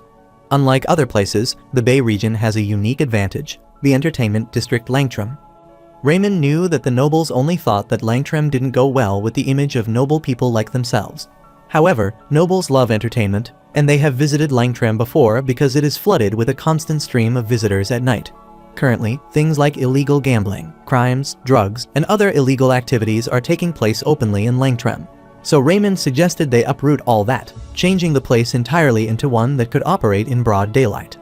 To make Langtram not a place where they could enjoy entertainment secretly, but where people could enjoy a good time with their close friends or family. So if Langtram became a downtown, as he has mentioned, merchants would naturally gather there. The Bay region would be revolutionized as a whole, and the slum people could escape poverty. Galman wondered if Raymond was advocating for the Bay region to be developed as a business district, and was sure that was indeed possible. It was the perfect timing since the Dark Blade Guild had just been removed, so cleaning up the Bay region should go more smoothly. Furthermore, this wasn't something that only benefited the Bay region, because if another business district were created in the capital, it would also help improve their trade and commerce. His suggestion was way better than the two princes had suggested, so Galman was sure His Majesty would be satisfied with this answer. King Odin smiled as if that was not a bad idea, so he instructed Galman to review this suggestion together with the administrator, and Galman obediently affirmed. Raymond couldn't believe the king was acting right away, even though he had a very cautious personality. The king usually carefully reviewed plans before deciding on anything, and he felt weird being acknowledged by the king. Raymond had never even been deceived by anything like a compliment from his father before, so he thanked the king. Abruptly, his father utters that Raymond has all been talking about it for the sake of the slums. He hasn't mentioned anything for himself, and this isn't exactly considered a reward, so he wanted to give him an additional reward. This startled Raymond, and he wondered what that additional reward could be. The king explained that this would be the reward bestowed upon him, and that he would be given the title of baronet from that day onward. The protagonist was startled as this was totally out of his expectations. A baronet might be the lowest ranking title, but it was still a noble. Although he couldn't get territory in the cross-allied empire of which the Houston Kingdom was part, the lowest rank of nobility was still way more powerful than a knight. So the protagonist knelt before the king and clarified that he was utterly undeserving of such a great reward, making the king wonder if he supposed this was too much for him. However, Raymond thought that wasn't the case because he was grateful to him and got concerned because he just blurted out his honest thoughts, so he decided to stay quiet. The king uttered that Raymond had stabilized the unresting heart of the people of the Bay region as a healer, and that he had also taken down the evil group of the underworld. Along with exposing the corrupt nobles, he also provided a hint of how they could resolve their kingdom's 100-year concern regarding the Bay region's problem. So the king thinks he is worthy of this reward. He approaches the protagonist and asks him if there is a family name that he desires. The protagonist explained that he liked it to be Pennon because this was his mother's surname. The king looked at him as if he thought he might use the Houston family name, but he agreed with Raymond's decision. However, he wanted to ask him one thing: if he would offer his life to serve both him and the Houston Kingdom. The protagonist swears in his name that he will offer his loyalty to the king, and the king, Odin de Houston, swears on the great name of Houston that he accepts his loyalty. He then bestowed upon Raymond the title of baronet, so from now on, he will no longer be addressed as Raymond, but as Baronet Pennon.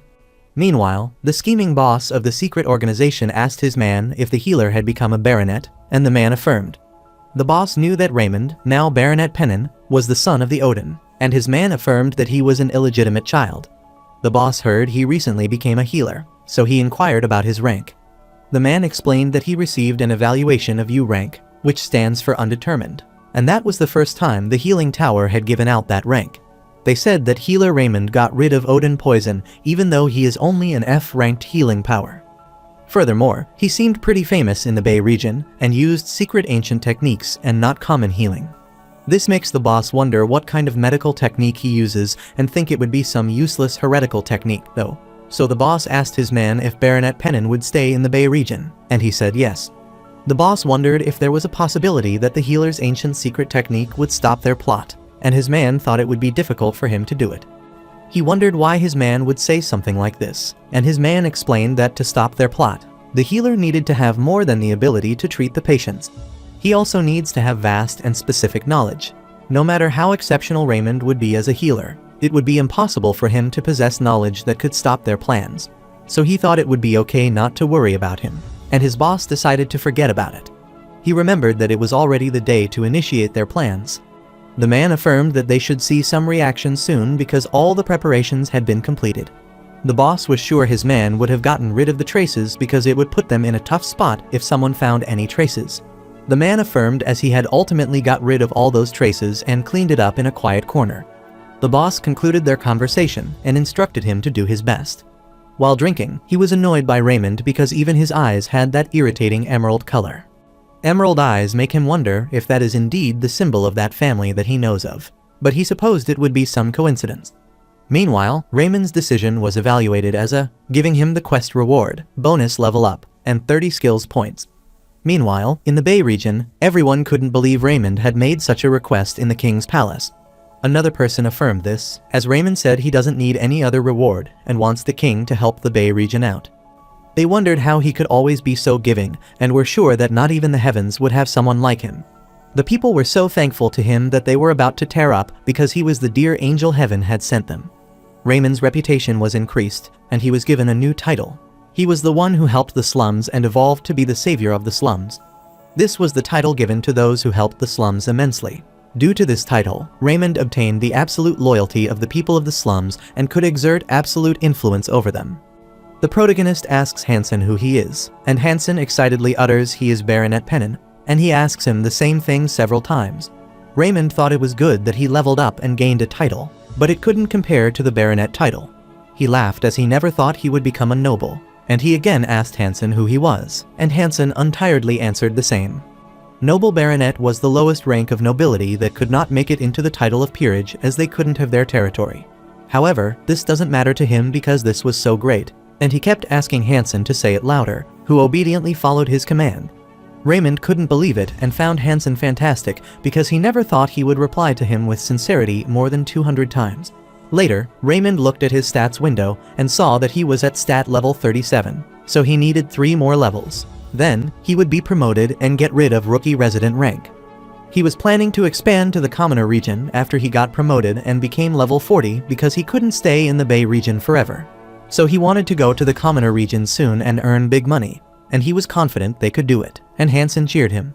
Meanwhile, a carriage headed toward the Bay region, and the person traveling inside was Rao Kaplan. He was the first son of the Count family, famous for his martial arts, and was the youngest to pass the Royal Academy as the top academy.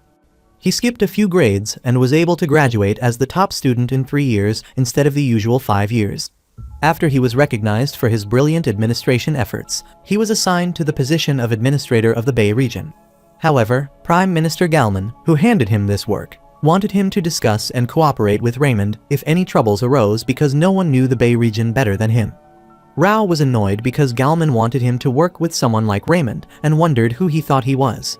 He furiously slams the seat because he is super elite while Raymond is an illegitimate child. But then he jolts away all those negative thoughts because that doesn't matter. He was an educated elite with an open mind, so he wouldn't judge and favor people just by their status. Because it was not like Raymond chose to be born as an illegitimate child, he shouldn't criticize his birth origin. If he were to say something, then it had to be against the father who gave birth to that illegitimate child, so he can't dare to insult the king. But the reason why he can't acknowledge Raymond isn't because of his birth origin, but because of something else. While he did accomplish an incredible feat this time, he was still just a mere healer, and healers are all materialistic and have eyes for money. So Rao wondered if he, as an upright administrator official, must listen to the advice of a materialistic person like Raymond. However, he doesn't want to judge someone based on biases because Raymond could be exceptional. So he tried to find this out with his own eyes, and then made a judgment if Raymond was worthy of his acknowledgement. If Raymond wasn't noble, upright, and clean as the world knows, he wanted to expose his true colors to the world. Soon, the carriage arrived in the Bay region, and Rao was astounded because the atmosphere there was better than he had thought. The demon den of the capital was the public's image of the Bay region. Whenever he went to Langtram with his friends during their academy days, that place always felt gloomy. But the atmosphere had gotten a lot better compared to the past, and he wondered why that was so.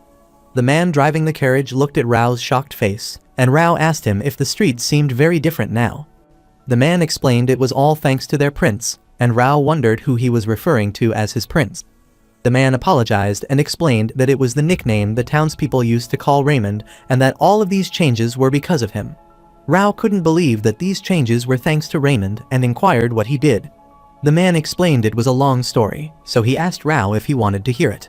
He started rambling, which began when healer Raymond first came there, and after some time, he said that what he did to them was that there was a guy named Tom, and he captured him.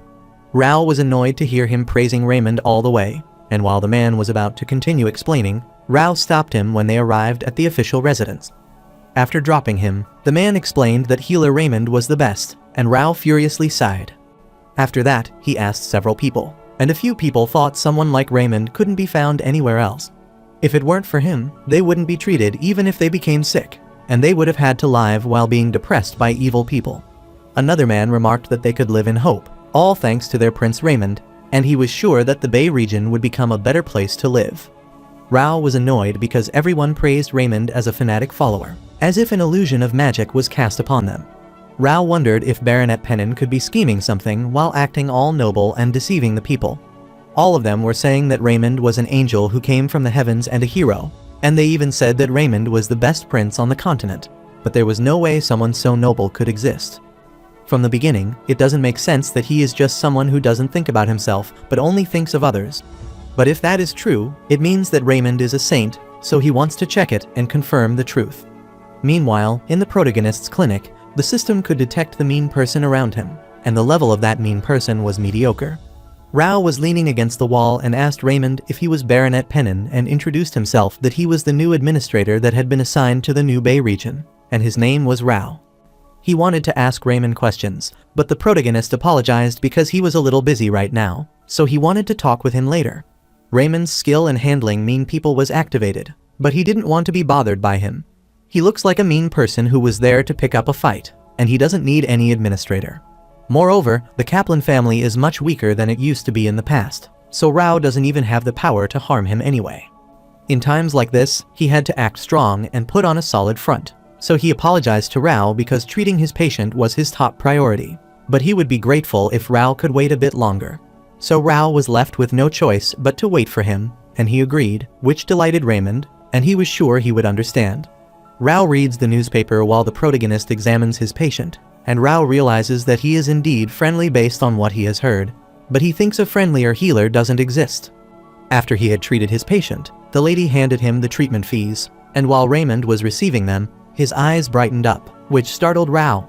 Rao was stunned because he could feel it and was sure of his observation skill that Raymond was acting friendly and deceiving his patient, but he wondered if he was after money or if it could be reputation.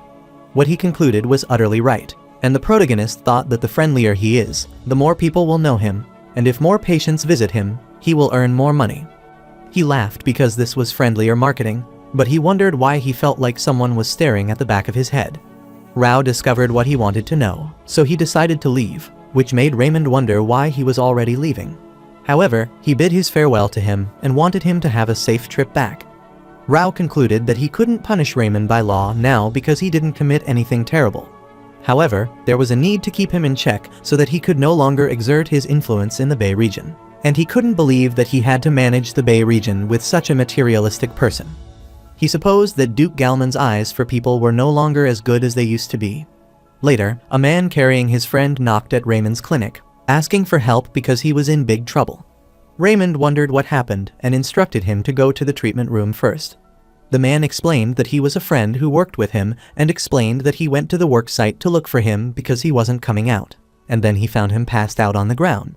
The protagonist opened the patient's eye and checked his pupil reaction to light, but the patient was completely unconscious. Raymond wondered why this suddenly happened to him because this was a brain hemorrhage, which is not only hard to save him, but it can incur fatal after effects even if he does survive. Raymond couldn't save him with his skills because not even a specialist and a professor-level doctor may be unable to help recover a patient who has lost the function of his brain stem. The protagonist looks at the man and apologizes to him, as the patient is already dead, which shocks him. Raymond was annoyed as he wasn't used to this feeling. He is a materialistic healer, but he didn't want to lose his patients. However, he wanted to find out how it happened because something was strange. He wasn't even injured, so he wondered how could a young man like him have a brain hemorrhage. The protagonist asks the man if anything happened to his friend last night and if he gets an impact on his head. The man refused because his colleague was fine the previous day, even though he said he was pretty tired, which was normal while they were working. Raymond knew this was not a normal hemorrhage because there was a petechial hemorrhage under his skin, and he might be bleeding because of congestive splenomegaly. Platelets are part of everyone's blood and are responsible for hemostasis. If, in some cases, the number of platelets is reduced, then one's bleeding won't be able to stop. In cases where the number drops drastically, one could experience deadly situations like hemorrhage in their lungs or brain even when they are not even moving. But Raymond wondered why that guy's platelets would drop, and if it could be a problem with his blood. A viral infection could have had such a condition. The man looked at Raymond and didn't want him to be upset because he knew that wasn't his fault, and Hansen was worried about him. 3 days later, Hansen worriedly entered his office and informed Raymond that they had found another dead person. This worried him, so he rushed to the treatment room and asked the woman what happened. The woman wasn't sure either because the patient seemed to be more ill that day, and then she suddenly started vomiting a large amount of blood. The protagonist was startled because she died after vomiting a large amount of blood. He knew that she was also experiencing a drop in her platelet count due to petechial hemorrhage like the previous case, and he wondered what was happening in the Bay region. There was only one reason the rare disease thrombocytopenia was so prevalent: an epidemic. A deadly platelets decreasing virus might be circulating in the Bay region right now. Raymond was worried because this was a close area, so rumors would spread quickly and scare everyone. Most of the people were gossiping about the patient who died after vomiting blood, and they supposed it was a dangerous endemic because a few days ago, a young man died for no reason. Few couples wanted to leave the Bay region soon because they were worried that they would also die of the disease. Rao was also in the crowd, and he knocked on the wall to capture everyone's attention and assured everyone that they shouldn't worry because an epidemic isn't a problem for him, who is an administrator. One of the ladies shouted at him, asking what he would do about it, and Rao explained that he would analyze the reason. But this was an epidemic because there had already been 2 casualties, so the man didn't believe that a young, inexperienced man like him could do anything, and the lady also agreed that he looked like he had no experience. Everyone supposed they would die there, but Rao was trying to calm them down because that would never happen. One of the men in the crowd assures everyone not to worry because they have the prince with them, and others agree that Prince Raymond will take care of it. One of the men agreed and was ashamed because they all doubted the prince's ability. They ignored Rao and headed toward Raymond's clinic, praising the prince and wanting him to live a long life. Meanwhile, the protagonist is informed that the skill of the savior of slums was activated. He now has absolute influence on the people of the slums and gives a sense of stability to the agitated people of the slums. All of them were gathered outside the clinic as they wanted to relax and trust the prince and requested that he save the Bay region once more. While inside the clinic, the protagonist covers his ear and wonders why they trust him so much because he can't even guarantee anything. There are various epidemics in the world, although some have been identified. However, Lepantiana plagues differ in type and nature from those on Earth. This means many diseases go beyond medical knowledge, so Raymond wasn't sure if he could solve them. However, the residents of the slums already thought he would find a solution to end the epidemic. He cursed his fortune because he was also scared of an epidemic. He was aware that he was the only healer in the region, so he had to take care of this, but he pondered what he should do. Abruptly, the quest appeared, instructing him to take care of the mysterious epidemic spreading in the slums, and its difficulty was medium. Quest described that an unknown plague was raging in the Bay region, so he should have minimized the casualties and stopped the plague.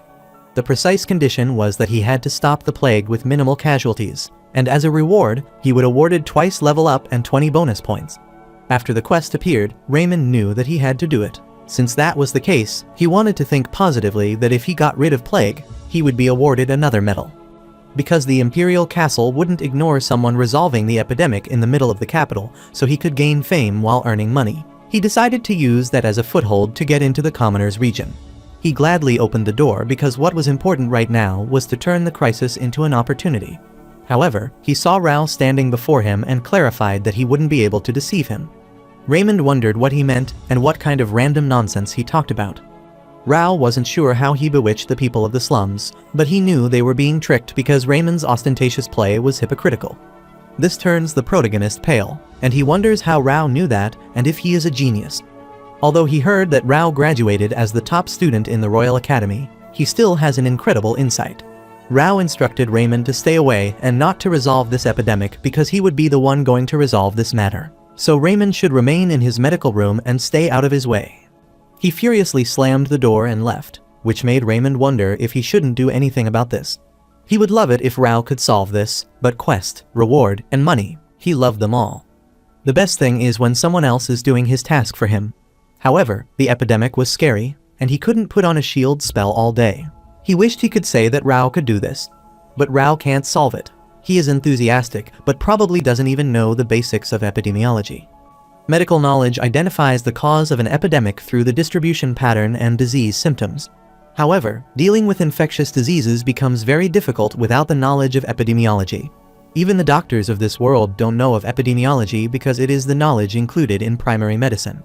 So, in the end, he would have to step in, but the problem was that he was C rank in primary medicine, so he lacked a lot in this area.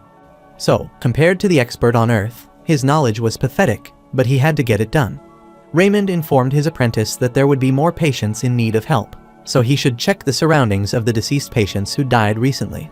Hansen affirmed, and soon after, he returned and explained that there were no new patients in the area. This relieved the protagonist because it meant this was not the epidemic that spread all around. However, they still don't know for sure, so Hansen should tell those who interacted with the patients to stay home. He should also instruct them to come to the clinic right away if they get a blue spot on their body. But he should tell them they don't need to worry too much because it doesn't spread from person to person, and Hansen affirmed. Among the infectious diseases, the worst transmission type would be human-to-human transmission because it spreads fastest. However, they were fortunate that it wasn't human-to-human transmission. But Raymond wondered what the carrier of this disease was then. The demi-humans and monsters that inhabit La Pensiana and the pathogens derived from them could cause infectious diseases. He wasn't sure about the exact name of the disease, but it was most likely called hemorrhagic fever. A hemorrhagic fever is a type of epidemic that causes fever and decreased platelets, which is the type of disease that leads to brain or lung failure. Raymond wondered what could cause the hemorrhagic fever in this region.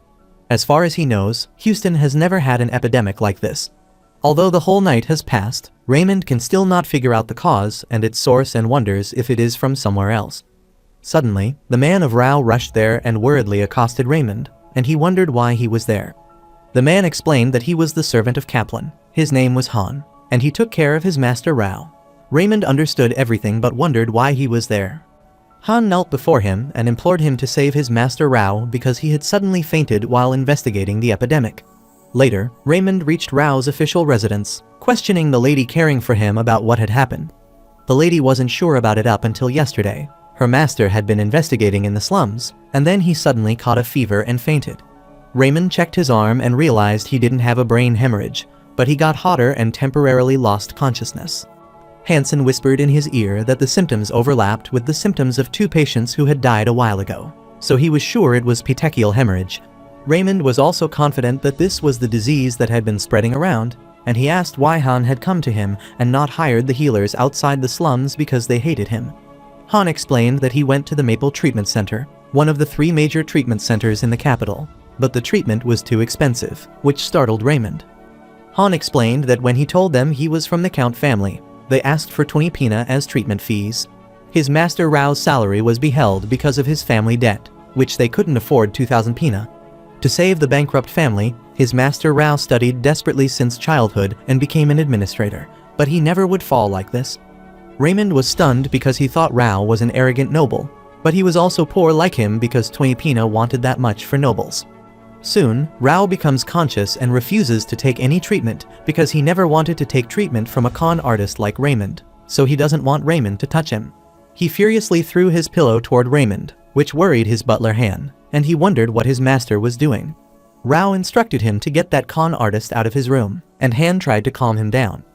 Raymond furiously held the pillow and wondered if he should leave him to be because he was pretty annoying. Han worriedly informed his young master Rao that the only healer they could afford now was Sir Pennon because the other healers demanded 2,000 pina to treat him. So, if he continued refusing to get treatment from Sir Raymond, then he would end up dying like the other who got the disease. Rao doesn't care about dying from the disease, but he never wants to get treated by that healer because he thinks he is untrustworthy. Raymond also doesn't like him, but that doesn't mean he wants him to die. Rao has been rude and arrogant since they met, but the protagonist doesn't think he is the bad guy. The protagonist knew that he probably didn't have the money to pay for the treatment, but he could get something else in return for treating him, which would be something that he needed. He grabbed Rao's hand, accosting him as administrator, and because he was determined to heal the patient, his heart of steel was activated in surgery, and his eloquence skill was also activated. Furthermore, the method to deal with a mean person was also activated since Rao was detected as a mean person. Raymond emits an attractive aura, and he requests Rao to look into his eyes and ask if it seems like he came there because of ill intentions. Because both of them were strangers, it doesn't matter to Raymond, even if he die or whatever happened to him, but the fact that he came there means that he is there for his sake. Rao couldn't understand why the protagonist seemed so honest even though his sparkly eyes were not like a con artist's. The protagonist was glad because combining his heart of steel and eloquence makes his acting skills better than those of Grammy-winning actors, so even Rao couldn't see through his acting. Raymond assured him that nothing else mattered more than Rao being a patient. He just wished to treat him as a healer and thought he would treat him and rip off what he wanted. Rao was a bit confused to know that he tried to treat him as a healer, not because he needed money, and he didn't know that such a virtuous person existed. Soon, Rao gets back to his senses because he could bet Raymond has been deceiving the civilians of the slums like this, but he doesn't want to be deceived. Rao furiously asks if he thinks he could deceive him because he is not easy to deal with. The protagonist is furious because his trick doesn't work for him and wonders if it is because he is a top student in his academy but is way too bright. However, soon, Han asked his young master how long he would slander the healer with unjustified prejudices. He was sure that his master saw with his eyes that everyone in the Bay region praised healer Raymond. So he wondered if all he would do was doubt him before going back, because he also needed to think about his family. However, Rao instincts were screaming that his actions were all fake, but he knew that if he died, then his family would suffer. Rao asked him if he could even have a treatment, and Raymond affirmed. Raymond explained that according to ancient knowledge, this infectious disease was caused by the decrease of platelets in the body, so he had to make up for what it was lacking. He wasn't precisely sure what the disease was, but he knew the pathogenesis and cause, which was why he could figure out the treatment more easily and cure him. He informs Rao that he needs to give him someone else's blood, startling him, and Han wonders what nonsense this is. Rao thought it was a devilish method, so he didn't want to accept it as cruel. That was an obvious reaction Raymond expected, although blood transfusion is the standard method on Earth, not in Lapensiana. So he tried to persuade him because he understood their concern. He clarified that this was the only way and that it was not that dangerous. However, Rao furiously instructed him to leave because he never wanted to agree to this devilish method. He knew Raymond was a con artist, and he even heard the rumors that he had performed experiments against the people of the slums by deceiving them. Raymond knew he had reacted like this, so he had even thought of preventive measures. Raymond couldn't believe he was afraid of the new treatment, but thought he had to be different since he was at the top of his class at the Royal Academy and even a genius. He guessed Rao was no different from those ignorant people, and his words were too harsh to pierce through his chest, as he always thought of himself as distinct from others. Rao was furious because that con artist dared to call him ignorant even though he was at the top of the class. Then he got the idea that if Raymond is a con artist who honestly uses civilians of the slums, then he needs to prove it with his own body. So he agreed to accept his method, but his butler Han was worried about his young master. Rao warned the protagonist that if something wrong happened with his method, he should be better prepared to pay for the consequences. The protagonist agrees but also has one condition. If his treatment is successful, he will need to reward him with something. Rao wondered what that thing was, and butler Han assured him that if he wanted money, they would do their best. Raymond refused because he didn't want money, and he would take something more valuable than money. The protagonist explained that he needed a healthy person's blood first to be able to do a transfusion. Butler Han wanted to give his blood because he didn't want to let some dirty blood go into his young master's body. The protagonist agrees, and after checking the cross-reaction, he can give his young master blood without any side effects. Rao wondered how he was going to inject the blood into his body and if he wanted him to bite his butler like a vampire. The butler started crying and was willing to offer his neck to his honorable young master, but Rao refused because he didn't have the habit of biting middle-aged men's necks. Raymond clarified that he didn't need to bite his neck because he wasn't just going to inject blood. Instead, he would separate the platelets from the blood first. This startled them, and Raymond clarified there was a method to do this. Transfusing whole blood is not as efficient and has a lot of side effects, so it's not used on modern Earth. That was why he was going to use a different method, component transfusion. It will minimize the side effects if he injects only the platelets and maximizes the impact. But the problem is that he needs a way to separate the components. However, there was no way such modern technology would exist in Lapensiana. But if modern Earth is the world of science, Lapensiana is a world of magic and swordsmanship. He could use the magic, so he opened the shop and clicked on the support skill. He has leveled up quite a bit and collected a lot of skills points, so he has a lot of skills that he can afford now. So he purchased a D-ranked wind-type magic skill. He was notified that he had used 80 skill points to purchase wind-type magic, so the higher his proficiency was, the stronger and more proficiently he could use wind-type magic. He took Han's blood, put it in a glass vial treated with chemical reagents, and then put it in the machines that he ordered from dwarves to make it. That machine was super costly because he hurried to make this order when he realized the infectious disease was related to blood.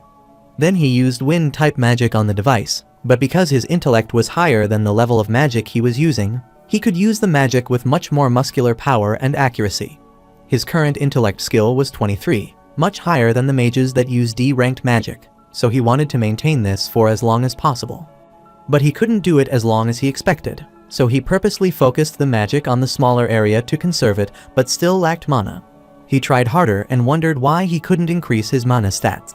Although he had already learned the 4 magic spells, he supposed he should be at the level of a trainee mage. He was notified that because he had already learned the 4 magic spells, he had to fulfill the condition to open extra stats, so his extra stats would be opened. The protagonist was startled to see his status window because the place that used to have a question mark now has mana. Suddenly, he was notified that his vessel for the mana channel was tiny. The mana heart's foundation was completely barren, and his mana hole was completely dry. Those were the places where mages, healers, and knights stored their mana, but he couldn't store mana in all of them, so he wondered what he was supposed to do. The system started storing his mana in the 4th location of the vessels, so mana's veins were activated. Raymond was shocked, wondering what nonsense this was as they were storing it in the veins, and if the system meant blood vessels because he had never heard of mana being stored there. Whatever the reason was, but this didn't matter as long as he could store mana, the location didn't matter to him. So he exchanged all his skill points for mana. He used 10 points, but his mana only went up by 5 points, and he wondered if he wanted to double the skill points for this stat compared to other stats. But he felt energized now that he had more mana, so he started using wind magic again. D-ranked wind is a kind of magic with a strong gust of wind, so he needs to focus on a small area. The heaviest red blood cells go to the lower level. The middle layer would be white blood cells, and above that are all platelets. Soon, he picked up the test tube, and when he was finally done, he was glad because he could treat Rao with this. A few days later, Rao came to his clinic, and Raymond was pleased because his fever went down. The chances of dangerous bleeding were lower because he was healing now, and Rao looked toward his butler, Han. Raymond was sure he had something to say to him because it was time for him to get the reward. Rao thanks him for treating him, and the protagonist wants to hear this again to tease him, so he asks what he is saying thrice, and Rao repeatedly expresses his gratitude. Raymond explained that he had impaired hearing and wanted him to talk a bit louder, which pissed off Rao, and he was hardly holding back his anger. Raymond chuckled, decided to stop teasing him, and was glad he had recovered. Rao hasn't forgotten his promise, so he inquires what Raymond wants in return. The protagonist isn't sure what would be great, so he wants Rao to treat him as his superior for the rest of his life. Rao was dumbfounded to know he wanted to be treated as his senior. Raymond asked him if he didn't think he should at least do that much in exchange for how rudely he treated him all the time. Rao can't argue about that because it's true that he doubted Baronet Pennon for being a con artist, so he called him master. Amidst his accosting him as a master, Raymond clarified it was fine, which startled Rao. Raymond explained that he was joking, but was a healer, so he was happy because his patient was in better condition now. Rao was shocked to hear this, and he felt like an angel was telling him that he didn't need any payment for the treatment, so he rubbed his eyes to escape his dream. Raymond explained that he is just a healer, so all that matters to him is that his patient is better. His acting skills ultimately fool Rao, and he supposes the protagonist is a noble healer, as everyone has said, and wonders if he misjudged him. The protagonist is glad because Rao is falling for his trap, and he wants him to fall for it. He was high up in the administration, plus he is an elite who graduated as the top student in his academy, so he would be a nice catch because he wanted someone like him to brighten his future. Rao saw him smiling cunningly and was startled because those eyes showed that he had other intentions and became confident that his judgment wasn't wrong. Hansen approached him and asked if he would not take anything from the administrator because he healed someone rudely and doubted him without proof, so he at least deserves an apology. However, the protagonist clarified to Hansen that a healer shouldn't heal others while expecting payment or something else. Furthermore, that bet from earlier was just a provocation to treat Rao, and he doesn't want anything from him. This startled Rao. He was mortified because Raymond was genuine and wondered how he could doubt someone like him. He supposed he might be jealous of him because Prime Minister Galman praised him a lot. He was ashamed of himself for being so pathetic. Rao bowed before him and apologized for doubting him earlier. He apologized again and assured him that he would treat him as his superior from now on. As a Kaplan family member, Rao swears to treat him as his superior for the rest of his life. The protagonist is glad because he gets him into his trap and tries to assure him that he doesn't need to do something like that.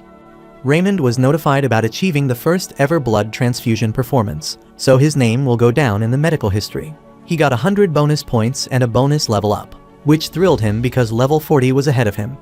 Patients continued to arrive after Rao, but no one died. Under Raymond's command, the citizens of the Bay region who trusted him quickly accepted blood transfusion. Meanwhile, the mastermind who planned this wondered what happened, because chaos should be ensuing now. His man explained that Sir Pennon had perfect control over the situation, reassured everyone in the slums, and healed all the patients. So it seems like the people of slums have calmed down too. But their boss thought it's incurable because when they used to heal the patient, they got weaker instead. The man explained that healer Raymond used a secret technique called blood transfusion. This infuriated their boss, and he slammed the table because the whole capital would be in chaos if this went according to their plan. This was the second time that a lowly illegitimate child had ruined things. His man assured him that he shouldn't worry because he could only get it under control because it was only the beginning phase. There would be a lot of patients soon, so healer Raymond wouldn't be able to stop their plan when that happened. But the mastermind thought he could continue to be a nuisance for them, so his man inquired if they should get rid of him. Meanwhile, the protagonist and others were cleaning his clinic, and he knew that the number of patients kept increasing, so the cause might be somewhere in the Bay region. He wanted to locate it and get rid of the cause of the disease as soon as possible. The principle of how disease occurs was clear because a specific pathogen is causing a severe decrease in platelets. However, the problem was that there were countless infectious diseases with those symptoms, and this contagious disease didn't exist in the capital. So, if it was brought in from another capital, he wondered what could be the cause.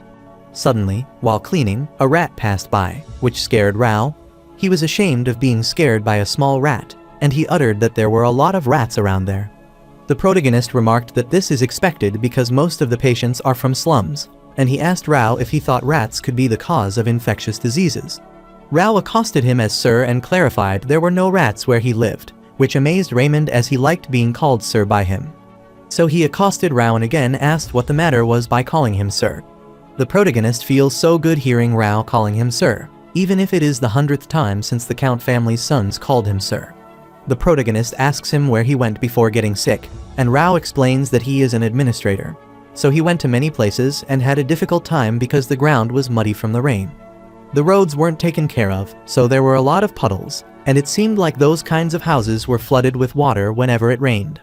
The protagonist was startled to learn about water and wondered if there could be a connection between rats and puddles, and if it is leptospirosis. But that wasn't right. Even though the pattern of infection is similar, the symptoms are different. He started pondering about the infectious disease that causes fatal bleeding and is passed through water infected with rat dropping. He studied this disease, so he wondered what it was and suddenly realized that it could be Paston hemorrhagic disease. It is an infectious disease that flares up every rainy season in the Principality of Micholan, the south end state of the State Liberty Union. It is passed through water infected with the dropping of virus-infected rats, and it starts with petechial hemorrhage, and then the bleeding is so fatal that it causes death. All the symptoms were similar, so he wondered how the Principality of Micholan disease got to their kingdom. Paston hemorrhage diseases are only spread by lasting rats found in the Principality of Micholan. Raymond had never heard of anything like this disease going around outside the Principality of Micholan. He rushed toward Rao and asked him what the rat looked like and if it was white with a stripe. Rao affirmed that he thinks so because it wasn't similar to the other ordinary rats. He was confident the protagonist was a Paston rat, and he was right, so he wondered how those rats got there. Those rats could have been introduced if it was like the Peninsular Kingdom or somewhere within the State of Liberty Union where commerce is active. But the Houston Kingdom and Principality of Micholan were so far away. Furthermore, Houston Kingdom isn't a nation of commerce, so there is too little trade going on there, so merchants don't come and go. For those rats to appear there, someone might have purposely brought them in, and if what he was thinking is true, then someone intended to spread this disease. While he was deeply indulged in his thoughts, Rao accosted him, but Raymond didn't hear anything and kept thinking that if someone was doing this purposely, then he couldn't solve this matter himself. So he put his hand on Rao's shoulder and explained that he needed help with something. Raymond wanted to back off and was sure Rao could take care of them if he explained it a bit. The protagonist explained that this was the Paston hemorrhagic disease, so he wanted Rao to inform the royal family and not to tell them that he was the one who discovered it. Rao couldn't believe that he wanted him to take the credit for his struggle, and he couldn't do that.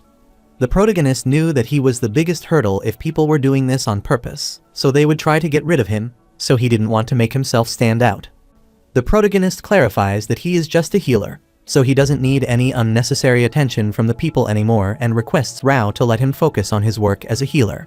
From the depth of his heart, Raymond was crying because he would get reward money for this, and it was a shame that he had no money. Rao was mortified to think he doubted such a righteous man, and he supposed he was blinded by jealousy and greed. So Rao agreed to his request and assured him that he would do it perfectly, so he should leave it to him, and he wanted the world to know how great of a person healer Raymond is. The king was shocked to discover that a hemorrhagic disease prevalent in the Micholan Principality had been going around the Bay region, and he asked Rao if he was not lying. Rao affirmed and assured him that he was not, and he couldn't believe he had met the king because of this matter. The count thought that was bad and wondered how such a terrible disease got there. He felt that they needed to put the Bay region into quarantine and eliminate all the peasants in the area, too. Another nobleman agreed that that was the correct solution because those peasants were unnecessary to them. The king instructed them to stay quiet because what they said was already enough, and because the rats carry the disease, they wouldn't do any good by shutting down the Bay region. King Odin wondered if they would suggest shutting down the capital if rats were to move there, leaving them speechless. So the king asked them if the respected and proud advisors of the Houston Kingdom were saying anything now out of the fear of infectious disease, so he wanted them to give a realistic suggestion. The king asked Rao how many people had died from the disease, and Rao explained that 2 people died. The king was surprised because that was less than he thought, and he asked him if he didn't. He said it was a dangerous infectious disease that caused severe bleeding. Rao affirmed because that was correct, but this was all thanks to Baronet Pennon. He didn't want to take the credit for what Raymond did. He wanted them to know what respected healer Raymond had accomplished. Rao added that healer Raymond healed every patient using the secret ancient healing technique. He was also sick with a disease, but he was able to overcome it thanks to Baronet Pennon. This makes the king wonder if Raymond was also the one who identified the disease. Rao affirmed and explained that they needed to get rid of the paston rats to stop the spread of the disease. The king couldn't believe it as it hadn't been long since his last accomplishment, yet Raymond's name being mentioned again. What was more surprising was that he not only prevented any losses from the disease, but also identified the infectious disease and even suggested a solution. Prime Minister Galman was glad because he gave Rao the correct command. After all, Raymond resolved things this time, too. The king supposed they should eliminate the rats and wondered how to do it. The nobles suggested setting the Bay region on fire, but the king wondered what the people there were living do. If the paston rat runs away from the fire into another region, then does he also have a solution, and the noble is left dumbfounded. The 4th prince, Sadal, requested the king to command the soldiers, and he would take the soldiers and kill all the paston rats. The king was startled to know his son wanted to kill those rats with the soldier. Sadal explained that with the power of the courageous soldier, catching the rats would be a breeze, so he requested his father to leave it on him because he is a swordsmanship genius. Sadal cursed Raymond because when Raymond cleared the Dark Blade Guild, one of the corrupt aristocrats caught was his subordinate, Viscount Caspard. He was already falling behind his older brothers, which put him into an even more difficult situation. So he needed to accomplish something great this time and take care of that little insect like Raymond once he was done with this. The king gave his word to Sir Balthan, the royal guard, to go with the 4th Prince Sadal, and the guard concurred with the king's command. After they left, Galman wondered if they would get rid of the rats because it wouldn't be easy. King Odin clarified that there was no other way because the rats would spread to the capital at this rate, so they had to try what they could. Meanwhile, while resting on the lavish seat in the Bay region, Sadal commanded all the soldiers to work harder and asked them how to fight enemies if they couldn't even catch a rat. The soldiers wondered how to find those rats and if the prince thought they were cats. Meanwhile, the residents of the Bay region wondered how long those soldiers would stay there and if they were even getting the rats. The protagonist was peeking at them from behind and was annoyed because there was no way they could catch rats like that. He wondered if they were stupid because they could just lay rat traps and asked if they had never seen a rat before because they were all rich. He doesn't understand why they can't solve things when he has already given them the solution, as he was planning to sit back and watch. But at this rate, he would have to step in. Those soldiers wouldn't catch rats, which would increase in number at this rate. With this, the number of rats would increase exponentially, and the infectious disease would catch the entire Bay region. Then Raymond's clinic would also be destroyed, and he would get out of business. He cursed his fortune because he decided not to do anything because he didn't want to be assassinated, but this wouldn't do. Later, he was at Rao's residence, where he could lend him the kitchen, but he wondered what he would do. The protagonist explained that he would make pasta and cheese pie, making Rao wonder why he was doing that. Raymond explained that this is the special dish in the southern area of the state Liberty Union, which is filled with stinky cheese. The Paston rats like its smell, which worries Rao because he doesn't want to allow the pie to be cooked in his kitchen. Raymond assured him he would kill those rats with it, so he wouldn't worry. Later, while preparing the cheese pie, he was annoyed because he just wanted to give them the recipe, so that they could make it, but he wondered why they couldn't do it properly. Raymond was notified that his sense stats were high, and he admired him because he was a great cook. The protagonist doesn't understand why he is the only one who knows how to cook it, and he looks at his status window because he doesn't know that the sense stats can be applied to cooking, too. Soon, Sadal came to the kitchen, accosted the protagonist, Lemon, and asked him what he was doing there. On top of cooking, Raymond was most annoyed when he came across Sadal. The methods to handle the mean person were activated because he met a man person while working hard to eradicate the infectious disease, and his level was relatively high. However, he decided to ignore him and do his work, and he explained that he had come to eradicate the Paston rats. Sadal couldn't believe that he wanted to do it with that thing, and he smirked because this was fitting for a lowly peasant like him, and even the rats wouldn't eat something like this. However, he was soon shocked because he heard the rats squeaking, and a group of them were rushing toward the Paston cheese pie. Soldiers were also shocked to discover that Paston rats were coming out because they were nowhere to be found when looking for them. But they came out this easily. What was more shocking was that those rats died as soon as they ate it, and they realized Sir Raymond might have put the poison in the pie. They thought it was a straightforward method, but they were digging the wrong hole this entire time. Raymond thought they were just stupid, so they tried hard but didn't accomplish anything, and he requested them to give him the way because he had to place some more cheese pie. Sir Balthan respectively informed the prince that he would take the soldiers back and instructed everyone to stop and follow Baronet Pennon's orders. The soldiers were relieved because it was finally something worth doing. They supposed they wouldn't have to work hard, which was for nothing, if they had just done this from the beginning. All the residents of the Bay region cheered for the protagonist because this was what they had expected from their prince, and he again helped them. This infuriated Sadal, and he instructed them to be quiet and asked them how they dared to call some illegitimate child a prince. He wondered if they all wanted to die, and if they needed to be punished for the crime of insulting the royal family. Everyone agreed, as they were not supposed to call him the prince, so they obediently followed Sadal's orders and started cheering the protagonist by calling him Sir Raymond and Baronet Pennon. Prince Sadal was shocked because everyone was still praising Raymond, and he wondered why his father had to give that illegitimate child a title. He informed his soldiers that he was going back, and the soldiers thought it was petty because he was the one who made them chase the rats stupidly. They knew they would have worked so hard if it hadn't been for Baronet Pennon. All the soldiers and civilians praised him, and one of them asked if they could help him with something. Meanwhile, the underling of the mastermind behind all this propaganda was watching Raymond from the roof. They cursed him because they would eliminate Raymond before he could eradicate all the rats. They never thought he would have the protection of royal knights, so they worried they might get in trouble with the Houston royal family if things went wrong. So they had no choice but to retreat for now and wait for another perfect opportunity. Sir Balthan realizes that Prince Sadal's method is too ineffective because no one would think of looking for the rats with the sword because it is not a good idea. On the other hand, Baronet Pennon's idea was so simple and effective. While thinking about all this, he was startled when he saw Raymond holding the sword. He heard that Raymond had never learned swordsmanship, yet his posture was strangely stable. Although his body seemed like he had never trained before, he seemed pretty sturdy. He seemed like a trained knight, but Balthan supposed he might be overthinking it. The protagonist was excited when he heard someone saying that the palace would bestow Baronet Pennon a reward. Later, he was at the Imperial Palace and cursed Rao because he instructed him not to tell anyone about his actions. He would make himself unrelated to this incident because he didn't want to get caught up in the scheme. He knew Rao wanted the world to know about his achievement, but Raymond was different because he had no interest in honor. King Odin asked him if he had anything in his mind that he would like to get if a reward would be given.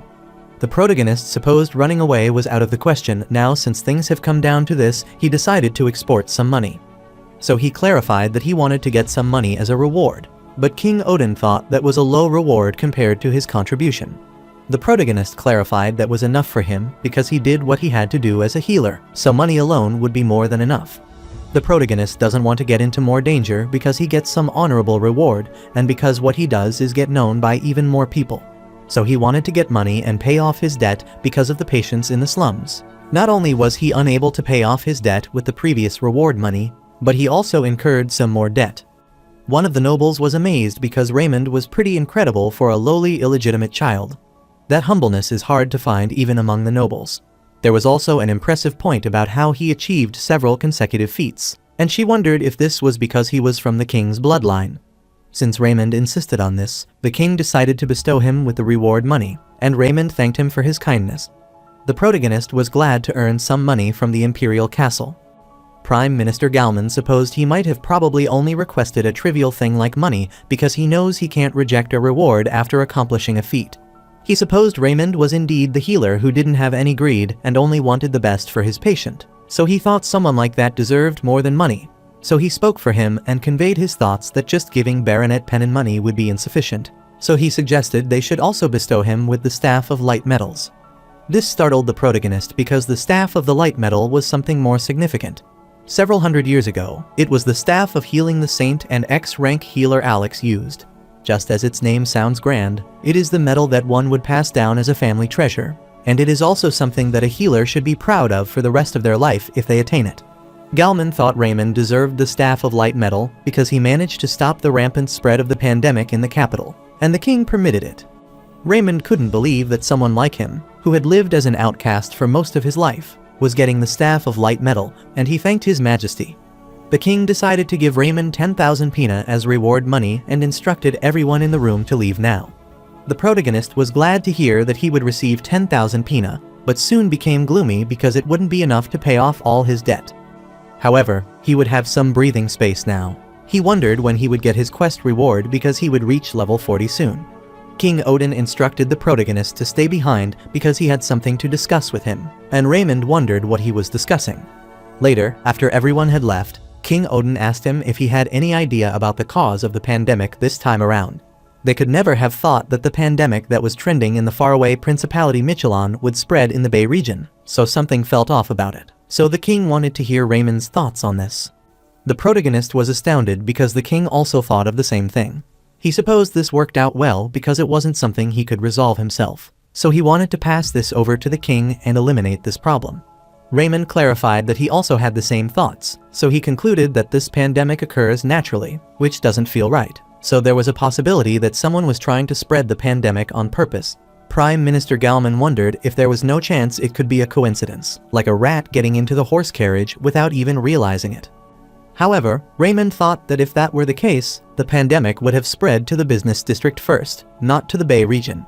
The schemes against another kingdom should be taken care of by them, the higher up, so that Raymond could focus on treating his patients and earning. The king asked him if he had someone in his mind who could be the perpetrator. This startles Raymond, who feels so pressurized, wondering why they would ask him about this because he is just a healer.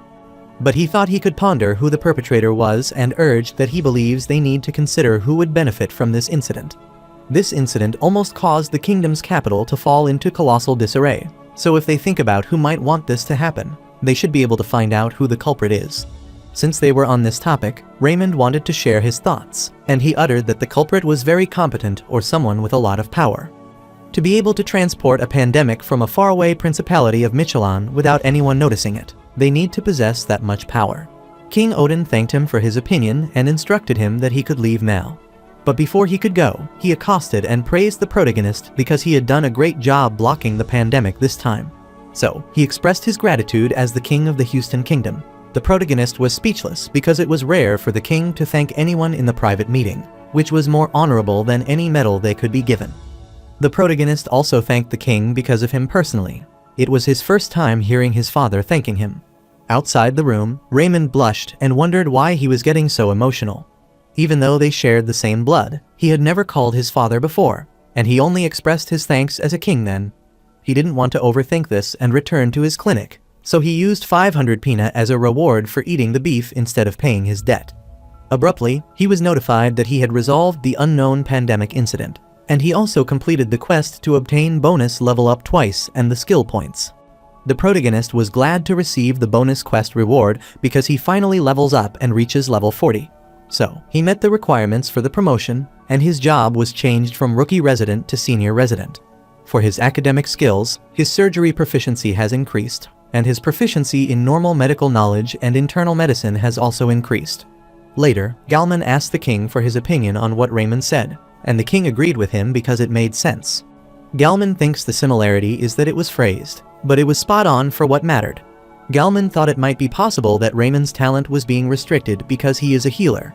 However, there was a Bay region reformation plan, so he supposed Raymond was way too knowledgeable and intelligent compared to most administrator officials. So he wondered if His Majesty had also recognized his talent as a father or as a ruler.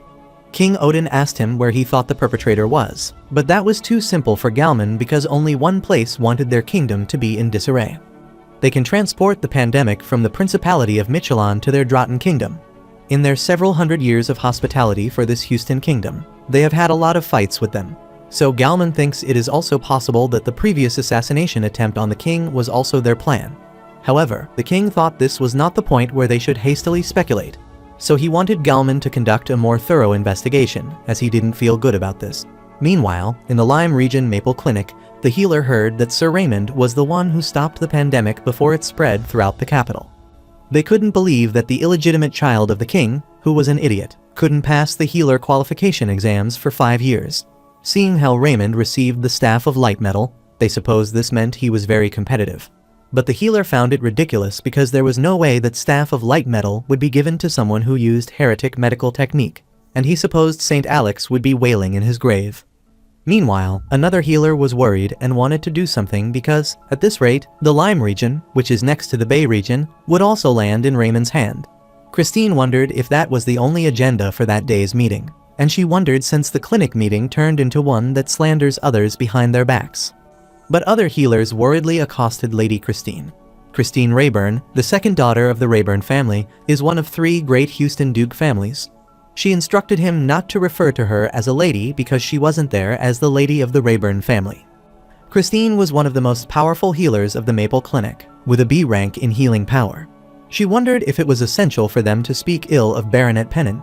She turned as she wanted to take her leave first since she had patients waiting for her to attend to them, and she hoped they would finish what they were talking about. Christine said that because she can't stand those money-grubbing jerks acting so pathetically. However, rationally speaking, she thought there was no way bizarre medical techniques could help patients. She was sure there were some substantial side effects, so for the sake of sick out there, she didn't want to leave Raymond be. All the healers were gossiping about him, and one of them thought Raymond had committed too many evil deeds, so he didn't think they should leave him to be. The female healer was reluctant because the king had acknowledged Raymond's medical techniques, so they couldn't stop him unless they had a valid reason to do so. Baron Carlton, the C-rank healer, and the Maple Clinic director clarified that if it came down to it, they would somehow make him lose his healer qualification. Since there would be a compulsory lesson for a new healer, they would fail him and get him disqualified. The other healer was annoyed because that was just the sort of thing C-rank healer who becomes a director through political power does. The female healer knew everyone who stood up against him in the Lyme region was gone. Baron Carlton took a sip of his drink and wanted to make sure that everyone remembered that it was all thanks to him that Maple Clinic was able to monopolize the Lyme region. Baron Carlton just happened to be in charge of the new healer's compulsory lessons this time around, so it wouldn't be hard for him to give Raymond the failing mark. The healer thought it would be a brilliant idea, and the female healer was also happy that if that could be done, they could disqualify him as a healer above board. They supposed Raymond would be inept for him to be stuck as an apprentice for 5 years and wanted to see how pathetic he would look when he failed the test. Meanwhile, in the Bay region at the Pennon Clinic, the protagonist remembered the healer's compulsory test. Rao wondered what happened, and the protagonist explained that all new healers need to receive a compulsory lesson, which he found annoying. Raymond knew he would have no choice but to attend since attendance is mandatory for anyone below B rank. Shortly, Hansen appeared and stopped the protagonist from attending the compulsory lesson this time, and Raymond wondered why. Hansen was huffy, and he explained that he met up with his peer who joined the Maple Clinic, and they said Raymond would be given failing marks. They were talking about it and laughing among themselves, saying that he would get failing marks and fail. Rao was infuriated and knew that if the Maple Clinic was doing this, it meant Baron Carlton was behind this because he was wicked, so it would be better to avoid him now. However, Raymond wanted to attend this lesson and was okay with it, shocking them both. The protagonist looked at them and asked if they thought he would receive a failing mark just from that kind of lesson, but he didn't have the confidence to fail this, which excited both of his comrades. Furthermore, he wasn't a beginner anymore, and he opened his status window and looked at his mana, which was already 7.5. He also had excellent grades in his academic subjects. As he became a senior resident, his knowledge and proficiency in surgery increased significantly. His proficiency in his academic skills improved, and he learned internal medicine as well. Furthermore, he also gains a new skill called prior experience, which was a passive skill with proficiency D. For the surgeon, experience is the most critical asset, but he can also gain proficiency, so when he is in the middle of performing surgery, his sense stats will be increased by 3. So, as he gains experience, he can receive a more significant increase in his stats, because the most important thing to a doctor is experience. But he still has a long way to go, and he doubts he will lose out to C rank and D rank healers in a competition.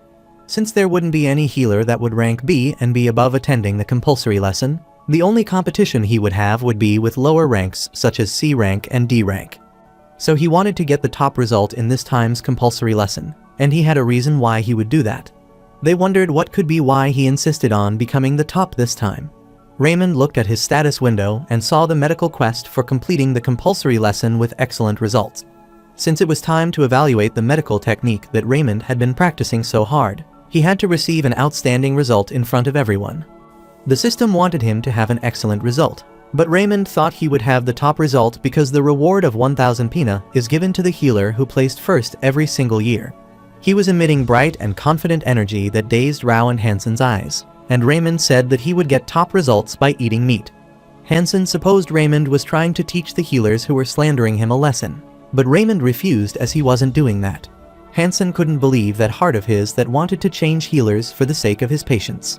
He thought he should have understood it earlier and requested Raymond to forgive this useless disciple of his.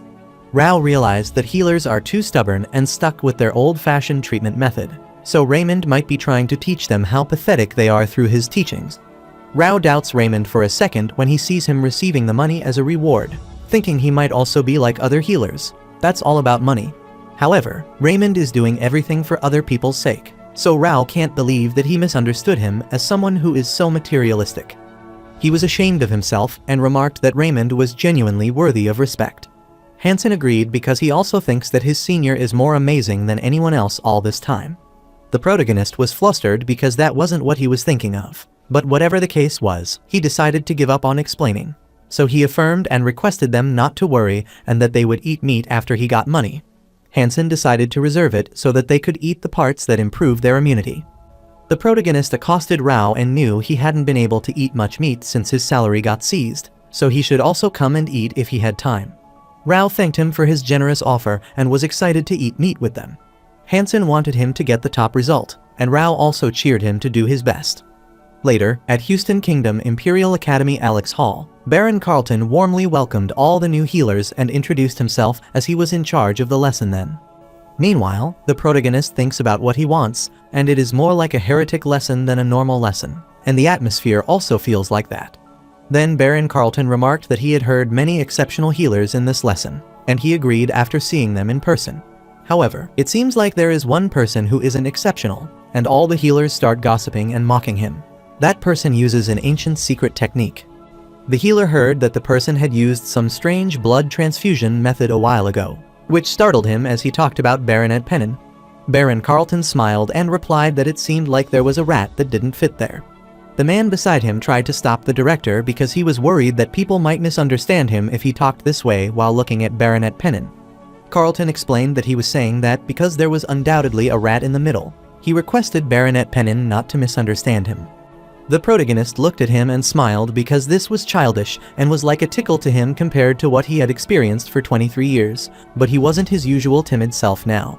Raymond's Heart of Steel was activated as he took his medical skill test, which showed that he has a steel-like determination and sturdy will.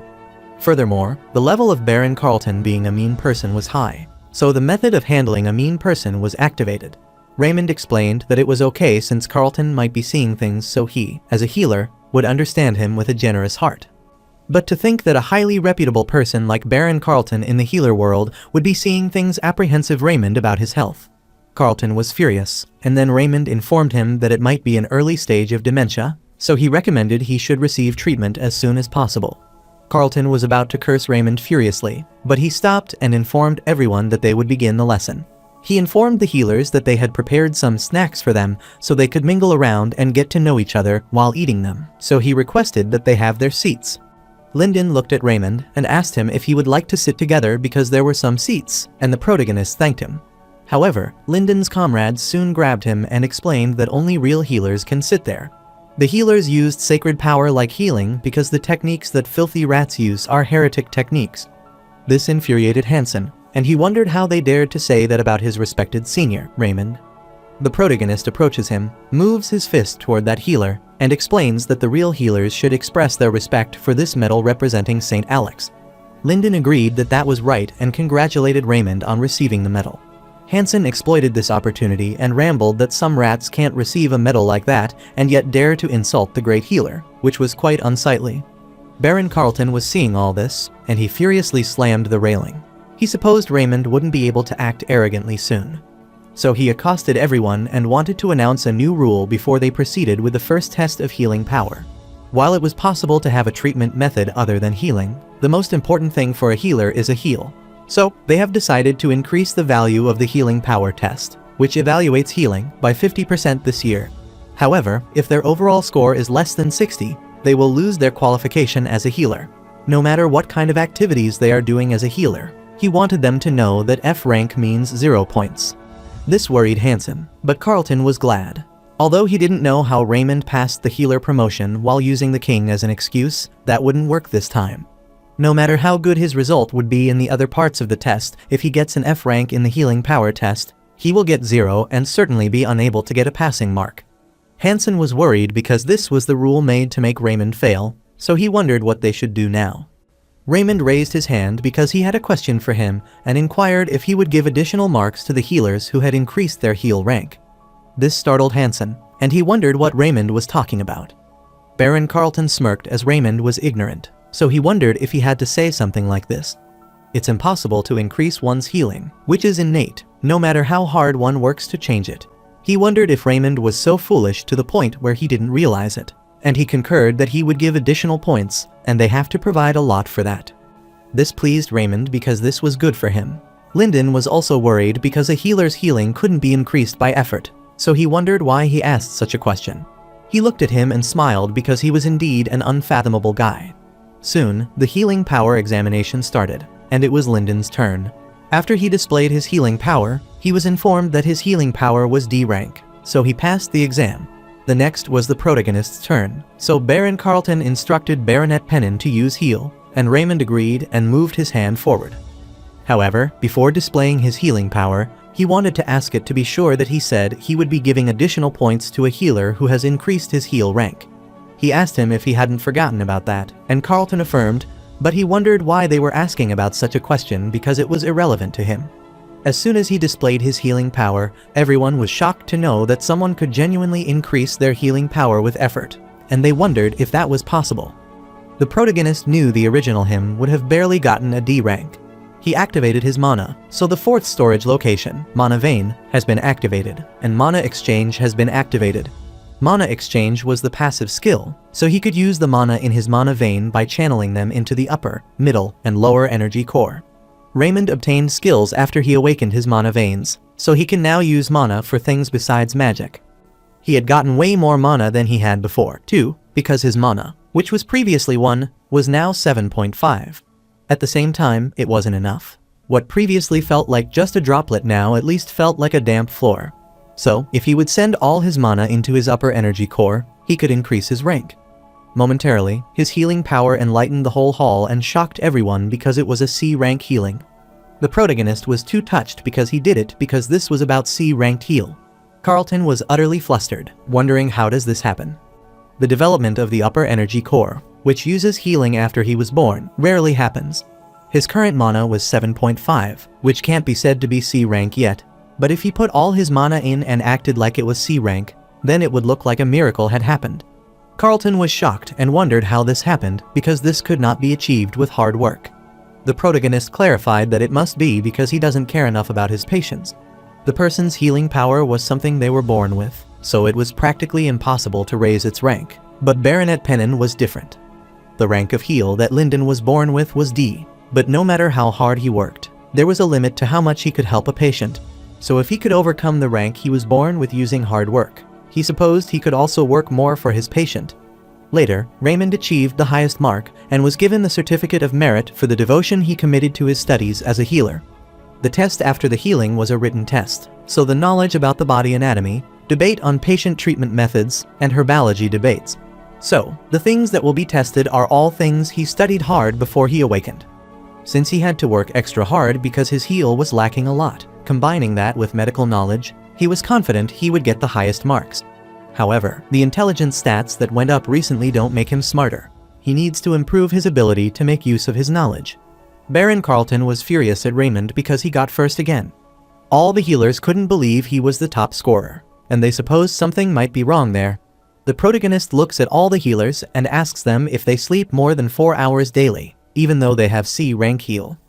During the next test, Carlton was worried because, at this rate, Raymond would become the top scorer, so he wanted to try all means to disqualify him from the healing test. He saw Raymond happily talking with Hansen and smiled cunningly because it wasn't over. He just needed to produce a wound he could never heal. Baron Carlton went to the table and explained that the last test was the practical test, and he uncovered the table. Everyone was shocked as the monster was lying there. It was an orc, and Hansen worriedly guessed it couldn't harm them. Carlton affirmed that it was an orc who had killed many people, and it would be the patient of this test. He assured everyone not to worry because it was tied after it had been fed with herbs that have tons of anesthetic herbs, and they just needed to heal the wound of this orc. The first person to try it would be Raymond, who wanted to make a wound that he would never be able to cure. He lifted his dagger to attack the orc, but was soon shocked because the monster woke up and stood on his head. It broke out of their binding, grabbed the treatment table, furiously growled, and punched Carlton. Carlton got punched, which worried everyone, so one of the healers was instructed to put the orc to sleep again. Carlton lost his front tooth, and he was crying out of pain. The healer around him examined him and was worried because his shoulder was dislocated. Raymond was looking at this all from far behind and knew that heal wouldn't work with shoulder dislocation. A dislocated shoulder needed to be put back again into its original location. But the healer was trying to increase his vitality, which wouldn't be effective against this. While there are instances when one's dislocated bones go back to their original position because their regeneration abilities are increased due to healing, that takes too much time, plus it hurts a lot. That was why they shouldn't be up to anything good. It would be useless. Raymond couldn't believe that Baron Carlton fell for his scheme while trying to make things hard for him, so this worked out better for him. He heard Carlton moaning, which made him wonder if he should still treat him. Lyndon went to Carlton to help him, but he threw him away, remarking on how a mere D-rank healer tried to treat him, so he instructed him to get lost. Lyndon knew that because he was D-rank, people looking down on him couldn't be helped. Meanwhile, the protagonist needs more motivation to treat him, but he should never choose his patients, and he asks them if he should try to treat him. Lyndon was startled to know it was Baronet Pennon, and Carlton was still proudly wondering if he wanted him to receive those heretical treatments that were not verified. The protagonist knew this would happen, so he supposed he should turn back. But his inner angelic self was trying to persuade him that if he turned his back on a patient because they were stupid, then he could call himself a healer. Raymond agreed with that, so he decided to persuade Carlton, and he rambled that it was unfortunate because he had a method that could treat him in an instant. So this was truly unfortunate for him, and this annoyed Carlton, and Raymond asked him if it didn't hurt him. Then he was incredible. Then he tried to scare him by saying that even if a B-rank healer arrived there, it would take him at least an hour to heal, which was a horrifying thought. Carlton was furious at him, and Raymond started terrifying him further that if those healers left for this place, then they would take at least 1 hour to reach there. If they thought about it in seconds, then it would be 3,600 seconds. Other healers wondered what Raymond was trying to do right now because the director's condition was getting worse because he was getting agitated. The protagonist ignored them and informed Carlton that it was 3,598 seconds. So if he would accept his treatment, then his pain would be cured in an instant. He continues his countdown, which annoys Carlton, and he gets unconscious. The healer beside him was furious at Baronet Pennon because Baron Carlton fainted because of him. The protagonist gladly utters that the preparation is finally over, and the healer wonders what kind of preparation. Raymond explained the preparation for the treatment, which startled Lyndon, and he wondered if he intentionally agitated Baron so he would faint. The protagonist went to the Baron, grabbed his arm, then rotated his shoulder to 30 degrees, locked it, and after he got a good grasp of his shoulder, he turned it in the counterclockwise direction. It was done since this was the technique that used spinal traction to treat dislocation, also known as the Shin method. He informed them that the director just needed to be transported to the nearest clinic to rest and recover. All the healers were shocked to discover Raymond treated Baron Carlton's shoulder dislocation so easily without using a heel. Lyndon was also shocked because Raymond treated shoulder dislocation, which usually can only be treated by a B rank or higher healer. But what was more surprising is that he treated him instantly without using a heel, so he didn't want to let such a good opportunity go. Then the protagonist started his medical technique marketing that, as they all see, his technique wasn't baseless treatment methods. An ancient civilization that has prospered beyond their wildest imaginations. This was the traditional treatment technique that they have used. What they just saw was the tip of the iceberg of the medical technique, so if they didn't believe him, then they could come to his Pennon clinic anytime. Lyndon thought that if he went to the Pennon clinic, then he might also become more capable of treating complicated patients. Meanwhile, the man in charge of this lesson, along with Carlton, announced that the compulsory lesson ended there. They excluded the last lesson and decided to evaluate all of them based on the overall result of the other tests. The protagonist was delighted because the top scorer of the compulsory lesson was decided then. Later at the Pennon clinic, they displayed a huge poster of Raymond Pennon, who was the new healer's compulsory lesson top scorer. Meanwhile, the protagonist was notified that he had completed the compulsory lesson with a top score, so he obtained a bonus level and 15 skills points. The benefits that he gained were that his reputation in the healer world was increased, and some of the healers were re-evaluating their impression of the medical technique. The protagonist was thankful to Rao and Hansen for displaying that sign because he was sure that with this more people would be talking about it. At the same time, someone abruptly entered the clinic, and the man who was with a lady asked him if he was free for the consultation because he was there for the treatment. The protagonist affirmed and asked the girl where she felt uncomfortable. He was glad because the commoners had started to come there for the treatment, so he just wanted to strike it big. After a short while, the protagonist is annoyed to think of striking the big because both the commoner and the slum people who are willing to accept medical techniques are just poor people. If they had a little bit of money, then they would use it for the healer instead of coming there. Because of that, his debt kept increasing, but strangely, even though his debt was increasing, they never chased him for it, and he wondered if the loan companies were no longer demons. But he refused because that was impossible and assumed they might be fattening him up before they could eat him. Raymond wondered if he should reject the people who don't have money for treatment from now on. He jolted away all those thoughts and wanted to use it as his last escort, and he wondered if there was any way he could increase his reputation by a lot at once. Meanwhile, at the Maple Clinic, the man looked at Baron Carlton, smirked, and asked him how he wanted them to deal with Raymond. Carlton was furious and wondered how he dared to do that, and he tried to ruin Raymond in a just manner so no one could criticize what he did. Carlton instructed his man to send an incurable patient to Pennon Clinic, and, after that, spread the rumors and told the people that he killed the patient because of the wrong treatment method he used. Meanwhile, in Bay Street, a father was rushing toward the Pennon Clinic while carrying his sick child. 1 hour ago at Maple Clinic, the healer told him that if he couldn't afford treatment fees, then there was nothing they could do to help him. The man requested her to then talk to Lady Christine about this, and Baron Carlton was passing by and saw them arguing. He asked the healer if there was any problem, and she was startled to see the director, and the man whispered something in her ear. She did as she was instructed, and she informed the man that Lady Christine wasn't there currently, but she could recommend him another healer if he would like it. Presently, he was finally near the clinic, and he worriedly looked toward his child Sam and requested him to hang in there for a while. Meanwhile, at the Pennon Clinic, Hansen was teaching Lyndon and informing him that he is the second disciple of Raymond, so he should never forget his pride. Lyndon affirmed and nodded as he understood what he meant. Lyndon was a D-rank healer who decided to become Raymond's disciple after completing basic medical training. He wanted or learn medicine and succeed. Hansen instructed him that it was nice he had become Raymond's disciple. He should pay attention to every single action, and he must remember that his one action can burden their master, and that their master lives for his patient.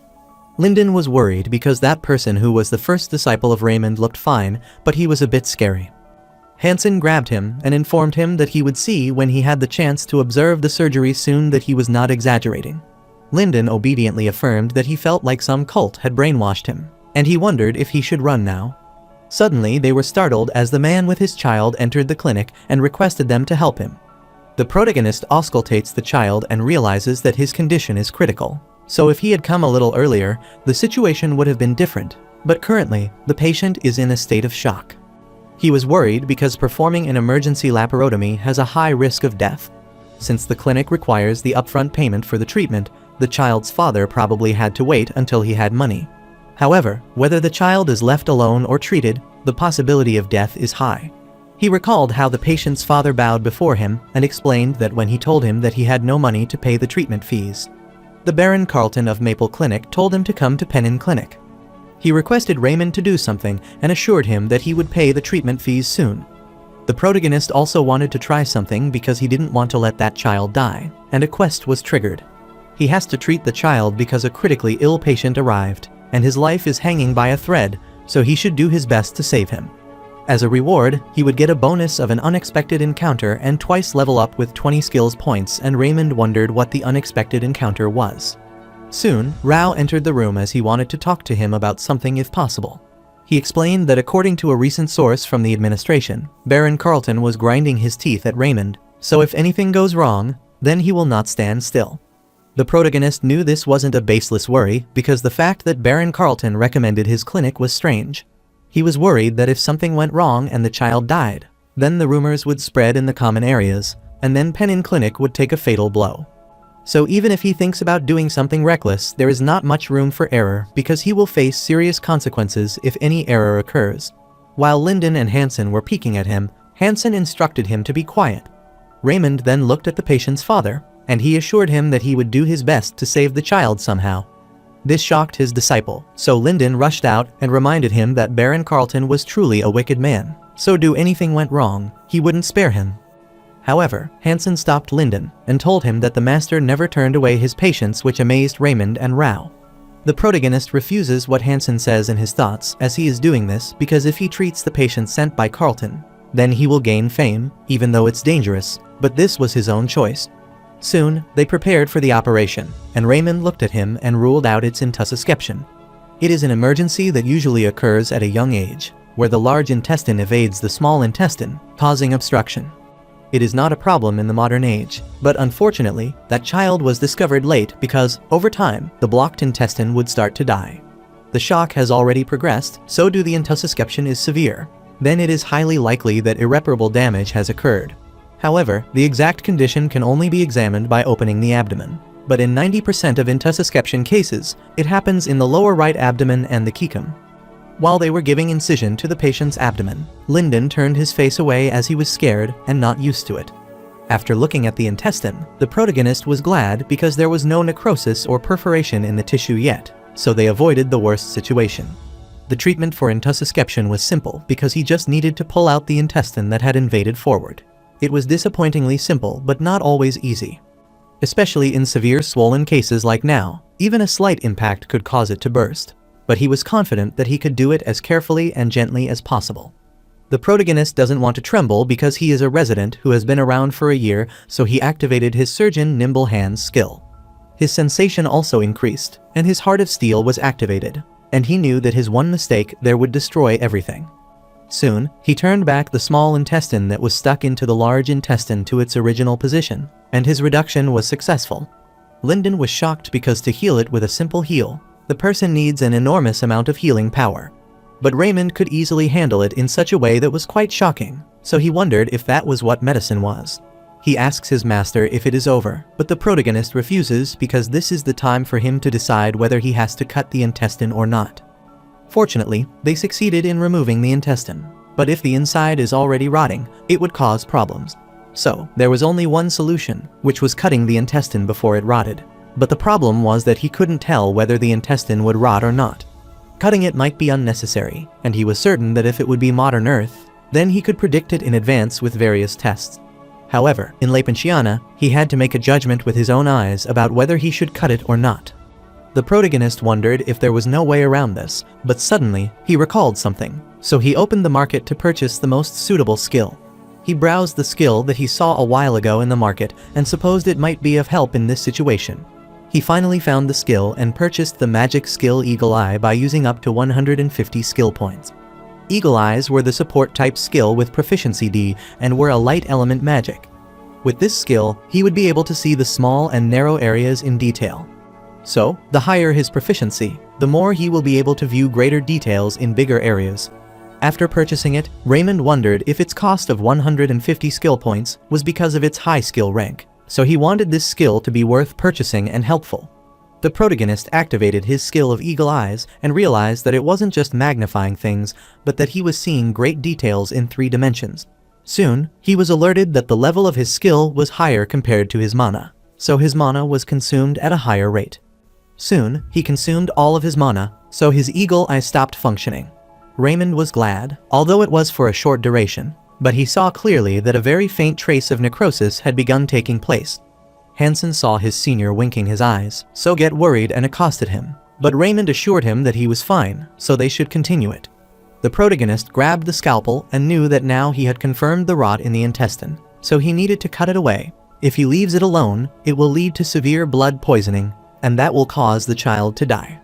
So he was glad he checked it in advance, because if he closed his stomach up without knowing any more, then he wouldn't be able to see that child's smile anymore. Lyndon was stunned to see all this, as he never thought he would see them stitching the intestine after cutting it up. He wondered if he would be able to learn such an amazing medical skill, and was startled as he couldn't understand how he had zero hesitation while doing this all. Soon, the protagonist puts down his scalpel, sighs, and announces that the surgery is over. Raymond was informed that he had completed his quest and had gained a bonus level up and 20 skills points, and the benefit of unexpected luck was also applied. Meanwhile, in the Maple Clinic, Baron Carlton smiled and asked his man if he did everything perfectly. His man affirmed and assured him that Raymond would now become a quack doctor who killed his patient and had his healer's life destroyed. Carlton laughed and supposed the topic of the newspaper would be Common Raymond, whose fake treatment killed a pitiful child, and asked his man what he thought about this title. His underling affirmed and requested him to wait a little longer because the news would arrive soon. Soon, another man rushed inside their room and was a bit huffy. Carlton supposed it's showtime, and the messenger was holding the scroll. He informed Carlton that the child survived, which shocked him, and he quickly grabbed the letter. His underling asked the messenger if he was sure about this, and the messenger concurred and wanted him to have a look at it. Baron Carlton was frustrated because Baronet Pennon used the medical technique to save the child who was about to die and instructed them to stop this news from spreading immediately. The messenger explained that he already tried to stop this news from spreading, but he failed, and all of his efforts could have been more useful. Carlton instructed him to explain himself quickly, and the messenger explained that the child's father's job was playing the harp. Meanwhile, the child's father, who was playing the harp, remembered when he handed Raymond the treatment fees. He thanked him for helping him in saving his child and also apologized for giving it late. Raymond was startled and wondered where that man got that much money suddenly, because he knew that man definitely seemed like he had given up because he didn't have any money. The man explained that he got this money this morning by selling his harp, which startled Raymond. The man explained that he was barred, so that was the only valuable thing he had. The protagonist thinks for a while and recalls the child's face, then refuses to take this money, which startles the man. The protagonist knows that if he takes this, then his whole family might starve to death because a child who has cut his intestine must eat properly. So the protagonist decided not to have his money and uttered that in return, he would have a request to ask him. The man gladly asked him what his request was, and the protagonist explained it wasn't anything serious.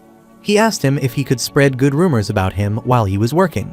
Because of Raymond's circumstances, many people had a prejudiced opinion of him, even though he was trying his best to cure his patients. This worried the man, so he assured Raymond to leave this to him. Presently, the man thinks that he promised heaven that he will do kind deeds for the rest of his life as long as Sam is saved, so he wants to sing for Baronet Pennon for the rest of his life. He played the tune, and everyone gathered around him and wondered what was happening there. The bard explained that is for what happened to him recently and explained how Maple Clinic abandoned an ill child. But he met someone and was able to see rays of light when he was in despair.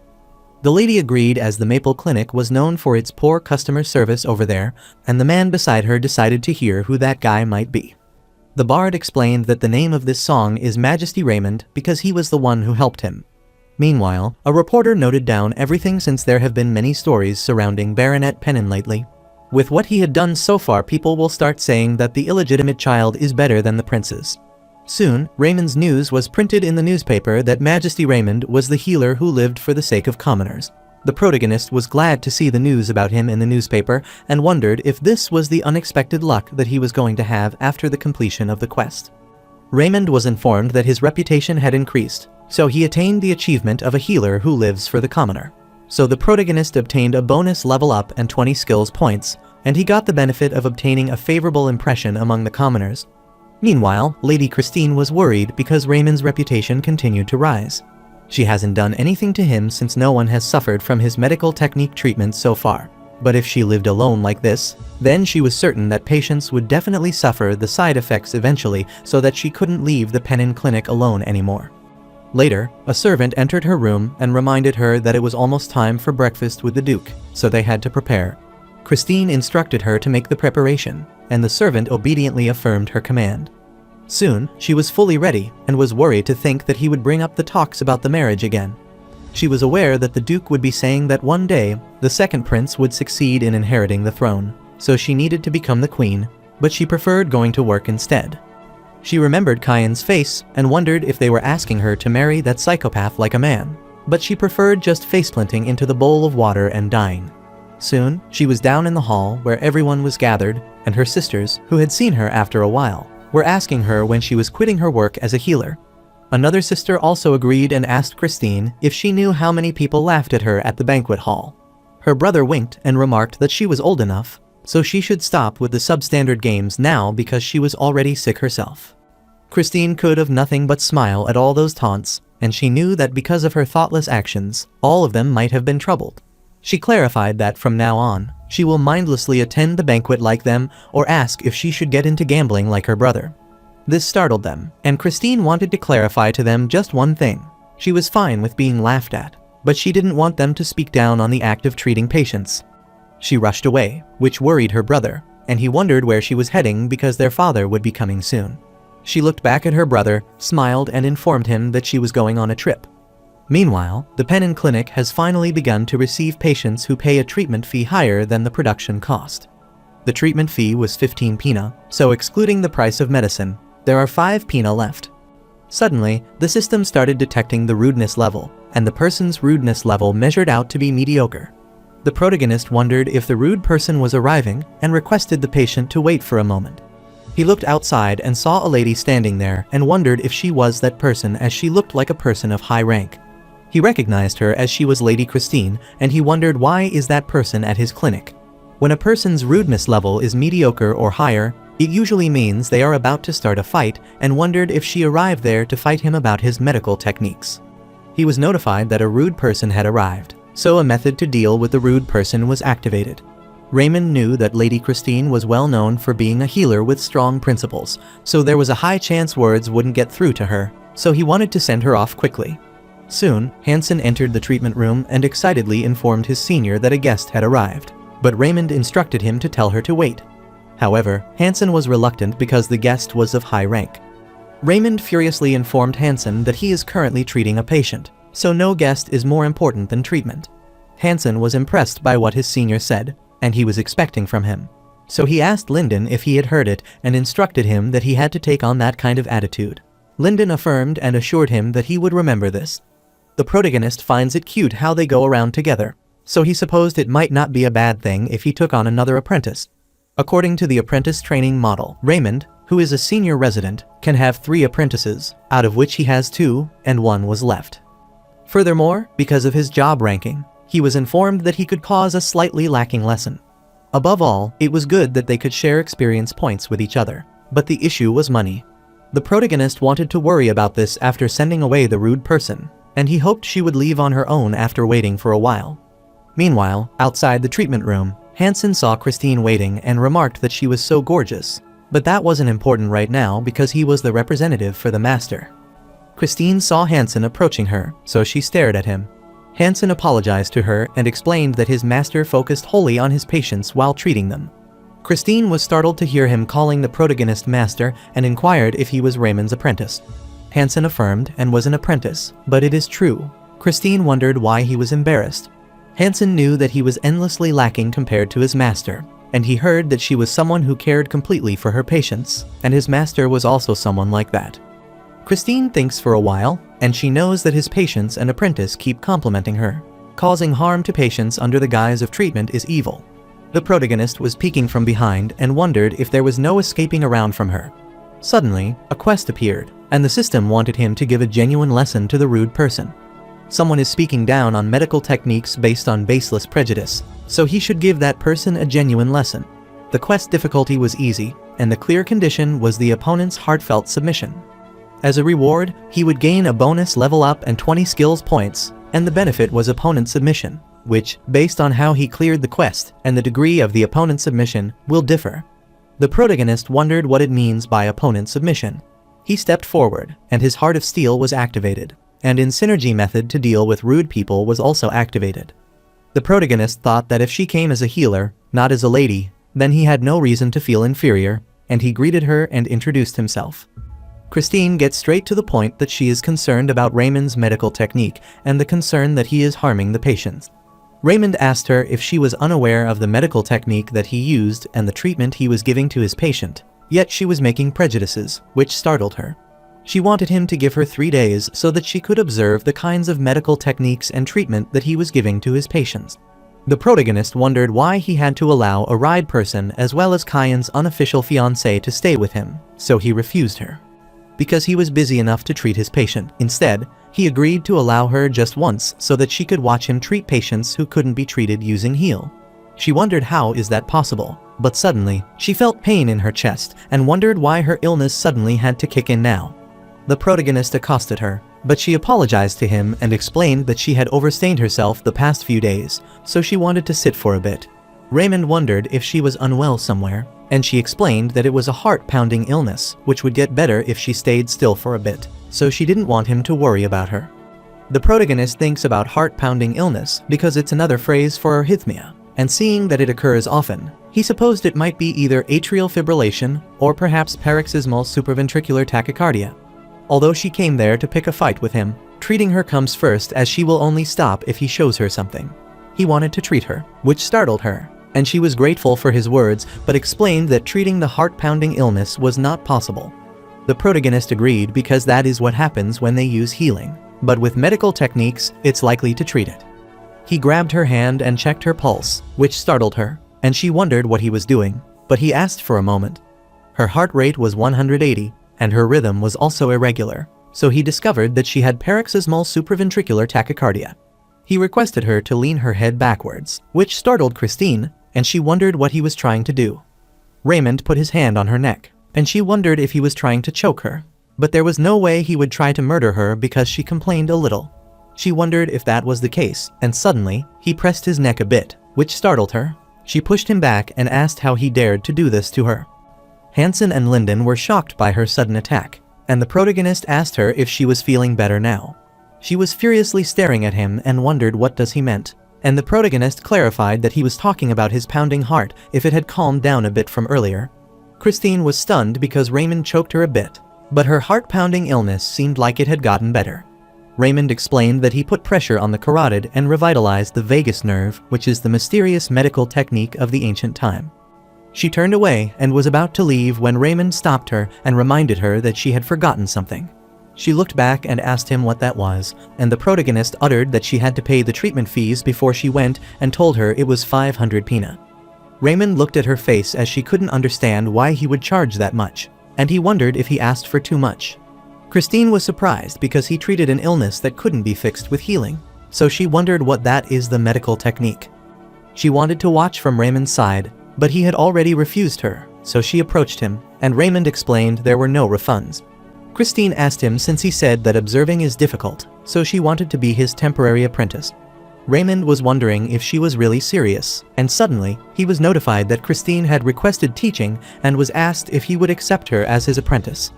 The protagonist ponders about her and knows that aside from her being a lady, she is a B+ rank healer.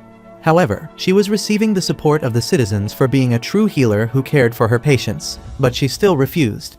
This startled Hansen and Christine, and she wondered why, as she knew he had placed an ad in the newspaper for looking for an apprentice recently. Raymond put that up without knowing that someone like her would apply, and he asked her if she was worried about the medical technique. He had already shown her enough that medical treatment is not a treatment that harms people. Christine affirmed because she knew and explained that she had B+ rank heal, which is a high-ranking heal, but there are a lot of patients she can't treat with heal. Raymond wondered what she was trying to say to him, and she explained that she wanted to learn this medical technique and become the best healer on the continent and treat all the patients.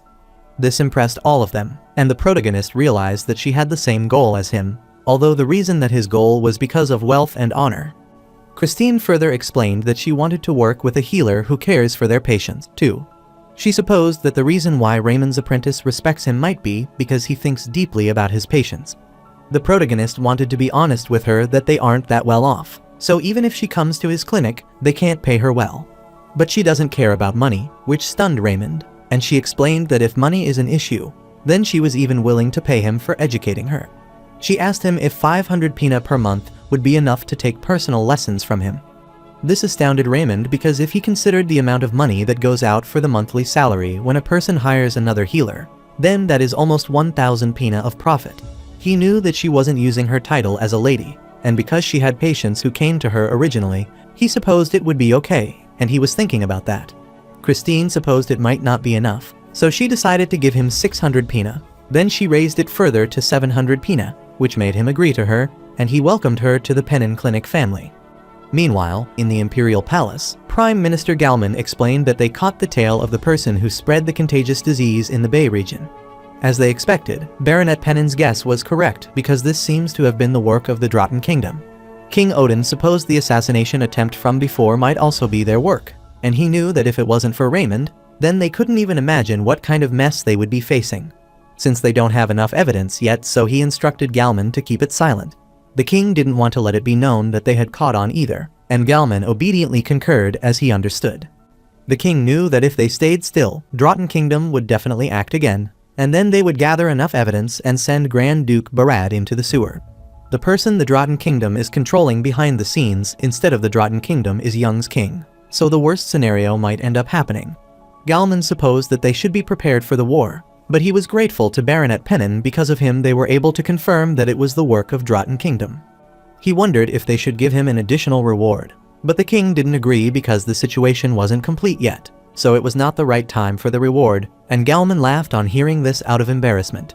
However, the king thought they could give him an unofficial reward, so he decided to visit Pennin's clinic sometime in the near future, which pleased Galman. Since Baron Pennin would prefer a reward for his patients more than any other reward, they thought it would be right. After a few days, the Pennin clinic was full of patients, and the protagonist was smiling to think he would be rich soon.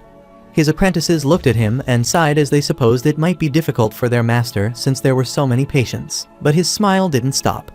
Lyndon wondered when he would be able to have this kind of attitude. Hansen was also exhausted, and he clarified that it would be difficult to become like a master because he is completely different from them. However, Christine wondered how Raymond could be so happy while looking at the patient. From what she has seen in the past few days, the medical technique is the treatment which has endless potential. Not to mention that the master doesn't just care for his patients, but he even gets happy seeing them, so she doesn't want to lose to him even if he is her master. Meanwhile, Rao looked at the tired apprentice and wondered why he felt like Raymond was getting happy for earning a lot of money. The protagonist was informed that he had obtained experience points, and he also leveled up several times. The protagonist was glad because there were so many patients, so he was collecting a lot of experience points, and he looked at his status window. He wondered what 22 stamina, 23 senses, and 23 intelligence meant. He had no idea about it because he had no one with whom he could compare, but he wondered when his dirty illegitimate child title would be removed. The side effect of this title was that he would be given serious prejudice gaze from others, so if he wanted to clear it, he was instructed to gain more fame. The patient was crying after injection and the protagonist was thinking that this title would disappear soon. He wondered if his next promotion to level 70 and wondered what would happen once he became level 100. He was notified that his class would rise, which amazed Raymond, and he supposed it meant that his class would rise from resident to specialist. Regardless, that was very good news, and he looked at his status window and smiled cunningly, which startled his apprentices. The protagonist instructed Hansen that they should eat beef that day to rejuvenate themselves. Lyndon was stunned as they were eating beef again, and Christine was also shocked because they had eaten it the previous day. Hansen explained that according to the master's teachings, beef not only helps their stamina, but also helps to improve their immunity. So Lyndon decided to buy the beef, and Christine also wanted to go with him after learning about its benefits. Abruptly, the protagonist is alerted that a dangerous situation has activated, so a sudden quest has appeared. The protagonist was startled to know about the hazardous situation because everything was normal currently, so he wondered what was dangerous. He checked the details of the quest as it was the medical technique quest according to which he had to protect his clinic. Because a patient with conspiracy has arrived, but a bad patient is also a patient, he should save the patient, find the mastermind, and take revenge. This was the medium rank difficulty quest, and as a reward, he would obtain 2 times bonus level up and 30 skills points, and as a bonus, he would get the opportunity to take revenge for his blood. The protagonist was worried, wondering what that was, and he looked around at all the patients and couldn't believe that among those patients, there was one who was hiding the conspiracy. Meanwhile, at the Maple Clinic, Baton Carlton was certain his man would have arrived at the Pennon Clinic by now. His underling affirmed because that man they had hired must have started slowly, so as long as the actor began, Raymond would be as good as finished. Carlton affirmed that he wanted to believe in the skill set of that actor since he was the greatest in the capital, and he was the greatest swindling artist. He remembers that the actor promised him that he would act like a huge side effect has kicked in after treatment. However, Carlton doesn't want it to be a simple act because he should eat the poison after receiving Raymond's treatment. The actor was worried after getting the bottle of poison, but Carlton assured him not to worry because it was not a severe poison, and even if something happened, Maple Clinic would take responsibility and treat him. Carlton's underling inquires if he is really planning on treating the actor after he takes the poison. Carlton supposed the answer to this question was obvious because that actor had to die because that would have a more dramatic effect on Pennon Clinic. His underling agreed and thought it would be best as it would not only block the actor's mouth but also get rid of any evidence, and this would be killing 2 birds with 1 stone.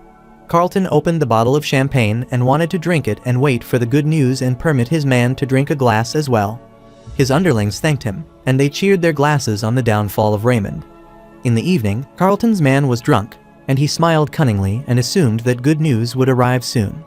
Abruptly, someone started knocking at the door, and Carlton wondered who is it this time and permitted them to come in. 2 officers enter the room and ask him if he is Baron Carlton. Carlton wondered what the matter was, and he supposed they had come to the wrong residence. Officers informed him that he was under arrest for conspiracy to commit murder. This startled Carlton, and he tried to clarify that they might have misunderstood as it's absurd why he would conspire to commit murder. Raymond entered the room and clarified whether this was a ridiculous accusation or not, but he would reveal that. Carlton was shocked to see him there, wondering what he was doing there, and the soldiers explained that Baronet Pennon was there as a witness. Carlton tried to throw all the mess on Raymond and uttered that he might be trying to frame him. Soon, the actor came out of the room and asked him if he was trying to frame him. Carlton was shocked to see the actor he hired there, and the actor asked Baron Carlton if he wasn't the one who ordered the conspiracy. That night at Pennon Clinic, Raymond knew that could have been trouble as he never thought that nice-looking man would be a criminal. While examining his patients, the protagonist requested him to pull up his top, and the man affirmed. Shortly, he heard someone shouting, and he requested his patient to wait for a moment. Then, he went to the patient and asked the lady beside what was wrong. The lady was explaining the situation, and Raymond examined the patient, who was in serious condition. He was certain that he had given that man the medicine that reduced his fever, but he wondered why he was having difficulty breathing. These are the signs of poisoning, so he was certain that he had consumed the poison, so he fed him an antidote. The protagonist was pleased because that was how he found out he was the person hiding the conspiracy. Because he was an S rank in herbal medicine, he was able to detoxify the poison. He found out Hap instigated this with face-to-face talk with the culprit once he woke up. The protagonist was relieved because if things went wrong, then he could have been framed. Soon, the man arrived at Raymond's office and explained that if he knew how severe the poison was, then he wouldn't have taken it, so he wanted revenge, which pleased Raymond. The actor clarified that Baron Carlton was the one who was jealous of the Pennon Clinic and told him to take over the poison. So Raymond joined hands with the culprit, who felt a sense of betrayal. Baron Carlton refused all these accusations and asked them when he said that, which infuriated the actor. The protagonist wanted him to be prepared to eat the prison food, and Carlton asked them if they were all crazy as they believed such unfounded claims. However, the soldier showed him the evidence that he had ordered his subordinate to buy poison from the underworld recently. This worried Carlton, and he wondered how they found out the soldier explained there was an informant. That informant was Raymond himself because the Underworld Guild was in the Bay region, and a lot of people in the Bay region were willing to listen to him and help him. Carlton instructed those guards to let him go, but they didn't listen to him, and while leaving his room, he cursed Raymond for all this mess. Raymond instructed him that he should have lived his life nicely, and Carlton wondered what he meant. The protagonist hoped that he would live in prison while repenting for the patient he preyed on, because there were not just one or two people who lost tears and blood because of Carlton. Later, the Imperial Palace prison, Carlton couldn't believe that he would receive life imprisonment.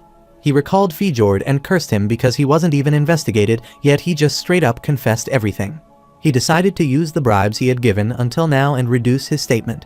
Meanwhile, King Odin instructed Prime Minister Galman that he had to treat the Baron Carlton case seriously. He never thought that Maple Clinic would have this many crimes until now. Galman apologized to the king as he had dealt with those cases sooner. The king knew that Maple Clinic tyranny until now must have caused the people so much pain. Galman knew that if it were not for Raymond, then this sort of monopoly would have continued. But there was one thing that he was worried about. If the Maple Clinic closed its doors, then there wouldn't be enough places for common folks to receive treatment. However, the king didn't want him to worry about that because there would be new clinics, so they needed to decide on one clinic and help it grow. Galman wondered if he meant that he would support a clinic from the royal level, but the king refused. He knew it would be difficult as they were preparing for the war, so they had neither the funds nor the ability to do so. However, they could grant them the guarantee under the royal name. Galman was startled because if the royal family guaranteed a clinic, then they didn't have to do anything for it to grow, so he wondered if the king had a place in his mind. King Odin wanted to avoid greedy clinics like Maple Clinic, so he wanted to choose somewhere that was truly for the people. He accosted Galman, and the Prime Minister wondered what is the matter, and the king instructed him to prepare a secret trip because he would decide it after seeing them in person. Later, at Bay Region, the king and Galman were resting after investigating the area. All they have heard about is the compliment about Raymond, and they find out that the number of patients at the Pennon Clinic has also increased. Galman remembers the faces of the working healers and the patients that were all bright. The king thought they had seen enough, so they should go now, and Galman affirmed. Later, at the Imperial Palace, the nobles who Carlton bribed were worried that if they suddenly suspended the Maple Clinic business, then the citizens would have a hard time, so they wanted him to reconsider it. The king uttered that Baron Carlton bribed so many nobles, and he wrote about it in the ledgers. He hadn't looked at that ledger yet, but if all of them kept saying these things, then his thought might have changed. The king furiously slammed his fist and instructed those nobles to make the petition that is for the people. After everyone left, the king grabbed his head and was worried about what would happen after his death. Galman was startled and wanted the king to live long because he was the sword master, so he had a long life ahead of him. However, the king wasn't certain because even though his coughing illness has improved after receiving heal from Helion, but his body condition was slowly getting worse, so even if one of the three princes ruled after him, he wasn't sure if they would be able to withstand those nobles. Those children were receiving their support, but they couldn't utilize it. After being instated as crown prince, the first prince, Peyton, passed away through an unexpected tragedy, which was a shameful and pitiful incident. Galman accosted His Majesty and clarified that the production of the accreditation plaque had been completed. So Galman left for the Pennon Clinic and handed Raymond the accreditation plaque acknowledged by the king. Raymond bowed before the Prime Minister and requested him to thank His Highness for his grace. Galman affirmed, and he instructed him to work hard to help the kingdom's people in moving forward. He noted Raymond's gloomy face and wondered what was wrong with him. The protagonist explained that it was just a great honor, but he wanted to ask them for money but stopped, and Galman wondered what he wanted. Raymond explained it was nothing, and he wondered if this was it, and if it was just an honor because he wanted a practical reward, too. Galman explained that the royal family's financial affairs were not as good, so he was apologetic for being unable to help him financially. However, he assured him that there would be a small amount, and he left for the palace. The protagonist was so happy when he heard he was receiving an accreditation plaque from the royal family, but this was it. He showed his apprentices his accreditation plaque, who was glad. He knew that Houston Kingdom was originally poor, and since they are preparing for the war, this does make sense. But the 1,000 pina as a reward wasn't enough to help the Pennon Clinic help improve their condition. Raymond thought he would be able to get some money after the commoners started coming to his clinic, but because a lot of patients come, they have to move now. He cursed his fortune, and he knew that this place was built as a family house, so it couldn't handle the weight of people and sank and wondered why the rent in the capital was so expensive. The Prime Minister said that the official buildings left in the capital couldn't be used as a clinic, and even Christine, whom he had trusted, was unable to solve this problem. She explained that she was the black sheep of the family, so she had no money. She wanted to pay Raymond her educational fees through the money she earned from working at other clinics. This made him cry, and he instructed her that she didn't need to pay him the educational fees and was willing to pay her as he didn't want to make a poor person work without paying them. This was all because of the bad nobles who were landlords, as they were cheap and dirty people. So he wanted to become the best healer and buy his building. And he didn't want or experience the sadness of not having a place again. Abruptly, he was notified that he had attained the achievement of one who the royal family acknowledged, and he also leveled up. He received 20 skills points, a bonus of significant rise in his fame, and because his fame increased the threshold, he earned a new title. The title of one who the commoner likes was achieved, and there was an additional effect to this title. This was the title that was given to the person who the commoners liked, and he received the favor of the commoners, and they weakly supported him. Because his title rank was lower, the effect of the title would be limited to the capital. Raymond was startled to know his new title, which was the one that the commoners liked, and according to the bonus that he received from achieving this title, he received a level up and some skill points. Raymond was delighted because he had achieved a new title and bonus level. Even though he was happy, he didn't feel like it was enough, so he wanted to eat meat that night to cheer himself up. Suddenly, Rao entered the clinic and worriedly accosted him. The protagonist was glad to see him there as he wanted to eat meat, so it was a good thing that Rao was there. Rao was a bit confused and explained that the problem wasn't meat there. The protagonist wonders what is wrong because when he suggests meat, Rao acts like he doesn't like it, but he secretly does. Rao handed him that letter and explained that they had received an invitation from Solon, which worried everyone. Solon was the most evil loan shark in the capital, so Raymond wondered why he had sent him the invitation, and he started reading the letter. Solon was congratulating him on the tremendous prosperity of the Pennon Clinic, and he wanted to offer a business idea that would be of great benefit to Baronet Pennon. Solon assured him that he wouldn't face losses from this business, so he wanted him to come at a convenient time, and then Solon would kindly tend to him. Lastly, he was showing his sincere respect to Baronet Pennon. Solon was well known for approaching those who were naive and taking all their money. Christine warned Raymond that Solon is the worst type of evil, and she knows she might be speaking too much. But her family, Reborn Duchy, lost a lot of money because of him. The protagonist wondered how, and she explained that her brother, who is the heir of the family, fell for his scheme and lost a lot of his money by gambling. She turned her face away and suggested that it should be best to burn this invitation away immediately. Rao agreed with her as she was right, so he thought he should burn this invitation immediately, but the protagonist stopped him. Rao was trying to make him certain that Solon was definitely up to no good. The protagonist thought it would be okay to hear him out once because he didn't exactly know what Solon wanted. Christine was certain that he could clearly see what that man was up to, and the protagonist knew, but his circumstances were too dire to ignore him. Hansen stepped forward and supposed everyone might have misunderstood something, that his master wasn't going to meet Solon solely because of money, which confused Raymond. Hansen explained that the master is going to meet him to get revenge for the patients who have shed blood and tears because of Solon. This shocked Raymond, and he wondered what Hansen meant as he wasn't thinking anything like that. Solon was renowned as the most evil loan shark, and he typically targeted patients who didn't have enough money to pay for treatment. Then, he lends them money with a high rate of interest and shamelessly exploits them. The protagonist has heard about all this because Solon is also known as the patient loan shark because he is the loan shark who uses the circumstances of the desperate patients. It was an open secret in the kingdom that Solon and Baron Carlton mutually helped each other. Hansen explained that their master is considering how he should resolve the victimization of those who are caught in the Solon scheme. Because their master is someone who wants to treat the hurt heart of the patient and is someone who wants to make the lives of his patient happy. The protagonist wondered what he should do with those idiots, as that wasn't the actual reason. Shortly, a medical quest of medium difficulty appeared, instructing him to wipe the tears of the patient. He sees the quest description because there is a villain who takes advantage of the circumstances of desperate patients to cause them to shed their blood and tears. He had to wipe away the blood and tears of the patients by punishing the villains and finding their happiness for them again. The clear conditions were the bankruptcy of Solon, and also the cancellation of all the debts, and as a reward, he would get level up and 30 skills points, and the bonus would be Solon's assets and great fame. He could temporarily raise one of his skills to a rank in order to complete this quest, but it doesn't make sense to him. He wondered what it meant to cancel their debts, as he couldn't even pay off his debt right now. Furthermore, bankrupting Solon was impossible, so he wondered why its difficulty was medium. Low is the difficulty where success is possible without much hardship. Medium is when it is not ways, but it is still possible without too much trouble, and high is when it is too hard that his jaw drops. The difficult ranking being medium means it is not impossible, so he assumed the system is saying this is possible by upgrading one of his skills to rank A. But the bonus reward was Solan's assets, so Raymond supposed that if he succeeded, he would be super rich. So he wanted to do this quest even if he had to put his life online.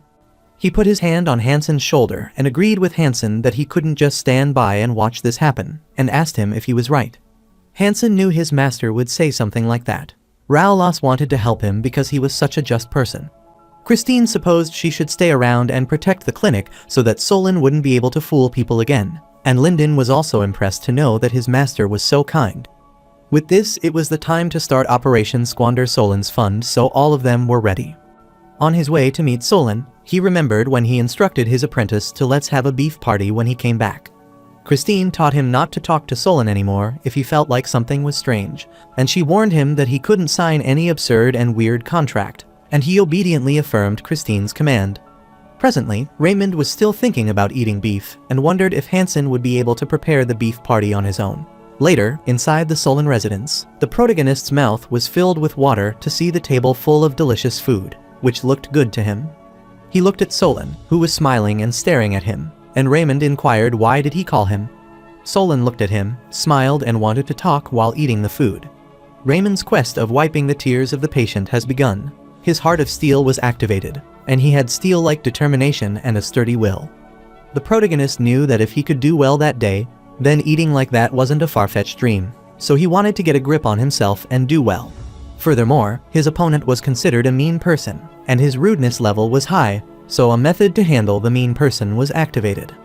The protagonist wonders if Solan's heart is so corrupt that he is classified as a mean person. Solan smiled and rambled that he put a lot of care into thinking how to meet Baronet Pennon, so he wanted him to have some of this wine. While his man was pouring the wine into Raymond's glass, Solan wanted to be honest with him, and explained that he called him there to offer him something. The protagonist wondered what it was. Solan was aware that he might have come across financial difficulties from operating the Pennon Clinic. The protagonist affirmed because that is true, unfortunately. Solan smiled cunningly and uttered that he had something that he wanted to recommend to him. He was willing to lend him the money that he was lacking with much lower interest than those healer loan sharks, and he could view it as no interest. The protagonist eats the meat and wonders why he makes such a generous offer to him, even though he is grateful to him, yet he wants to know. Solan tried to fool him and rambled that it was because he was impressed and touched by Raymond's noble actions. He asked Raymond if he had heard of the saying that they should make money dishonorably and spend it honorably. He wanted to use the money that he had earned so far after many hardships for something good. The protagonist agreed to do that, and Solan smiled and explained that it would be difficult to decide right now, but was shocked as he realized Raymond agreed so easily. The protagonist wanted him to lend him 1 lakh pina for now, which shocked Solan and his man. Solan agreed with his demand and assured him that he would lend him 1 lakh pina whenever he needed it so they could cheer for the Pennon Clinic. While drinking the wine, Solan was thinking of not handing over 1 lakh pina to Raymond obediently. Instead, he wanted to make him penniless soon. He remarked that today was a very exciting day since Raymond had come all the way to his residence. He asked him what he thought about having some fun in his casino. The protagonist is worried about learning about casino, but Solan assures him that everyone entered the casino wearing the mask so it wouldn't be of any harm to Baronet. So he asks Raymond what he thinks about it. Later, they were at the casino, and he asked his man how it was going and if Baronet's reaction was good. The man supposed it might be his first time gambling as Raymond was very invested and asked his boss how much they should take. Solan uttered that entirety of 1 lakh pina that they promised to give him today. His underling was worried because if they do such a big amount at once, then there would be a problem. Solan assures his underling that it's fine because if an illegitimate child like him goes broke from gambling, then he wouldn't be able to say anything anywhere. Meanwhile, the protagonist was excited as this was quiet eats, and he kept winning and had already won 30,000 pina and supposed he should have done it earlier. Suddenly, he felt chills down his spine as Christine coughed from behind, and he worriedly looked back and saw her staring. Raymond wondered why she was staring at him like that, so he decided to get a grip on himself because, at this rate, he wouldn't be able to catch Solan. Instead, he would be the one who got caught. Suddenly, one of the workers approached him and thought the Baronet had a good day, so she explained that there was a VIP game with no betting amount limit, so if he got lucky, then he could raise his earnings by 50 times. She asked him if she should guide him there and told him that if he got lucky and a hot jackpot, then he would be guaranteed 50 times his earnings. The protagonist was shocked to know about 50 times earnings, and the worker explained that the chances of that are low, but no one knows that luck might be on the baronet's side. The protagonist agreed, so she left him the way, and he obediently followed him. Solon saw him coming, so he welcomed him as he had been waiting for him. Then he whispered to his underling to bring the tool and cunningly smiled. After the protagonist sat next to him, Solon thought that those might look like normal cards, but those cards would be his downfall. He found it amazing to have the luxury to host for such a great person, and he asked Raymond how much he would bet. The protagonist looks at his card and gladly utters that he will go all in, and that he wants to bet his entire fortune. Solon couldn't believe that Raymond was going all in, and he again informed him that, as he said already, he would bet everything. Solon smiled wickedly and explained that he was asking to confirm and thought he was so stupid. Soon, Solon's underling was going to reveal his cards, but Raymond stopped him and wanted him to wait. Raymond wanted to confirm if Solon wasn't lying when he said hitting the jackpot meant he earned 50 times more money, and Solon affirmed. The protagonist supposed that if Solon gets caught doing fraudulent gambling, then he would have to give him 50 times that amount and ask if he is right, as that would be the case following the imperial law of gambling. This startled Solon, and as he sees Raymond staring at him, he gets an ominous feeling and supposes there is something wrong and asks him what he is talking about.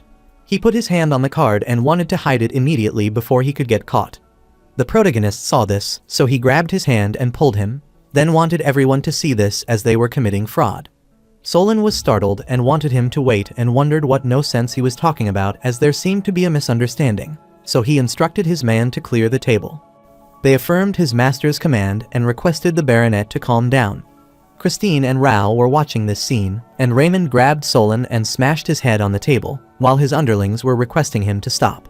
However, Rao instructed them to freeze. He took off his mask and clarified that he saw this with his own eyes, so as a bureaucrat of this kingdom, Rao couldn't just stand still and watch, so he instructed his man to seize everything and search the scene.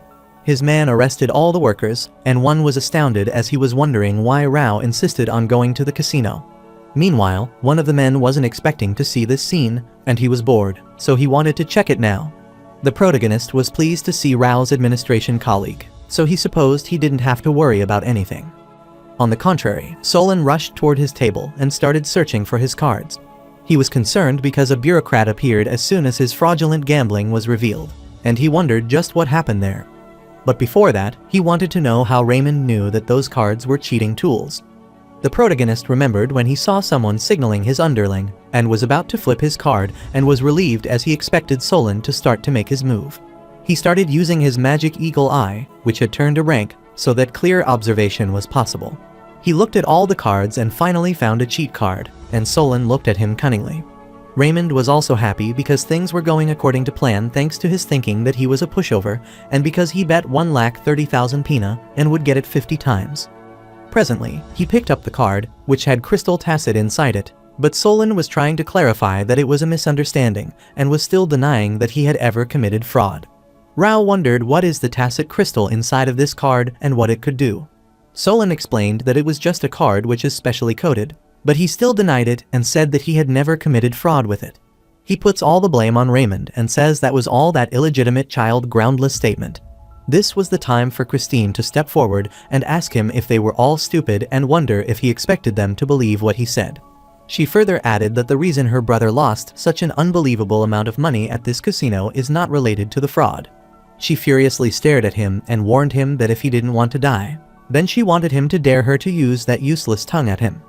Even though Solon was trembling yet, he dared to talk before her. That was because Master Alfred bet too much. This further infuriated her, and she asked him that he dare to continue to scorn Reborn Duchy until the end and supposed he might have 10 lives. He gets so terrified that he starts screaming, and this sends chills down Raymond's spine. He supposes he needs to be good so that he doesn't get scolded. They arrested Solon, and everyone was astounded to know about fraudulent gambling and wondered what amount of money he had lost until now. However, Solon was still saying it was not fraudulent gambling. The protagonist knew that everyone wouldn't be the victim of fraudulent gambling, but he knew no one would believe those words now. Soon, the protagonist was notified that he had completed his quest. He received a bonus level up and earned 30 skill points. The protagonist dreamed about earning money and supposed he would be super rich now. Later, at Penn Clinic, the protagonist was surprised that Solon was actually broke. The bureaucrat who wore a dog mask at the casino explained that Solon wasn't actually broke, but he was all spin and no substance. Meanwhile, at the casino, the man in was pig mask uttered that his debt was quite extreme, so he barely had any assets, so he assumed how desperate he must have been to try to scam Baronet Pennon. Rao couldn't believe this and wondered how this was possible. His comrade explained that there were rumors that he was opening a new casino inside the capital, so he was guessing he spent his money on that. The pig mask saw Raymond depressed and wanted him not to worry because he doesn't have cash as an asset, but he has another asset. Raymond wondered what his assets were, and the man explained that it was all the checks, which shocked Raymond. The man explained these were checks for the payment that he lent to commoners, so it was an astronomical number if he considered the compound as interest, which shocked them. Furthermore, according to imperial law, Solon's fortune was returned to the government, but the right to receive those funds belongs to Raymond. The protagonist was shocked, and suddenly, he was asked if he would receive it or not. Later, everyone was gossiping about this incident, and as soon as Solon tried to do the scam, Raymond found the evidence as if he had been waiting for it, and there was even something more shocking, and his friend wondered what it was. The man explained that Baronet Pennon said that everyone's debt to him had been completely refunded, and he supposed that Raymond would be an angel from heaven. The man said Baronet Pennon's name was, but then he corrected it as if he were His Majesty or them, and said his name was Raymond. His Majesty was the title of honor only given to the king or those who received the highest respect. The protagonist was alerted that his fame had greatly risen. He acquired the achievement of the title of the one who washes away the tears of the weak who have been wronged. Because of his fame that skyrocketed in a short period, Raymond earned a new title, which was the title of one who is liked by the commoners and was changed to the one who the commoners love. The additional effects are that he would receive the love of the commoners and they strongly support him. Its limitation was as his title rank is low, the impact of the title will be limited to the capital, so he received an additional level up due to his title and received some skills points. Meanwhile, Raymond regrets his decision and wonders why he made such a decision and supposed he would be crazy because he lost his precious money. Christine appreciated Raymond as he was amazing this time as well. Hansen was also saying that and supposed there wouldn't be any casino for a while since they had taken over the building. The protagonist remembered that he at least has a building now so he could sell it and then wouldn't be able to earn some money. He affirmed that this wasn't the time for that because he should sell the casino and make the Pennon Clinic the best version it could be. The citizens had never seen a noble like Raymond in their entire life, specifically if he was someone from the royal family. The citizens thought that someone like him needed to take the throne. One of the ladies heard that he was the illegitimate child of the royal family, so she wondered if there was no way for Baronet Pennon to ascend the throne. The other lady instructed her to watch what she said because she would be punished if someone heard her. Meanwhile, at the royal castle, the three princes were discussing what the people were saying, and they found it surprising. However, Sadal was infuriated and instructed them that this was not something that they should say while laughing. Limerton thought it was not like what commoners thought was entirely wrong, because it's true that Raymond did something incredible. This infuriated Sadal, and Kyan fought for a while and remarked that their little puppy had really changed a lot, even though he used to be an ugly puppy. Limerton supposed his brother was also displeased, but he could understand his anger because Lady Christine, with whom he had talked about marriage, went to Pennon Clinic, which might be bothering him too. However, viewing Raymond as a competitor was something he could really think of. He is at the same level, but he is different from Kyan. Kyan saw his brother smiling cunningly, and he remarked that he should better compliment Raymond if he met him later. As he was the one who would become Houston King, it was only right for him to compliment the incredible vassal who contributed. Limerton and Sadal were furious to hear this, and Kyan wanted his other brother to do their best, and he acted as if he didn't see Limerton there. If Reborn Duchy, who is the most powerful in the kingdom, wouldn't be on Kyan's side, then he wouldn't be able to act so harshly. Limerton denied it because things are not set in stone right now because the Drotten Kingdom anxiety is rising as time passes. Since Limerton studied strategy and tactics since he was young, the war will be his opportunity so he could gain his father's favor when that happens. Sadal was also thinking that the throne would certainly be his even though he was weaker than his other two brothers. Kyan decided to tease Sadal and said that he would gain a new brother, and Sadal wondered what does this mean. Kyan explained that since Raymond might be acknowledged as an official member of the royal family. This frustrated Sadal, and he warned his brother to stop talking nonsense. However, Kyan didn't stop and remarked that Raymond has been quite impressive these days, so when he became Sadal's brother, he wanted him to take care of him. Sadal gets agitated and shouts that he is not even worth listening to. so he wants to take his leave first, and he rushes away. After he left, Limerton wondered why he was provoking Sadal, because in order for Raymond to become a member of the royal family, he needed the approval of all the queens, and that was impossible. Kyan was amazed by his question. He smiled wickedly and answered he did that because it was fun, which annoyed Limerton. Kyan knew that the National Foundation Festival was coming soon, so they would be able to see their puppy, and he was curious to see what other great performance he would show then, although giving in to their adorable younger siblings who come first. Meanwhile, inside the castle, he broke the vase in anger, which terrified the servants, and they started trembling. Sadal was furious because he had to take care of Raymond, who is a bug as a brother, and found this absurd. Sadal knew what his brother said would never happen, but the fact that he even said that pissed him off, so he instructed his servants to call his uncle, and they affirmed. Later, Count Garrison entered his room and asked him if he had called him. Sadal was pleased because his uncle was there, instructed him to have a seat and clarified that he had something to discuss with him about Raymond.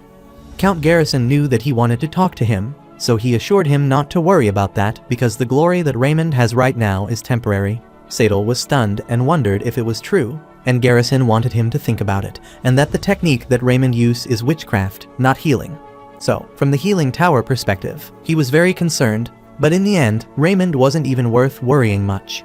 Someone who uses witchcraft will never be able to last long, but Status furiously slammed the table as he wanted to stomp down on him more so that Raymond would never think of crawling back.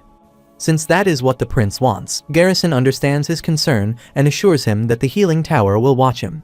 So they would make him pay for his crime of using pseudo-witchcraft and deceiving several people. The Healing Tower is an international organization that has its headquarters in the capital.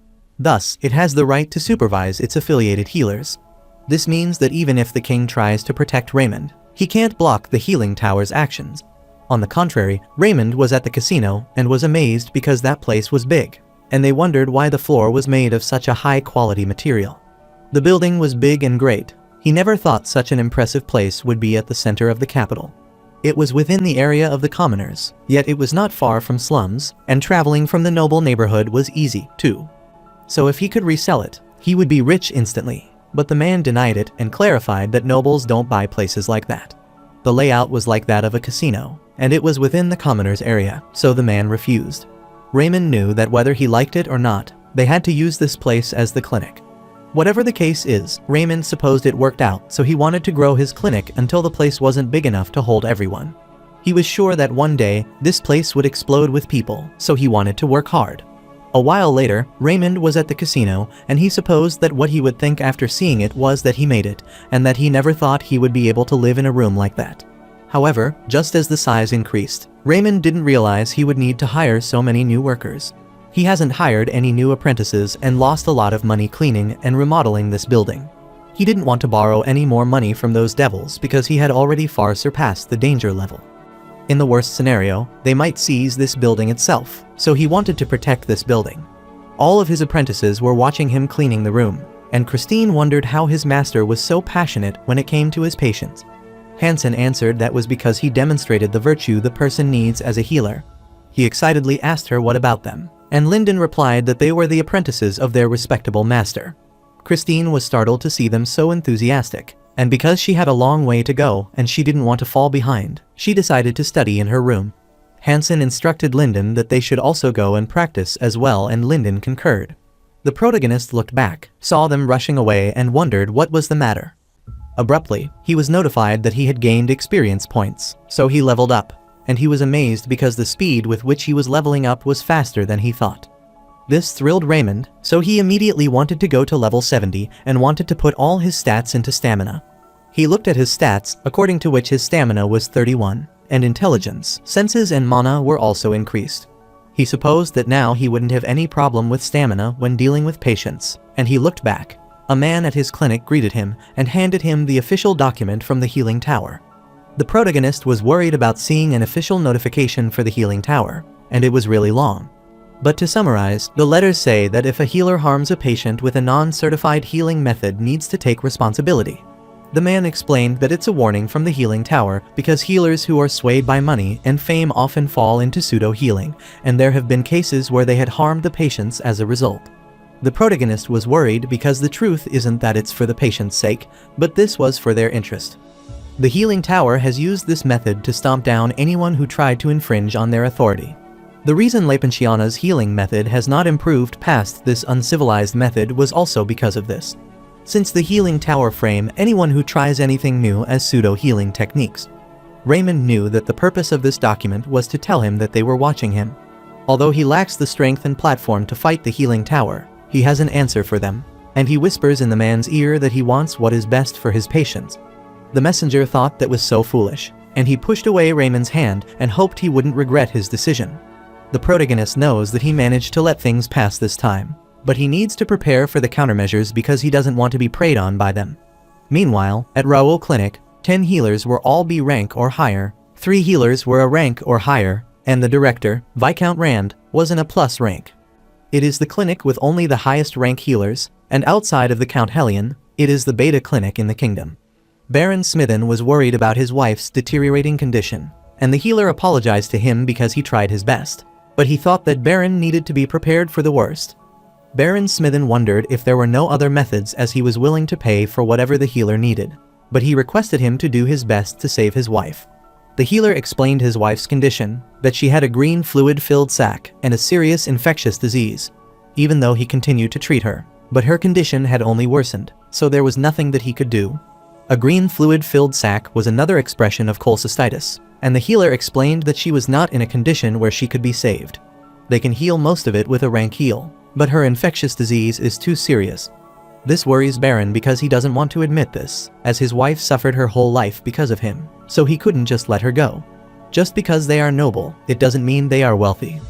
Smithen is from the family that met ruin. He lived while working hard in a difficult environment his whole life, and his wife helped him devotedly. They were finally in the position where they could smile and live at ease, but then his wife fell ill. Baron Smithen asked the healer about Viscount Rand and if she couldn't receive healing from him. The healer apologized and explained that he was currently gone on a trip to treat a countryside lord. So, Baron asked him if he can't contact Count Hellion, and the healer explained that Count Hellion could only treat those who were higher than a count or members of the royal family. This worried Baron, and he wondered if Baronet Pennon was the only option he was left with. This worried the healer, and he suggested that he shouldn't go to him because he heard that Baronet Pennon do human experiments. But Baron doesn't agree with him as he hears that Baronet Pennon treats patients using peculiar methods, but he doesn't care what method he uses as long as he can treat his wife. There was nothing left to expect from this place, so Baron truly hoped that a miracle would happen at Pennon Clinic. Meanwhile, Raymond had a strange feeling at his clinic and wondered what it was. At that moment, he didn't know that before he could take any countermeasure to go up against the Healing Tower, a great shroud of dark clouds would arrive. He immediately started the surgery because Baron's wife was in serious condition.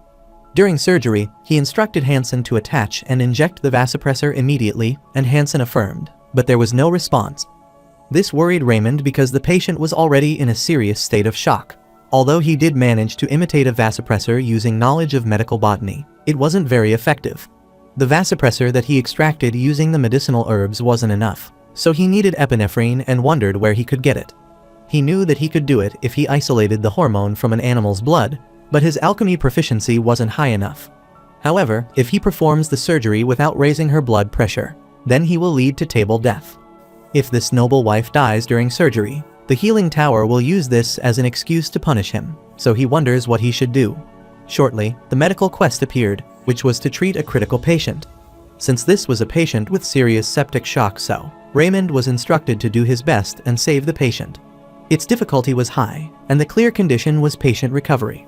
The reward was a bonus level up and 40 skills points with the bonus of fame for being the healer who saved a noble. The patient was in serious condition, and the difficulty of the quest was high, so he was permitted to purchase the magic regardless of class and level. The protagonist was worried and wondered what the system wanted him to do. Suddenly, Baron entered the room, which startled Hansen, who informed him that he couldn't come in. Baron apologized and explained that he was worried because he had no idea how she was doing. The protagonist went outside and decided to be honest with him and explained that his wife was in grave condition so that it wouldn't be an easy surgery. This made Baron gloomy as he was expecting this, but he got his hopes high since Raymond promised him that he would do his best. He wanted to think of this patient positively as this was an opportunity because this is the patient that Raoul's clinic gave up. He supposed this might be the only method to oppose the Healing Tower, and Raymond was the sole hope of this patient, whom everyone had given up. He opened his status window, browsed the market, and wondered what magic he needed to purchase in this situation. If he wanted to save her, he needed to get her vital signs stable, so he wondered if there was magic that could raise her blood pressure. He was worried because precious time was passing, and he wondered what he should do. Suddenly, Hansen accosted him as they were in trouble because the patient's blood pressure was dropping, and her pulse was also slowing down. The protagonist realized that she was going toward cardiac arrest, and he suddenly got the idea that he needed epinephrine or adrenaline. He found magic and supposed this would be helpful. It was the Berserker magic with proficiency D. Giving the Berserker curse, the recipient will receive the explosion of adrenaline and possess strong fighting power. The higher the proficiency, the stronger the Berserker, and he was warned that this is the rentable magic, so he could use it 3 times. Compared to the protagonist's class, the skill level was so high that he couldn't acquire it. But he rented the skill, and Raymond wondered what it meant to rent. Its description appeared that for high-grade skills that can't be acquired due to his lower class level, Raymond could rent them and use them for a limited number of time. Raymond used 100 skills points and rented Berserker magic. Raymond was worried if it would be effective because it takes 100 skill points for one use and is a cursed magic. But he couldn't think of another method currently, so he purchased the skill and started using Berserker curse magic on the patient. Since the patient was presently in a comatose state, the delirium curse failed, and he wondered if it would work. He looked at the patient, and Hansen was staring at him, but was shocked as he saw the happy reaction of his master.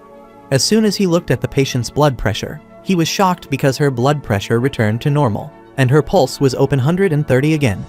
The protagonist was glad because of this magic work, and because of her comatose state, the delirium didn't activate. Raymond would be able to use Berserker magic in limited situations where someone is in a serious state of shock to the point where they are in a state of comatose. It was the curse that may have unknown side effects, so he decided to use it only when he needed epinephrine, and he began the emergency surgery. All of them started performing surgery while Christine was observing them from afar, and Raymond looked at her. Raymond instructed Hansen to tilt the liver upward and secure a clear view, and he affirmed. Then he instructed Christine to tilt the stomach in the opposite direction, which worried her, and she affirmed. The protagonist knew that the patient's disease was an inflamed gallbladder. In other words, it was cholecystitis. The problem is that gallstones block the path where the bile traveled, so she was experiencing cholecystitis. There was a reason why her condition didn't improve even with a high-rank heal, because, in this situation, the patient's condition wouldn't improve if they wouldn't get rid of gallstones. He started using his surgeon's nimble hand and surgeon experience, and his senses were raised. He instructed Lyndon to pass him iron forceps, and he affirmed. Raymond knew that if he accidentally injured the bile duct while removing the gallstone, then the bile might leak and cause peritonitis. He started removing the gallstones, and soon he was done, which relieved him as he removed them without any issue. The protagonist was notified that he succeeded in treating the patient, so he attained bonus level up and skills points. He gladly looked at his apprentices, who were happy to save the patient. Raymond was informed that his iron will had saved a critical patient who was having difficulty recovering, so he obtained an additional bonus. He went outside and informed Baron about his wife's condition. Baron was glad and explained that he was only filled with despair when he was leaving the Raoul clinic. Raymond clarified that he had done his work as a healer, so he didn't need to thank him. Baron doesn't know how he could ever repay him, but Raymond says that he doesn't need to repay him because he is a healer, but deep inside, he is happy. Raymond uttered that being able to treat patients alone was enough to make him happy, which pleased Baron. Baron gets worried when Raymond is about to tell him the problem that he is facing these days, but then stops and doesn't want him to worry. Baron Smithen wondered what was the matter with him and asked if it was something he could help with. Raymond decided to be honest with Baron Smithen, and he handed him the notification he received from the healing tower. Raymond knew that this person didn't have much power and money, but he had the power that others didn't, which was respect. Baron Smithen was furious at those healing power people who just cared about money. Yet they dared to send such a document to Baronet Pennon shamelessly, and Raymond was happy as he supposed his problem would now be solved. After some time, the article was published in different places by Baron Smithen, and everyone was shocked to know that, this time, there was information about medicine science. The man supposed that was pseudo-witchcraft because one of his healer friends said that it was a pseudo-craft. However, the article published by Baron Smithen was about whether medicine science is really witchcraft, but he thought it might be the new blessing to deal with heals. The scholarly journal with the highest prestige in Houston Kingdom published this article, and the author of the paper is highly respected Professor Smithen. Meanwhile, at the healing towers, everyone was furious to read the article as they supposed it was absurd, and the healer wanted to release a counter-statement immediately. His comrade explained that they had already done this, but it just made Professor Smithen's opinion stand out even more. Professor Smithen's writing skills were far superior to theirs because they were healers who were not talented at writing. Meanwhile, at the noble salon, one of the ladies uttered that unfamiliar things are bound to criticism. But once time passes, those unfamiliar things often change the world. However, some other ladies thought healing was better than medical techniques because they were still scared of medical techniques. On the contrary, at the Imperial Castle, Sadal furiously asked his uncle how this happened because this was different from what they had discussed. Count Garrison assured him not to worry because they were already carrying out countermeasures. Prince Sadal wondered what countermeasures his uncle was talking about. Count explained that if they couldn't find a flaw, then they could make some. A few days later, the protagonist was calculating their earning and realized this week's balance was finally surplus. Although it was 200 pina, his clinic finally made a profit, so Raymond wanted to endure a bit more because soon enough, they would be rolling with money. Furthermore, he heard that the noble society has been talking about medical techniques these days. Although no other noble besides Baron Smithen has come to be treated, their interest is at just the start. So he wanted to last until they could receive more interest because his scariest opponent, those devilish loan sharks, hadn't shown any sign of movement yet, and their second scariest opponent was the healing tower. He was thankful to Baron Smithen because an official document threat was turned over because of him, but he knew that the healing tower wouldn't just let things be. It was scary to think about fighting with the healing tower, but with all the money that he had earned and the magnificent building that was more important than his soul, he had to protect them as these were his only assets. Raymond's heart of steel was activated because of his thoughts for the clinic. Suddenly, Hansen appeared and informed him that they were in trouble because the healing tower had sent them an official notification. This hurt Raymond, and he asked his apprentice what this notification said. Hansen explained that it told an inspector would come soon, and he was about to cry. However, Raymond assured him not to worry because it doesn't matter if an inspector or anyone else comes as he would protect his clinic. He decided to leave his room because he never knew when the inspector would come, so he wanted to treat his patients. Hansen affirmed and asked his master if he was saying that they shouldn't worry about anything other than treating their patient. Raymond wanted to pay much more attention than before, so they couldn't find any flaw and nitpick on it. Soon, a man appeared in the clinic. He was sweating and terrified. He was honored to greet the respected Baronet Pennon. His name was Ronald, and he lives on Kent Street in the Lyme region. Raymond realized that the man was anxious and wondered if he had some serious illness, and he asked him if he had any problem. Ronald was shivering, and he explained that he had come there to give his thanks as he heard Raymond treat his relative Mary a while ago. They were unable to pay him properly because things were difficult, so he came there to repay that kindness. The protagonist was a bit flustered, and he didn't want to receive that money. However, Ronald forcibly handed him the bag of money, saying that it was nothing compared to the kindness that Baronet Pennon had shown, and he rushed away. Raymond was shocked because he didn't even know a patient named Mary. Later he opened the bag and found it strange for that unknown person to pay him 300 pina. But he supposed it should be okay for him to use this money because that man gave it to him on his own. A sudden quest appeared about receiving the free money, so he was instructed to use that money wisely, and its reward was a bonus level up and 20 skill points. Meanwhile, at Garrison's residence, he asked Ronald if he delivered the money, and Ronald affirmed. Ronald was guilty and apologized to the baronet for committing such a heinous deed. He remembered how Count Garrison threatened him that he wouldn't leave him unscathed if he refused his offer and wanted him to think about his family. Count Garrison reminded him not to forget about going to the Healing Tower at dawn and testifying this, and Ronald affirmed. Later, at Healing Tower, Ronald testified that Baronet Pennon asked him for an unfair amount of money. This pissed off other healers, and one of them asked him if he was telling the truth and found it atrocious. All the other healers were also furious, as they didn't want to let this happen. Garrison smiled cunningly, and, exploiting the situation, he suggested they should go to Pennon Clinic immediately. Soon, they reached the Pennon Clinic, and Garrison was amazed to see the clinic and was excited to frame Baronet Pennon. However, suddenly, he was startled. Ronald rushed toward the clinic entrance, and the other healer was also annoyed by his behavior and wondered what was the matter. He reached the clinic gate and was shocked to see the notification on it, as it said that due to a special event, they were temporarily closed. So, in case of emergency patients, they were requested or come to Kent Street in the Lyme region. Other healers wondered if they decided to run away, knowing that the healing tower would be coming there, But Count Garrison didn't give up and suggested they should visit Kent Street because it's not far from there. Meanwhile, in Kent Street, Lyndon was requesting everyone to line up to get treated because everything was free as it was Ronald's sponsored treatment. Garrison and Ronald were shocked to see this, and Garrison heard Raymond telling the patient to go home and rest as his treatment was done. Raymond wiped his hand and stared at them and became certain as he expected. It was the healing tower plot. He cursed them and didn't want to let them target him so easily because he was currently treating the patients his heart of steel was activated. Furthermore, since the healing tower healers were detected as mean persons and their level of rudeness was so high, so method to handle mean people was activated, and it was in synergy with Heart of Steel. So, the protagonist was confident that he could face them now without getting scared. He accosted the crowd and asked them if they were having a great day and explained that there was a reason that he started this event that day.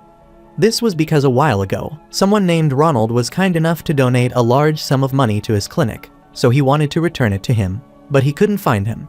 So he decided to hold this event in the neighborhood he lived in since that money didn't belong to him. His skill of eloquence was activated, which had a huge positive impact on everyone. Count Garrison was infuriated to hear this and inquired what he was talking about and asked Ronald if he didn't say that Baronet Pennon forced him to pay him. He puts his hand on Ronald's shoulder and instructs him to speak clearly, but Ronald is trembling in fear and is completely unable to talk about anything. Ronald wanted to be honest, but he couldn't and apologized to Baronet Pennon and then a girl who lived in his neighborhood running happily. She greeted Baronet, and the protagonist also greeted her back and asked her if the treated area felt okay. Ronald was startled as he recognized her voice and looked ahead, then recognized her. She was the girl who lived next door to his house and was always lying down because of her chronic illness. Ronald wondered if she turned into her happy self after being treated by Baronet Pennon, making him wonder what he was doing now. Ronald heard Raymond accosting him and saying that he was putting the money that he donated back then into good use. Everyone was grateful to him, and the two men who were treated were happy and grateful to him and wondered what was up with all this. Count Garrison forcibly pressed Ronald's shoulder and yelled at everyone to be quiet. Then, before the whole crowd, he asked Ronald as he said that Baronet Pennon forced him to pay him and asked if this was true. Ronald was quiet and didn't spout a word while all the patients gathered. They were shocked. And they didn't believe that their healer forced Ronald to pay him, and they knew that something was weird. Ronald didn't confirm this, so Garrison pushed him away and approached Raymond and others that it has actually been confirmed. So he announced to Baronet Pennon that following the Healing Tower Creed, he was going to punish him. Suddenly, other people spoke up and wanted to end this nonsense because this was enough, and they were confident that their prince would never do something like that. The other men were sure that this was one of Ronald's schemes, so they wanted him to speak the truth, and they didn't want to believe this until they could see any proof. Raymond was touched by their support and how they defended him in front of those Healing Tower people. This was all because of the effect caused by the activation of his title, the one who is loved by the commoners, that he was receiving support from the commoners limited to the capital. Soon, Rao and Christine appeared there and inquired what was happening there. Rao can't just let this slide after having coincidentally come across all this mess, and Christine agrees with him as she also can't let it go after coming across this incident coincidentally. Count Garrison laughed and instructed them to leave because this was the Healing Tower problem. Rao approached Garrison and clarified that he is high-ranking administrator of the kingdom, and Christine also introduced herself that she is the daughter of Reborn Duchy. Rao furiously utters that it's not something that the Healing Tower should resolve, but it's something to be investigated by the Kingdom investigation team. Christine also thinks it's the right decision. This worried Garrison because they were taking Ronald and investigating it, and he didn't want to let this happen because if Ronald confessed that this was all part of his scheme, then he would be screwed. So Garrison thought that not only would he be gravely humiliated, but the prestige of the Healing Tower would hit rock bottom, and he wondered if that was what Raymond was aiming for from the start. He refused to let the administration investigate the matter because this was the problem within the Healing Tower, so he wanted to conduct a more rigorous investigation by themselves. He instructed other healers to bring Ronald, and his companion affirmed. However, before Garrison could leave, Rao grabbed him and clarified that he wouldn't let him do that. Garrison stared at Ronald and asked him what he was doing as if he should follow him. Rao warned him that if he kept acting like this, then he had to call the police escort. At the same time, Ronald recalled the face of his sick neighbor and clarified that he wouldn't follow him. This infuriated Garrison, and he asked Ronald what he meant by saying that he wouldn't follow him. Ronald started crying and clarified that what he said was all lies and that Count Garrison instigated him, saying that he would give him money if he framed Baronet Pennon. He apologized to the protagonist, and the protagonist thanked him for telling the truth. He approached Count Garrison and wanted to continue this conversation later. Garrison was furious as that lowly man had spilt everything, and he tried to stop Ronald from talking for now. He unsheathed his sword and uttered that for the crime of daring to scorn a noble, he wanted Ronald to die, and he rushed to subjugate him, which worried Ronald. Ronald was scared and thought he might die that day, so he covered his face with his arms. However, Rao stepped forward, pointing his sword toward Count Garrison. He uttered that, unfortunately, that would be difficult because this boy was an important witness, so he wanted to take him. Count Garrison was furious at him and cursed him, which astounded Rao, and he instructed the Count to watch what he said. Rao was the child of a prestigious noble family, Kaplan County, and a high-ranking administrator for the kingdom. The protagonist exploits this situation and instructs Ronald to come toward him. With his trembling hand, Ronald reached out toward Baronet Pennon, grabbed his hand, and apologized to him for all the scheme.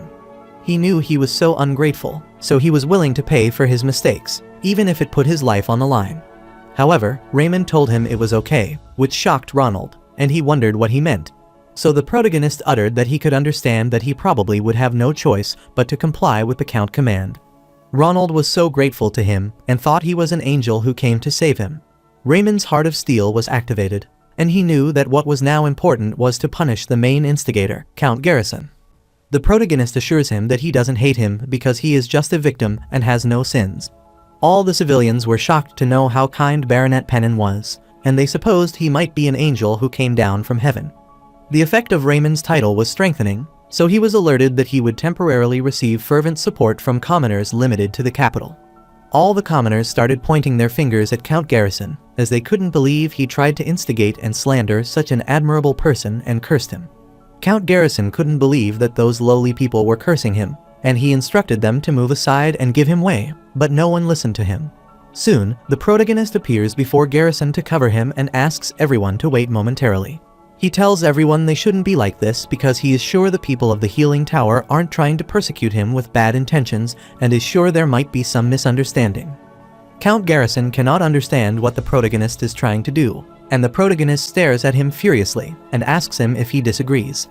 He gets scared by his terrifying gaze, so he agrees with Raymond.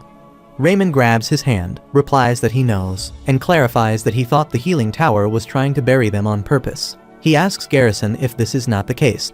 Count Garrison completely agreed and asked why he would try to bury him. This pleased the protagonist because he succeeded in completing his plan and uttered that as he thought. So Raymond supposed that Garrison gave him the worst ranking in the healer qualification examination, the official document warning that had recently arrived, and how he instigated Ronald this time. He asked if this was all done with the deeper meaning behind it, for example, to test him and his honesty. Count Garrison affirmed and explained that because Raymond is a promising figure, the Healing Tower is always watching him. So the protagonist asks him what he thinks and if he is still untrustworthy even though he always worked hard for his patients, so he would like it if the Healing Tower would recognize his sincerity.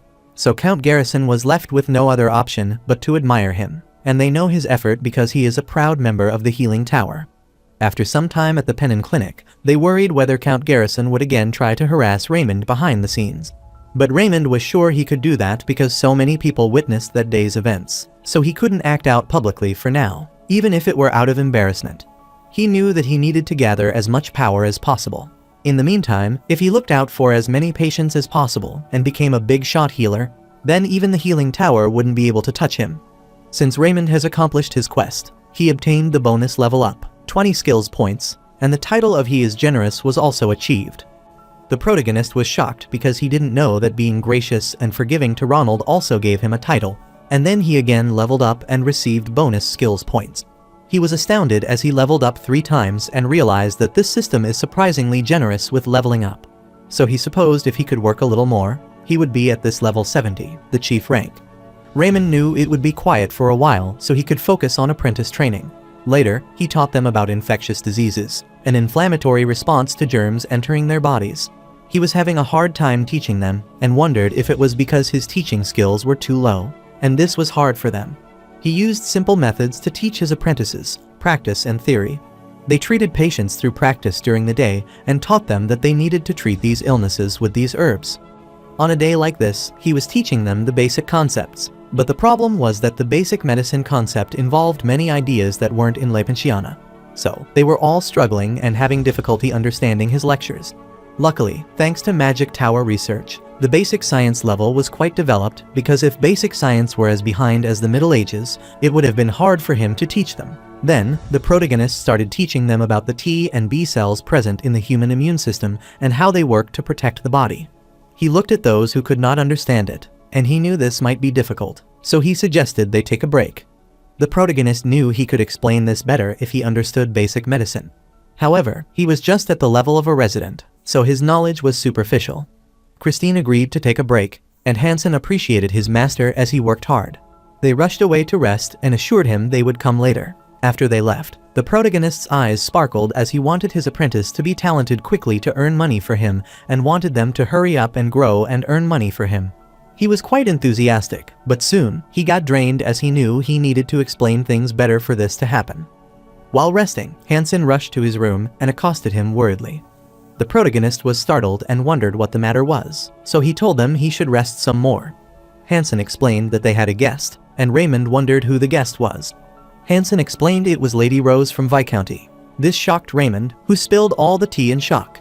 Last, Rose is the mysterious character, and it's unclear if Rose is her real name. Her origin isn't well known. She came to Houston Kingdom 4 years ago and started running several businesses. The protagonist wondered why she had come to his clinic and if she had been there to capture him as he hadn't paid his debt. People speculate that her wealth comes from being the daughter of a wealthy merchant from the rich peninsula or an illegitimate child of one of the big noble families in the capital.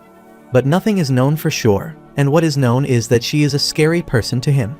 She entered the room, and the chills traveled down his spine as he got scared. He greeted her, and she greeted him back. She was a scary person to him because she was the CEO of the Healer Loans, a creditor scarier than the devil. Later, he conversed with Lady Rose, who was overwhelmed by the taste of the cookies and asked him if she could take some of them. The protagonist, who was worried, hurriedly told her that she could take as many as she wanted. He thought he needed to get it together because this person sitting before him was scarier than His Majesty King. So he doesn't want to be fooled by her appearance because this person put countless healers into debt, repaying enslaved people. Due to Raymond's thoughts of protecting the clinic, his heart of steel has activated, so he now has steel-like determination and a sturdy will. She looked at him and smiled, and Raymond asked her what brought her to his clinic. Lady Rose explained that she visited her customer because he is the VIP customer among the Healer Loans these days, which shocked Raymond as he didn't understand. Lady Rose explained that she came to meet him because she had heard rumors about him. She heard he takes minimum treatment fees for his patients, so she wondered if he could pay off his debt like this. The protagonist wanted to keep his act together because he had to show off a strong appearance right now rather than cower, and he explained it's just in the early stages.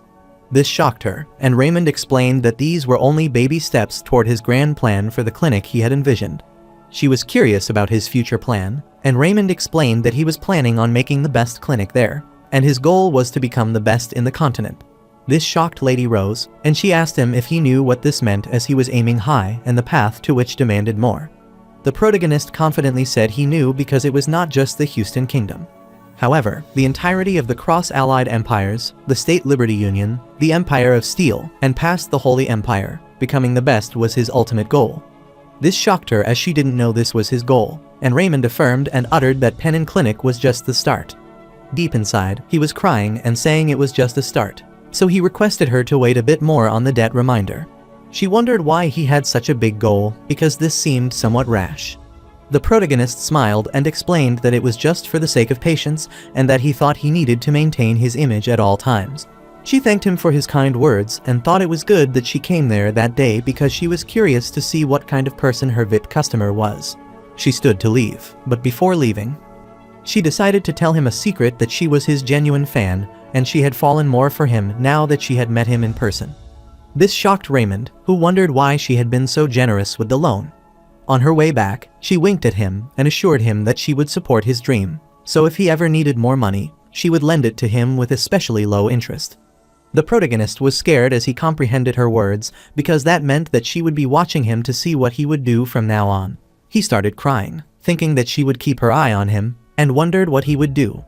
On their way to return, her attending butler, Carls, asked him what she thought about him, and she looked at him and asked what he thought about him. Carls personally thought Raymond should be eliminated because he is an idealist with little chance of succeeding. But she didn't agree and uttered that is what he thinks of him. She instructed him to raise Raymond's VIP customer rank to red. This startled Carl, and he was about to stop her. But then she instructed him that if Raymond requested additional loans, he should give them to him at a low interest rate. Carls questioned if she had seen him with her devil's eye, and Rose affirmed and explained that from what she had seen, he was not some stupid idealist. Compared to the comments that he is an angel from heaven, Raymond surprisingly has a lot of ambitions. Carls wondered what kind of ambitions he had, but she wasn't sure about it because her devil's eye could read a person vaguely, but it couldn't read a mind. However, based on what she sees, Raymond is more of a revolutionist, trying to change the entirety of the continent for his patients. However, Carls thought Raymond's chances of failing were too high, so he thought he had an absurd ambition. Lady Rose clarified that they don't need a normal person, but a ridiculous person like Raymond to get to where they are originally. She doesn't want Carl to forget how they came to be banished to this countryside. But then she corrects her mistake and calls him Sir Karlstein. Karlstein bowed before her and assured her that she hadn't forgotten that. Lady Rose bites her nails worriedly and assures him not to worry because if Raymond still collapses, even after they have supported him in doing many things, they will throw him away. After Raymond's creditors left, he couldn't focus properly until the end of the lesson. And the reason was obviously because the loan sum was 70,000 pina. So he wanted to repay his debt more quickly, so he wondered where he could make that much money. Although he safely passed that interview, he didn't know what would happen the next time, and he felt as goosebumps-inducing as meeting a snake. While pondering, Hansen entered his room, giving him the information document that he informed his master that ancient ruins were found in Gur Mountain. Several adventurer parties entered the ancient ruins, but failed, so the Kingdom Knights entered. The protagonist is astounded to learn about the ancient ruins, but thinking about them makes him feel scared. Raymond knew that going in there could cause him to be injured, and his safety came first. He instructed Hansen to throw away the official document because they were already busy enough taking care of patients. Raymond affirmed what he was expecting from his master, but was startled as his master grabbed the document and was amazed to discover that ancient ruins had treasure so that he might benefit from it. He cleared his throat, accosted Hansen, and on thinking about this again, he wanted to do his best to participate and was telling him the actual reason. However, Hansen didn't hear him and uttered that his master cared not only about his patients in front of him, but also about the people who would participate in the exploration. Lyndon was also impressed, as he had expected this from his master. Because the ancient ruins were dangerous places, and they never knew when and where patients would arise, his master was going there, and Raymond concurred. Then Hansen asked Lyndon if he saw his master's attitude of worrying for his future patients as the kind of attitude that they needed to adopt. The protagonist was a bit confused while Rao was hearing this all from outside and wondered if Raymond would not participate in the exploration of ruin for the money, but wondered why it seemed like the case. Meanwhile, at the Drotten Kingdom, the king was glad because the Houston Kingdom Knights were going to ruin exploration, which was all according to the plan. His underling affirmed and assured him that no healer could overcome that evil spirit curse. The king thought that once the Kingdom Knights were massacred, the National Foundation Festival coming soon would have a terrible atmosphere. He took off his cap and asked his man if there was a possibility that they would succeed in exploration. His underlying explanation is that no matter how strong the knights are, they are dead once they meet the evil spirit. He thought they were so lucky to have discovered the ruins hidden in the kingdom coincidentally before the war. Grand Duke Barad, the de facto ruler of the Drotten Kingdom, is ruled by the young king, who is the mastermind behind the Odin assassination incident and the Bay region infectious disease. His underlying explanation was that he would poison the Peninsula Kingdom envoy, Viscount Langham, once the environment gets disorderly. Duke Barad concurred and wanted his man not to forget that their true goal wasn't just the lives of a few knights. They need to make the Houston Kingdom into a train wreck before the war even begins because fighting with strength alone is what stupid knights do. His underlings appreciate him because he is a genius strategist. Grand Duke Barad knew that they had several opportunities, but all those times, things had gone wrong because of that lowly illegitimate child, Baronet Pennon. Out of concern, he asked his man if Raymond was also attending the ruin exploration this time, and his underling got worried and explained. However, Barad told him to stop and said he appreciated him because he did good work. He supposed it would be better if Raymond attended so he could get rid of him along with them. On the day of exploring the ruins in Houston Kingdom Gur Mountains, the protagonist receives a sudden quest.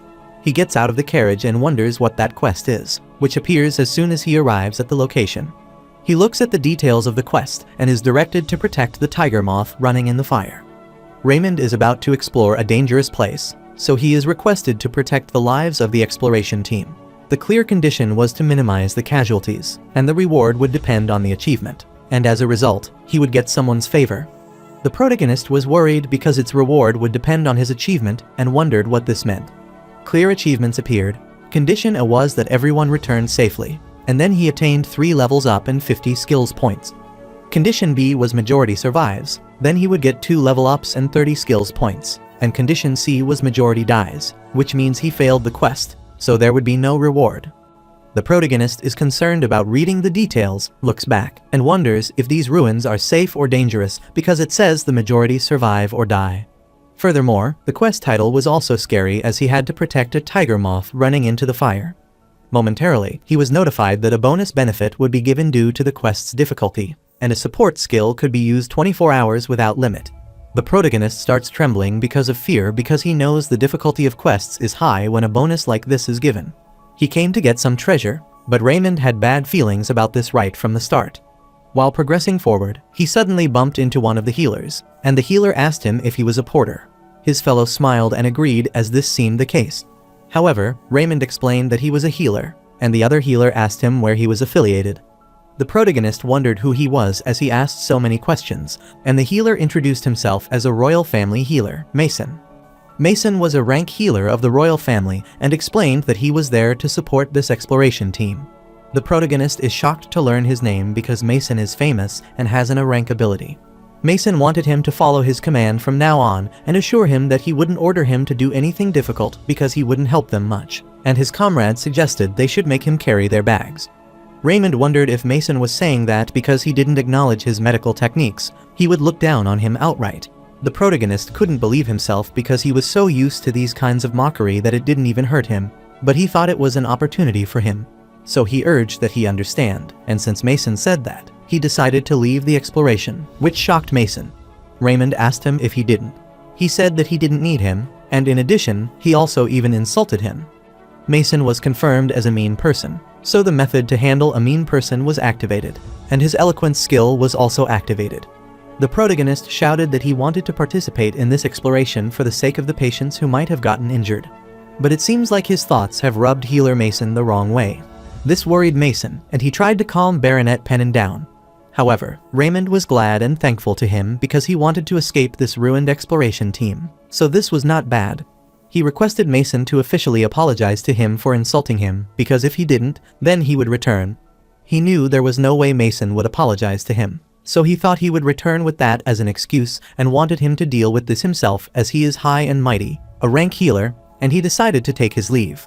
However, the knights appeared and told Mason he was wrong this time, so he requested that he apologize to Baronet Pennon. Other knights also thought the same way because Baronet Pennon came to help them, yet healer Mason insulted him. The protagonist is trying to calm them down, and he is fine because healer Mason just shared what he thinks of him, but the knight refuses and wants him to apologize to Raymond. So Mason had no choice but to apologize to Raymond. He furiously stared at him and wanted him to wait until they entered the ruin because he would then show him the dignity of a rank heal. Raymond cursed his fortune because now he had to participate in the ruins exploration, and as a result, he would be exposed to danger. Later, they were inside the ruin.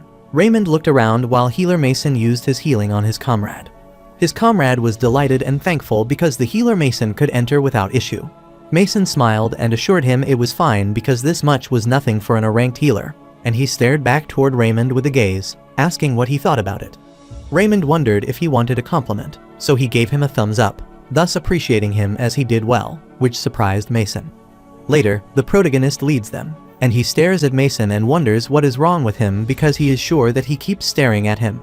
He was volunteering to treat everyone, and he even asked Raymond if he wanted him to be treated by him.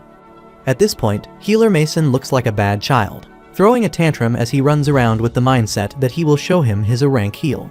Whatever the case, Raymond thought it was great that an A-rank healer who could do a decent job treating infectious diseases was doing it readily.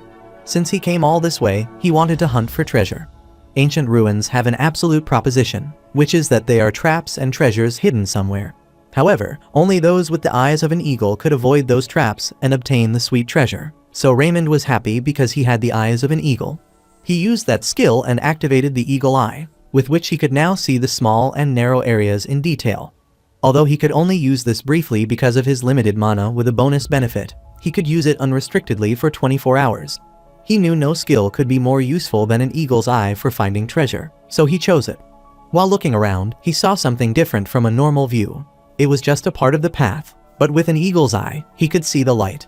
He puts his foot on it, wondering if this is a jewel, but suddenly, a trap popped up that scared him, and he dodged it promptly. He was terrified as this wasn't a jewel but a trap, and the knights rushed toward him and asked him how he knew there was a trap. He was certain that they would have been in trouble if it weren't for the baronet.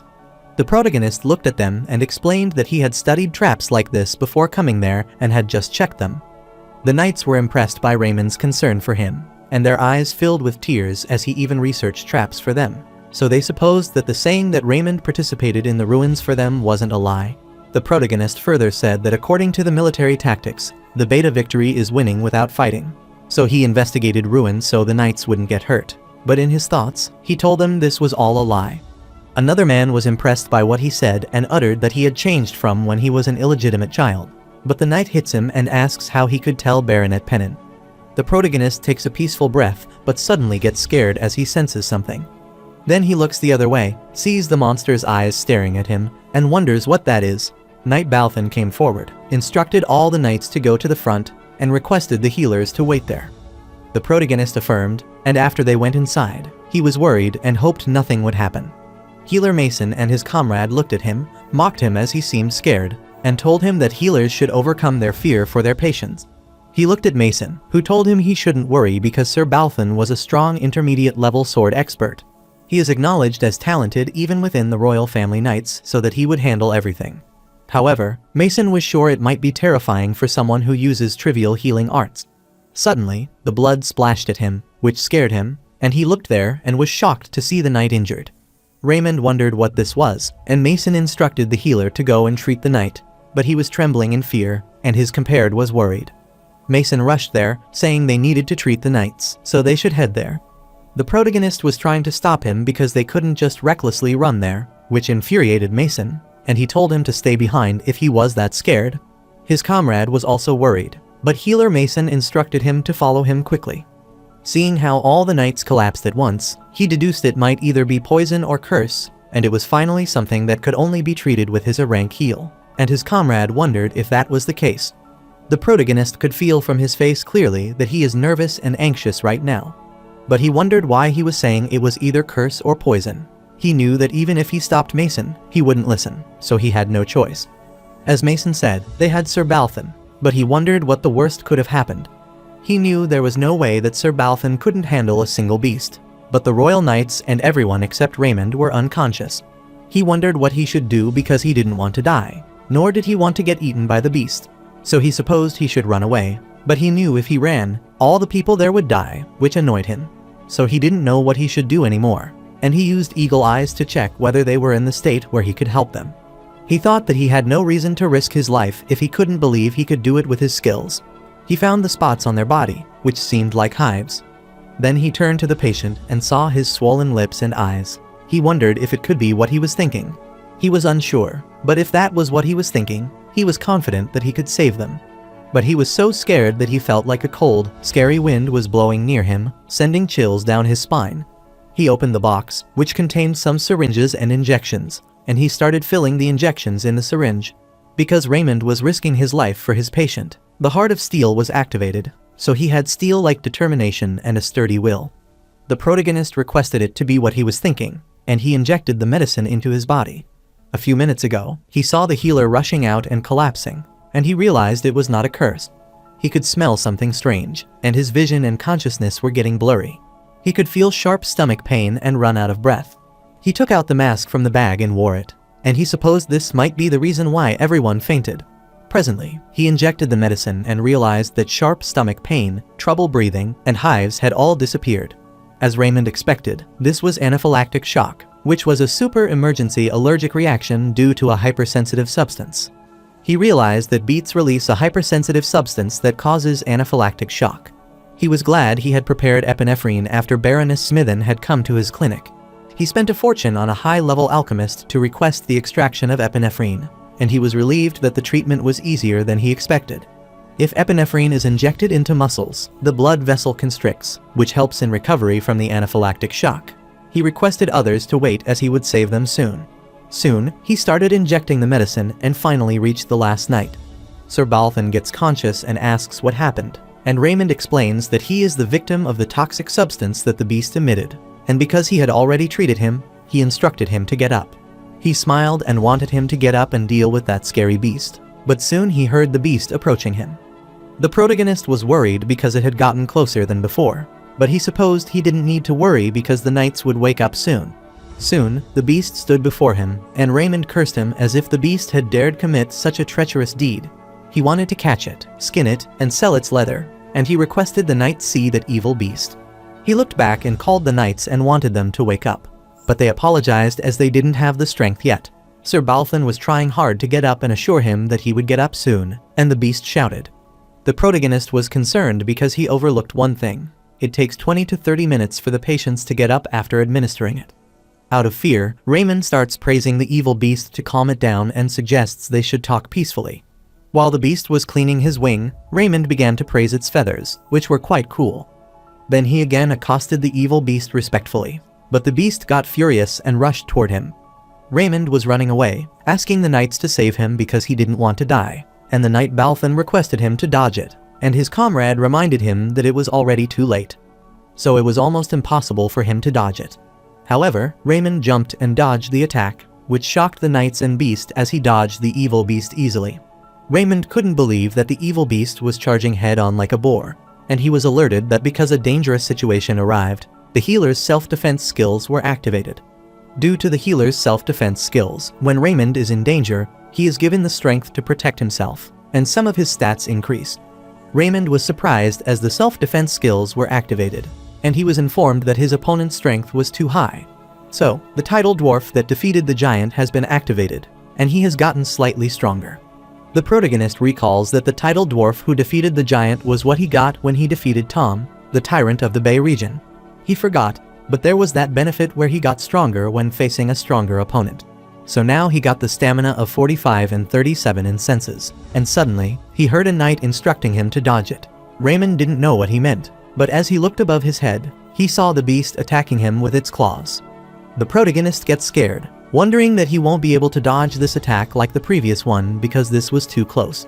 He closed his eyes and wondered if this was what it was like for his life to flash before his eyes as if time was passing by slowly. Momentarily, the knight grabbed the weapon and threw it toward Raymond. He wanted him to protect himself using this. The protagonist grabbed it and found it strange because his memories should be flashing before his eyes, and things appearing slowly shouldn't be that.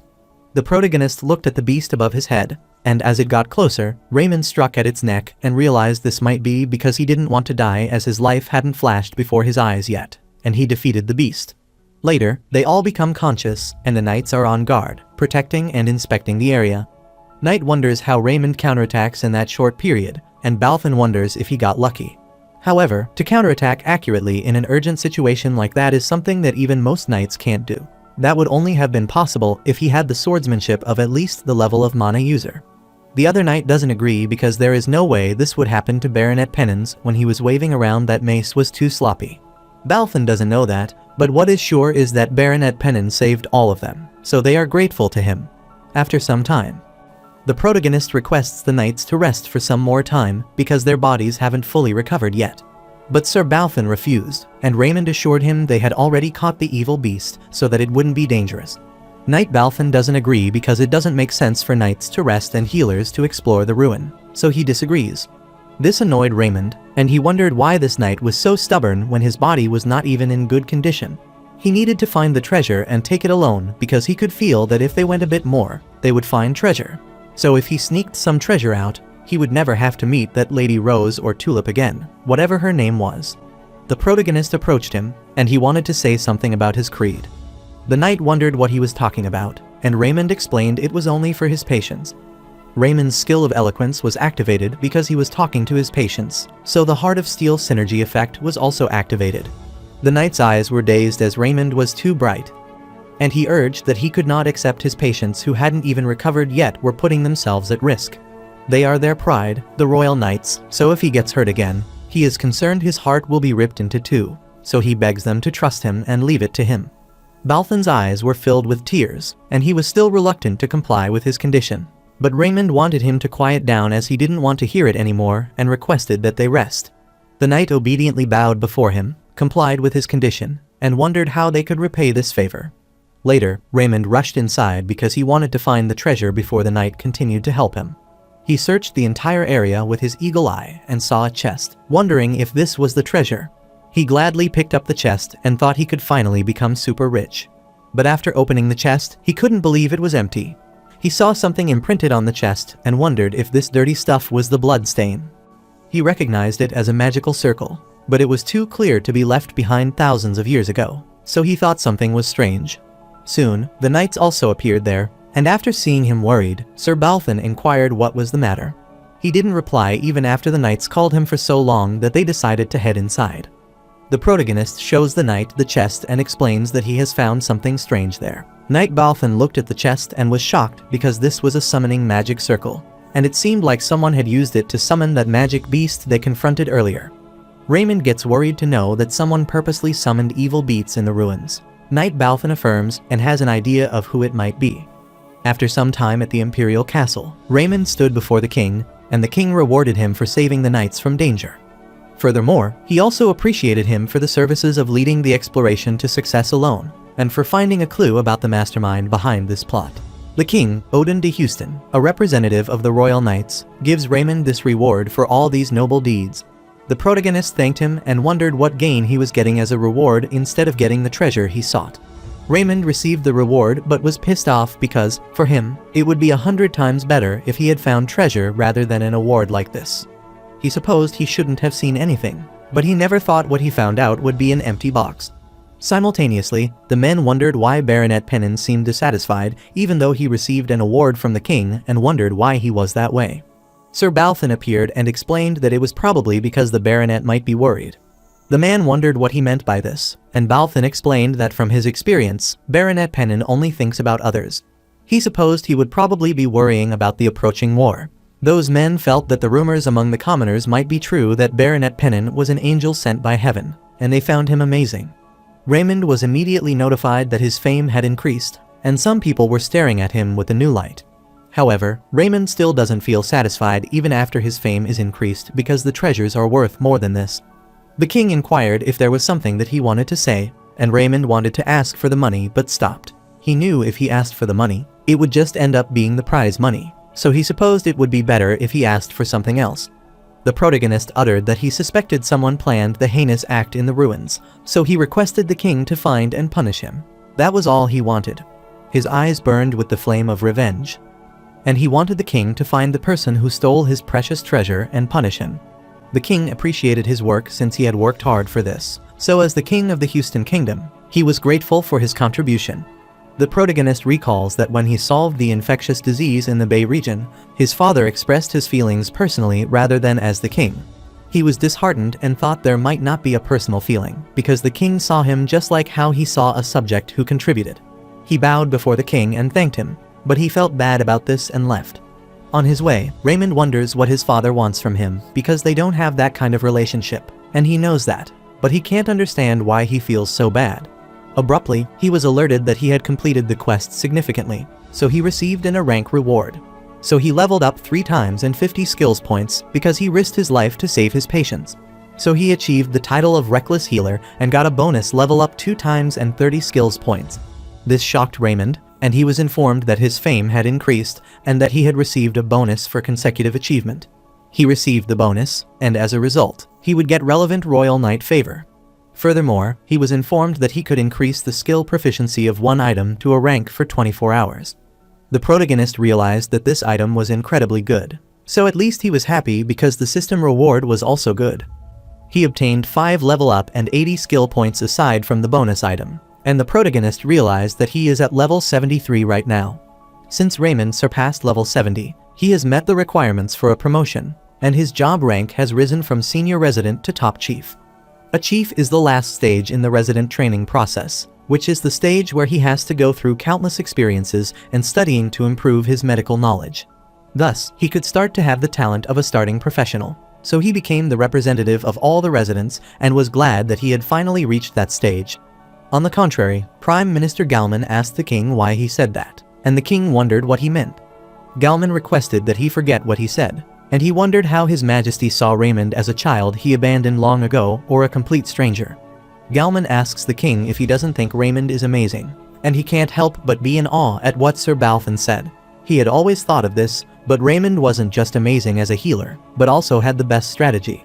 The king ignored this and instructed Galman to properly investigate the clues found during this investigation and find evidence that these were the actions of those Drotten people. Galman affirmed and assured His Majesty they had started tracking the magic circle. In a few days, it will be the National Foundation Festival, and Galman asked if the envoys for the Peninsula Kingdom had left already. Galman concurred and explained that they received contact through the crystal ball. The king appreciated him as he did well and demanded that he be aware because this National Foundation Festival isn't just a ball. They must gain the Peninsula Kingdom's assistance through the envoy they send to the ball. The envoy from the Peninsula Kingdom for the National Foundation Festival is not a mere congratulatory envoy. It is more of a political visit to go to an important agreement for the approaching war. For several reasons, the Drotten Kingdom became independent of the Houston Kingdom 150 years ago. Afterwards, the two kingdoms had countless battles. Currently, Houston's national power is leaping forward. Originally, Houston was one of the 4 small kingdoms. They especially had the issue of being financially weak. Drotten Kingdom's national power is slightly greater, so Houston's kingdom currently lacks the funds to engage in a large-scale war. So if they can't receive financial support from the Peninsula Kingdom through this ball, the Houston Kingdom might fall, which worries the king. Galman was a bit concerned because the representative of the envoys, Viscount Langham, was quite old, and he heard that he even had a severe chronic disease. King Odin instructed him to have Count Hellion stay by Viscount Langham's side while he stayed in the royal castle. Count Hellion is an ALA rank healer and the king's personal healer, so Galman was worried because if the king was willing to give Count Hellion to Viscount Langham, then His Majesty was risking his life for the agreement. Galman affirmed and assured the king that he would protect Viscount Langham from all problems. His Majesty accosted Galman and informed him that this place wouldn't last for long and wondered if he could also see the ever-changing clouds of war. This concerned Galman, and the king uttered that if this war was unavoidable, there was only one path for him as the monarch, to bring victory to all kingdoms. King Odin remembered that he rose to the throne after killing 3 of his brothers, so he wanted to atone for it by living for Houston for the rest of his life. That was why his personal feelings were not important. Meanwhile, Sadel was annoyed as his brother congratulated him that Raymond would become their brother at this rate. Limerton knew that Raymond was older than Sadel, so as a younger brother, he wanted him to treat Raymond well. This annoyed him, so he asked his uncle if there was no way to solve this matter because Limerton said something as ludicrous as that. Garrison puts the cup of tea down, has a good plan, and is certain that Sadel is aware of the approaching National Foundation Festival. Sadel wondered what this had to do with Raymond, and Garrison explained that he was saying that they should bury him during the National Foundation Festival. Raymond might be attending the banquet of the festival for the first time as a baronet. However, his background is that of a poor, illegitimate child, so Garrison was certain that there was no way he would have learned proper banquet etiquette. So, he was sure it would be easy to drag Raymond from being a respectable healer to a vulgar and crude person. Sadel was delighted and appreciated his uncle because this was a great plan, so he wanted to take charge of embarrassing Raymond during the banquet. Count Garrison also can't wait for the National Foundation Festival, and as Baronet Pennon would dream, the spotlight of the banquet would be on him. He cursed Raymond in his thought as if he were an arrogant gutter rat, so he wanted to make it so that he could never show his face in the capital again. Meanwhile, Raymond considered starting the banquet preparation at the Pennon Clinic. Since the banquet hall was basically to advertise his medical technique, he was just happy by imagining attracting VIP patients, attaining fame, and raising sales. After moving the Pennon Clinic to the Lime region, his clinic was the most prominent in the area. After the fall of the Maple Clinic, countless clinics started sprouting up in the Lake region, but none of them could beat the fame and ability of his Pennon Clinic. Some people are even considering including the Pennon Clinic in the capital's 3 best clinics after the Hellion and Raoul clinics. However, compared to their fame, the clinic sales were quite poor, but he knew that if he raised the price like other clinics, then he could also increase his profit. However, the protagonist refused this and corrected himself because if they didn't accept the patient without the money to pay for the treatment in the first place, then he wouldn't have to worry about the money. He looked at the poor patients laughing and playing, and he thought it was not like he could rip much more money off from poor patients because it would just ruin the fame that he had worked so hard to attain. So, to compensate for the loss, he needed to price the nobles accordingly, and he would charge the person with cool and expensive-looking clothes 500 pina. Raymond even brought out expensive clothes to make himself look more good-looking and max out his personality. And its gear effect was that it made the wearer look elegant. He wanted to ensure he received his blood like an investment several times that day and was crying due to the loss. Hansen and Christine entered the room, accosted him, and asked if he was worried about the banquet. Christine heard that Raymond treated Princess Sophia during her birthday festival, so she asked him if he worried something similar would happen in the upcoming banquet. This startled Raymond, who was just worried about how to do his business with the nobles. But he agreed with her and explained that he was concerned because there were many people so that an emergency might occur. Christine sighed, knowing that Raymond was an idiot with an eye just for his patient and wanted him to care for himself. She also wanted to say something else, but wanted her master to know that she wasn't just saying this. The people with goodwill for him weren't the only ones attending the banquet this time. The protagonist concurred, as she meant people would look down on him because of his rank. Hansen was also concerned because his master had been gaining fame all over the place, so some people might also be jealous of him. The protagonist knew that he needed to prepare because there was no way the medical technique business would succeed if he, who is the creator of this technique, were looked down on. Furthermore, the important part of the business was to make others trust him. Raymond, who is currently the symbolic figure of medical technique, will fail in his company when others look down on him. He had a minus element, too, which is the title of a dirty illegitimate child, because of which he will receive the serious prejudiced gaze of others. So, if he wanted to supplement that part and succeed in his business, he needed to become more perfect than others. Christine wanted to teach Raymond because she knew he had no experience in social interaction and dancing. Hansen cheered him and was certain that if his master worked hard from now on, it's not too late for the banquet. Raymond smiled, thanked them for their thoughts, but assured them that he was fine, which worried Christine because this wasn't the area that her master could resolve as they came. Hansen agrees with her because he knows they would be more fussy about banquets with high-ranking nobles and royals attending. However, Raymond assured them it was all right, pushed them out of his room, and closed the door while Hansen requested him to wait. Raymond had a plan to solve this matter, but he felt bad for those two as he thought they had both been so forward about his work. The protagonist browsed his status window to look for a skill, as he knew he would have gotten embarrassed going without the art of social interaction. But that wasn't the problem anymore. He looked at his status and realized that after rising to the top chief, his surgery rose to B, and he learned a new study skill, emergency medicine and traumatology. But the biggest difference was that he could finally start learning social interaction. Because he currently needs international activity outside of training within the hospital, he has to learn social interaction, which will help him refine what is needed in high society. Doctors aren't just active inside hospitals. The more knowledge and experience they gain, the more diverse academies and societies they have to attend. They must contract with pharmaceutical companies, consult health decision policymakers, conduct social contribution activities, or meet with investors or sponsors. A doctor has to compete in countless competitions, which is why social interaction is necessary.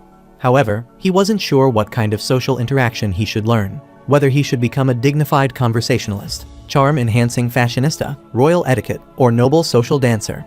They were all worth around a point, but he wondered if there was no skill that he could buy and would solve all of his problems. He looked at the description of the banquet man of good taste, the support skill with D proficiency. It will help attain the social cultures necessary for the banquet so Raymond would become proficient in conversation, etiquette, and dance to an average noble level. But its activation was only limited to the banquet. This was the skill he wanted, but it had some side effect. If he wore a tailcoat, his charm would be greatly enhanced. He was warned to be careful not to seduce his target unintentionally because playing with the feelings of others is a sin. The required points were 100, but considering the risk of side effects, the consuming points were cheaper than the skill utility. Raymond purchased the skill and hoped it would be fine. On the day of the banquet, Christine and Rao were all fired up, and Christine enthusiastically asked Rao if he was ready because they needed to protect their master well. Rao affirmed because, as the most emerging noble, he knew how nasty the high society could be. Christine remembered Hansen, who was crying because he also wanted to help his master, but he couldn't attend the banquet. She didn't want him to worry about their master because she and Rao were willing to sacrifice their bodies to protect him. Soon, Raymond appeared and apologized to them for being late because it was his first time dressing up. Rao and Christine were shocked to see him and asked if that was really him because no matter how much clothes make the man, his personality can't change that much. Raymond wondered if picking that skill increased skill proficiency too much, and his skill of banquet man of good taste proficiency also upgraded to A, which further enhanced his personality. The protagonist asked them if they should head in now, but Rao wondered what happened to him, and Christine agreed with Rao because her master was glowing up. The protagonist laughed and asked if that was the case and if he looked that different.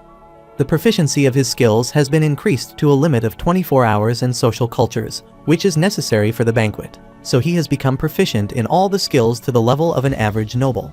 He was cautioned that side effects would also increase in proportion to his proficiency, which might improve his attractiveness on the same level. He was warned that in case of a sudden increase in attractiveness, he should check if the target is in a seduced state due to severe attractiveness. He was warned that depending on the target of seduction, he might get swept into a huge scandal or fight. This worried the protagonist, and he supposed this might be an exaggerated explanation because what kind of fight would occur with a healer? Abruptly, a quest appeared before the banquet event, which is the protagonist of the banquet. Countless people are still looking down on him, which is a barrier to the propagation of medical techniques. So Raymond should become the protagonist of the banquet, break the preconception of the people, and propagate the news of medical techniques. It was an intermediate-level medical quest whose clear condition was to obtain great fame at the banquet, and the reward was a bonus level up 2 times and 30 skills points with a bonus of readjustment of the title. This astounded Raymond, and he wondered if the title's readjustment meant he could get rid of his negative title. He was thrilled because this had come to this. He decided to become the protagonist of the banquet. Houston National Foundation Festival Eve is a great banquet, the night when they celebrate the nation's foundation and enjoy the banquet all night long. The nobles wondered if Baronet Pennon was coming to the banquet as well. The lady was looking forward to seeing what kind of spectacle he would show them when he did come. Some other nobles were also mocking him as they didn't even know if Raymond would be properly dressed. They hoped he wouldn't come there dressed like when he met the commoners. His fellow nobles don't want him to joke about this because he doesn't want to imagine how disgusting he would look. But his friend didn't want him to worry because if Baronet Pennon showed that ugly self to the mademoiselle, then he would teach him a great lesson. Amidst their discussion, Raymond appeared there. He was glowing, and he captured everyone's attention. They wondered who that handsome young man was as they had never seen him before, so they thought he might be a new noble. But all of them were shocked as the announcement was made about the entering of Baronet Pennon. They supposed that he was more familiar with the etiquette than they thought, and that he might have put a lot of effort into it. Prince Sadal was also shocked to see Raymond in his new look and furiously wondered what this was. Later, Sadal was biting his nails while looking toward Raymond and wondered why he seemed exceptionally handsome at the banquet. He furiously slammed the sofa, but then claimed himself because he knew there would be a lot of changes or embarrass Raymond. Suddenly, the music changed, which made Sadal think it was a good opportunity for him, and he was sure there would be no way that there would be a woman who wanted to dance with that illegitimate child. He was sure that if a lady knew honor, then they would never dance with such a lowly person.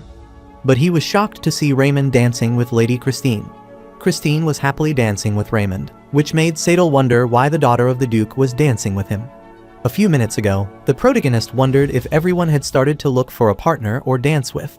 His evil self reminded him that he was there to advertise his medical technique, so he should forget about dancing and pretend that he doesn't know how to. But his angelic self refused and reminded him that in high society where they even think about the class of the person they have to dance with. But if he didn't dance, then it would bring great shame. The protagonist wondered what he should do and thought he should ask Rao and Christine for help and wondered what they were doing right now. He saw Rao talking to some of his colleagues in the academy. Then he wondered where Christine was and started looking for her, and he found her being bullied by her siblings. They were remarking that it smelled like a freak somewhere, which is almost like a dirty commoner, and they wanted to go somewhere else before the smell sticks. Raymond recognized them as if they were her siblings, and he wondered why she wasn't dissuading them. He wondered if that was because she was a healer and remembered that there were 2 rumors surrounding Christine.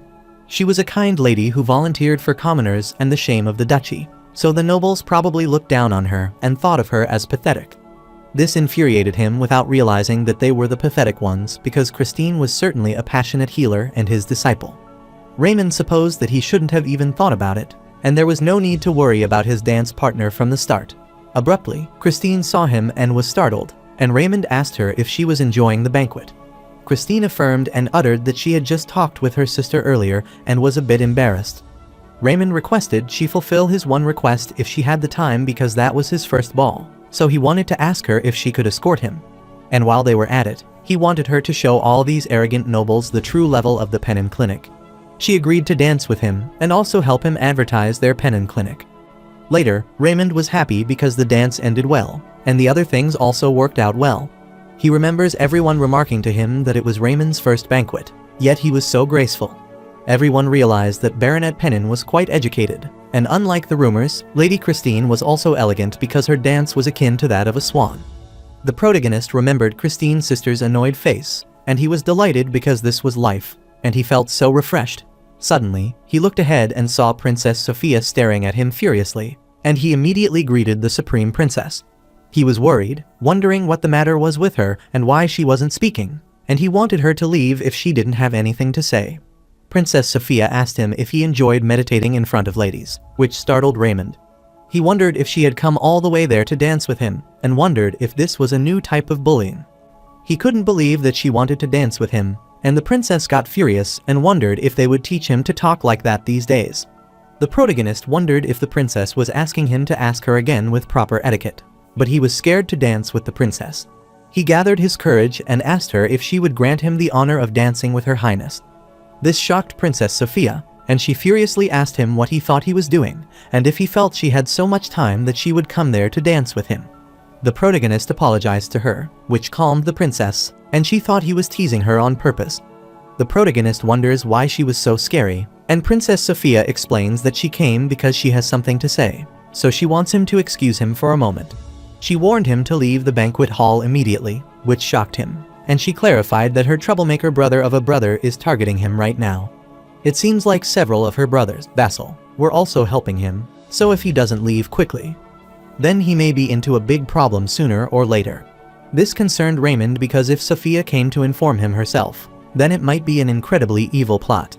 If it's the troublemakers of the three princes, then it would be Sadal, so the protagonist wonders what he is planning. After advising him, the princess decided to leave, but the protagonist requested her to wait for a second. The princess turned and looked at him, and Raymond inquired why is she telling him this.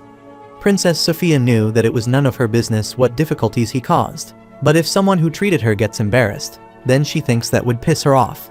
The protagonist finally understood her concern, and Sophia wanted him not to be absent-minded regardless of what he chose, and she should behave herself wisely. The protagonist wondered how he was supposed to do that and wanted her to tell him the ideal response before going. He refused to run away, and he needed to get a grip on himself because if he missed the present-day event, he didn't know when another opportunity to advertise medical techniques would come. He remembered that he was a dirty, illegitimate child, so he didn't want to fall any lower, so he tried to fight properly that day. Meanwhile, Sadal was asking a lady if she would dance with him, but she refused by making an excuse that she hurt her leg a few days ago. This startled him as he saw her dancing with someone else earlier. But she apologized to him and rushed away while Sadal was trying to stop her and requesting her to wait for 1 second. After that, he asked several other ladies, but all of them made the lame excuse that her father was strict, so she was unable to do so before marriage. Another lady apologized and explained that if she danced so suddenly, then she would feel like she was going to be at the deathbed, so she would need to go to the medical center. The answer of the last lady was heartbreaking because she asked him with astonishment if she had to dance with him and wondered if this wasn't the banquet but a community service. Sadal couldn't even remember how many times they made this excuse. Then he went to his sister Sophia to ask her to dance with him. Princess Sophia gets furious and asks him if he is crazy because Sadal is the ignorant prince, has a bad personality, is a heavy drinker, is the most disliked right now. The recent trend in high society is the soft and intellectual man, so she wanted to pretend that she didn't hear this and left. Sadal furiously stared at Raymond and supposed by soft and intellectual Sophia might be referring toward him. All the ladies gathered around Raymond, praising him that he is so cool, completely different from the rumors. One of the ladies even asked him if he would dance with her, and he thanked them for the praise. Sadal was burning with anger and wondered what was so good about a boring, illegitimate child like him, so he wanted to embarrass Raymond properly so he couldn't be so arrogant anymore. After some time, Raymond was exhausted and found it strange and wondered if the banquet was always this friendly. Soon, Sadal got on the stage to check if the mic was intact, and he, as the fourth prince, greeted them all as the representative of the royal family of the Houston Kingdom. He thanked all of them and all the honored guests who were celebrating the evening. The guest judges from what Sadal said that it's already time to give a speech commemorating the National Foundation Festival's eve. One man wondered who would give this time speech, and the protagonist was astounded to know about the commemorating speech as he wasn't aware who would provide this. On the Eve Festival where young nobles gather, Houston Kingdom chooses a young noble with a high reputation and orders them to provide a commemorating speech. So he wonders who will give the speech this time. At the same time, Sadal requested Baronet Pennon to come on the stage, which startled Raymond because he wasn't expecting this. Prince Sadal thought he was quite humble because he was the only young noble with a high reputation these days in the Houston Kingdom. Since he was leaving this important commemorating speech to Raymond, he hoped he would do it properly as he was expected to. The protagonist couldn't believe that Sadal was ordering him something like this when he hadn't prepared at all.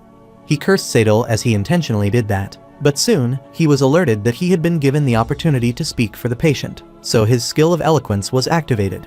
He looked at Sadal and smiled and wondered what made him do something so nice, because this was the perfect chance to advertise his medical technique. Since Raymond decided to advertise medical techniques, his Heart of Steel synergy effect was also activated along with a ranked skill. Social interaction and charisma started influencing eloquence. He grabbed the mic and introduced himself as he was Baronet Raymond de Pennon, and he greeted all of the honored guests. Firstly, he wanted to thank them for preparing such an honorable position for him. Then, he began his commemorating speech for the National Foundation Festival Eve. After their founding king established the Houston Kingdom with a single sword, so as one nation of the cross-allied empire, they made big strides. However, as he traveled to many places and experienced different things, he saw that there were a lot of people who still needed help. The protagonist's speech startled Sadal, and he wondered what he was rambling about as he was expecting such a smooth and fluent speech. Raymond urged that as all the organs in the body have their role, they also have their role. So if it's the people's task to sweat and work, it's their task to protect their lives and pledge allegiance to the king. So Raymond wanted everyone to remember one thing. Noblesse oblige, formalities aren't important. But what is important is their sincerity for the people and whether they give them practical help. Everyone was embarrassed to hear his speech and decided to reflect on how selfishly they had lived. Another noble was impressed by knowing how proficient Baronet Pennon was in knowledge pertaining to the Foundation's history, and on top of that, his speech was also eloquent and had a powerful impact. Meanwhile, representative of Peninsula Kingdom Viscount Langham was impressed by Raymond though, and supposed that Houston Kingdom had an incredible man. Even though he is a young noble, he has an excellent opinion and knowledge. So Viscount Langham was wondering from which family this man belongs. He was certain that if his family had produced such a wonderful man, then it must be a high noble family with a high reputation. The man beside him was worried, and Viscount Langham assumed this young man might be His Majesty's illegitimate child, and the man affirmed. Viscount Langham supposed this might be why they say that great men are lowered from the sky, and thought it such a shame. Suddenly, he was startled as that young man was boned in Houston Kingdom. Viscount Langham thought of the bad nobles in the Peninsula Kingdom and let out a sigh. Although each royal family has its problems, the Peninsula Kingdom's royal family, in particular, has a lot in common. At the same time, the Peninsula Kingdom's national power is prominent compared to the Houston. For the royal throne, there was a bloody royal family that sinned with no remorse. The Peninsula Kingdom's royals truly fought and killed each other endlessly, and as a result of that, during the great bloodshed of 30 years, 70% of the royal family died. The man asked Viscount if he was feeling unwell, but Langham was shocked to see Raymond's eyes. The fact that Raymond has an emerald color eye, which is the symbol of the royals of the Peninsula Kingdom, was worrying him, but Viscount supposed it might be a coincidence. Soon, Raymond was done with his speech, and the hall was full of silence. He wondered why it was so quiet because he delivered the best speech. Soon, the hall was filled with claps, which relieved him, and he supposed he did well in the speech and thought he succeeded in advertising his medical technique. Suddenly, Sadal accosted him as he wanted Baronet Raymond de Pennon to choose him as his partner in the duel. The protagonist was shocked as that was sudden, and he thought he was good just now and wondered if he would choose him as his fighting partner for the fighting tournament.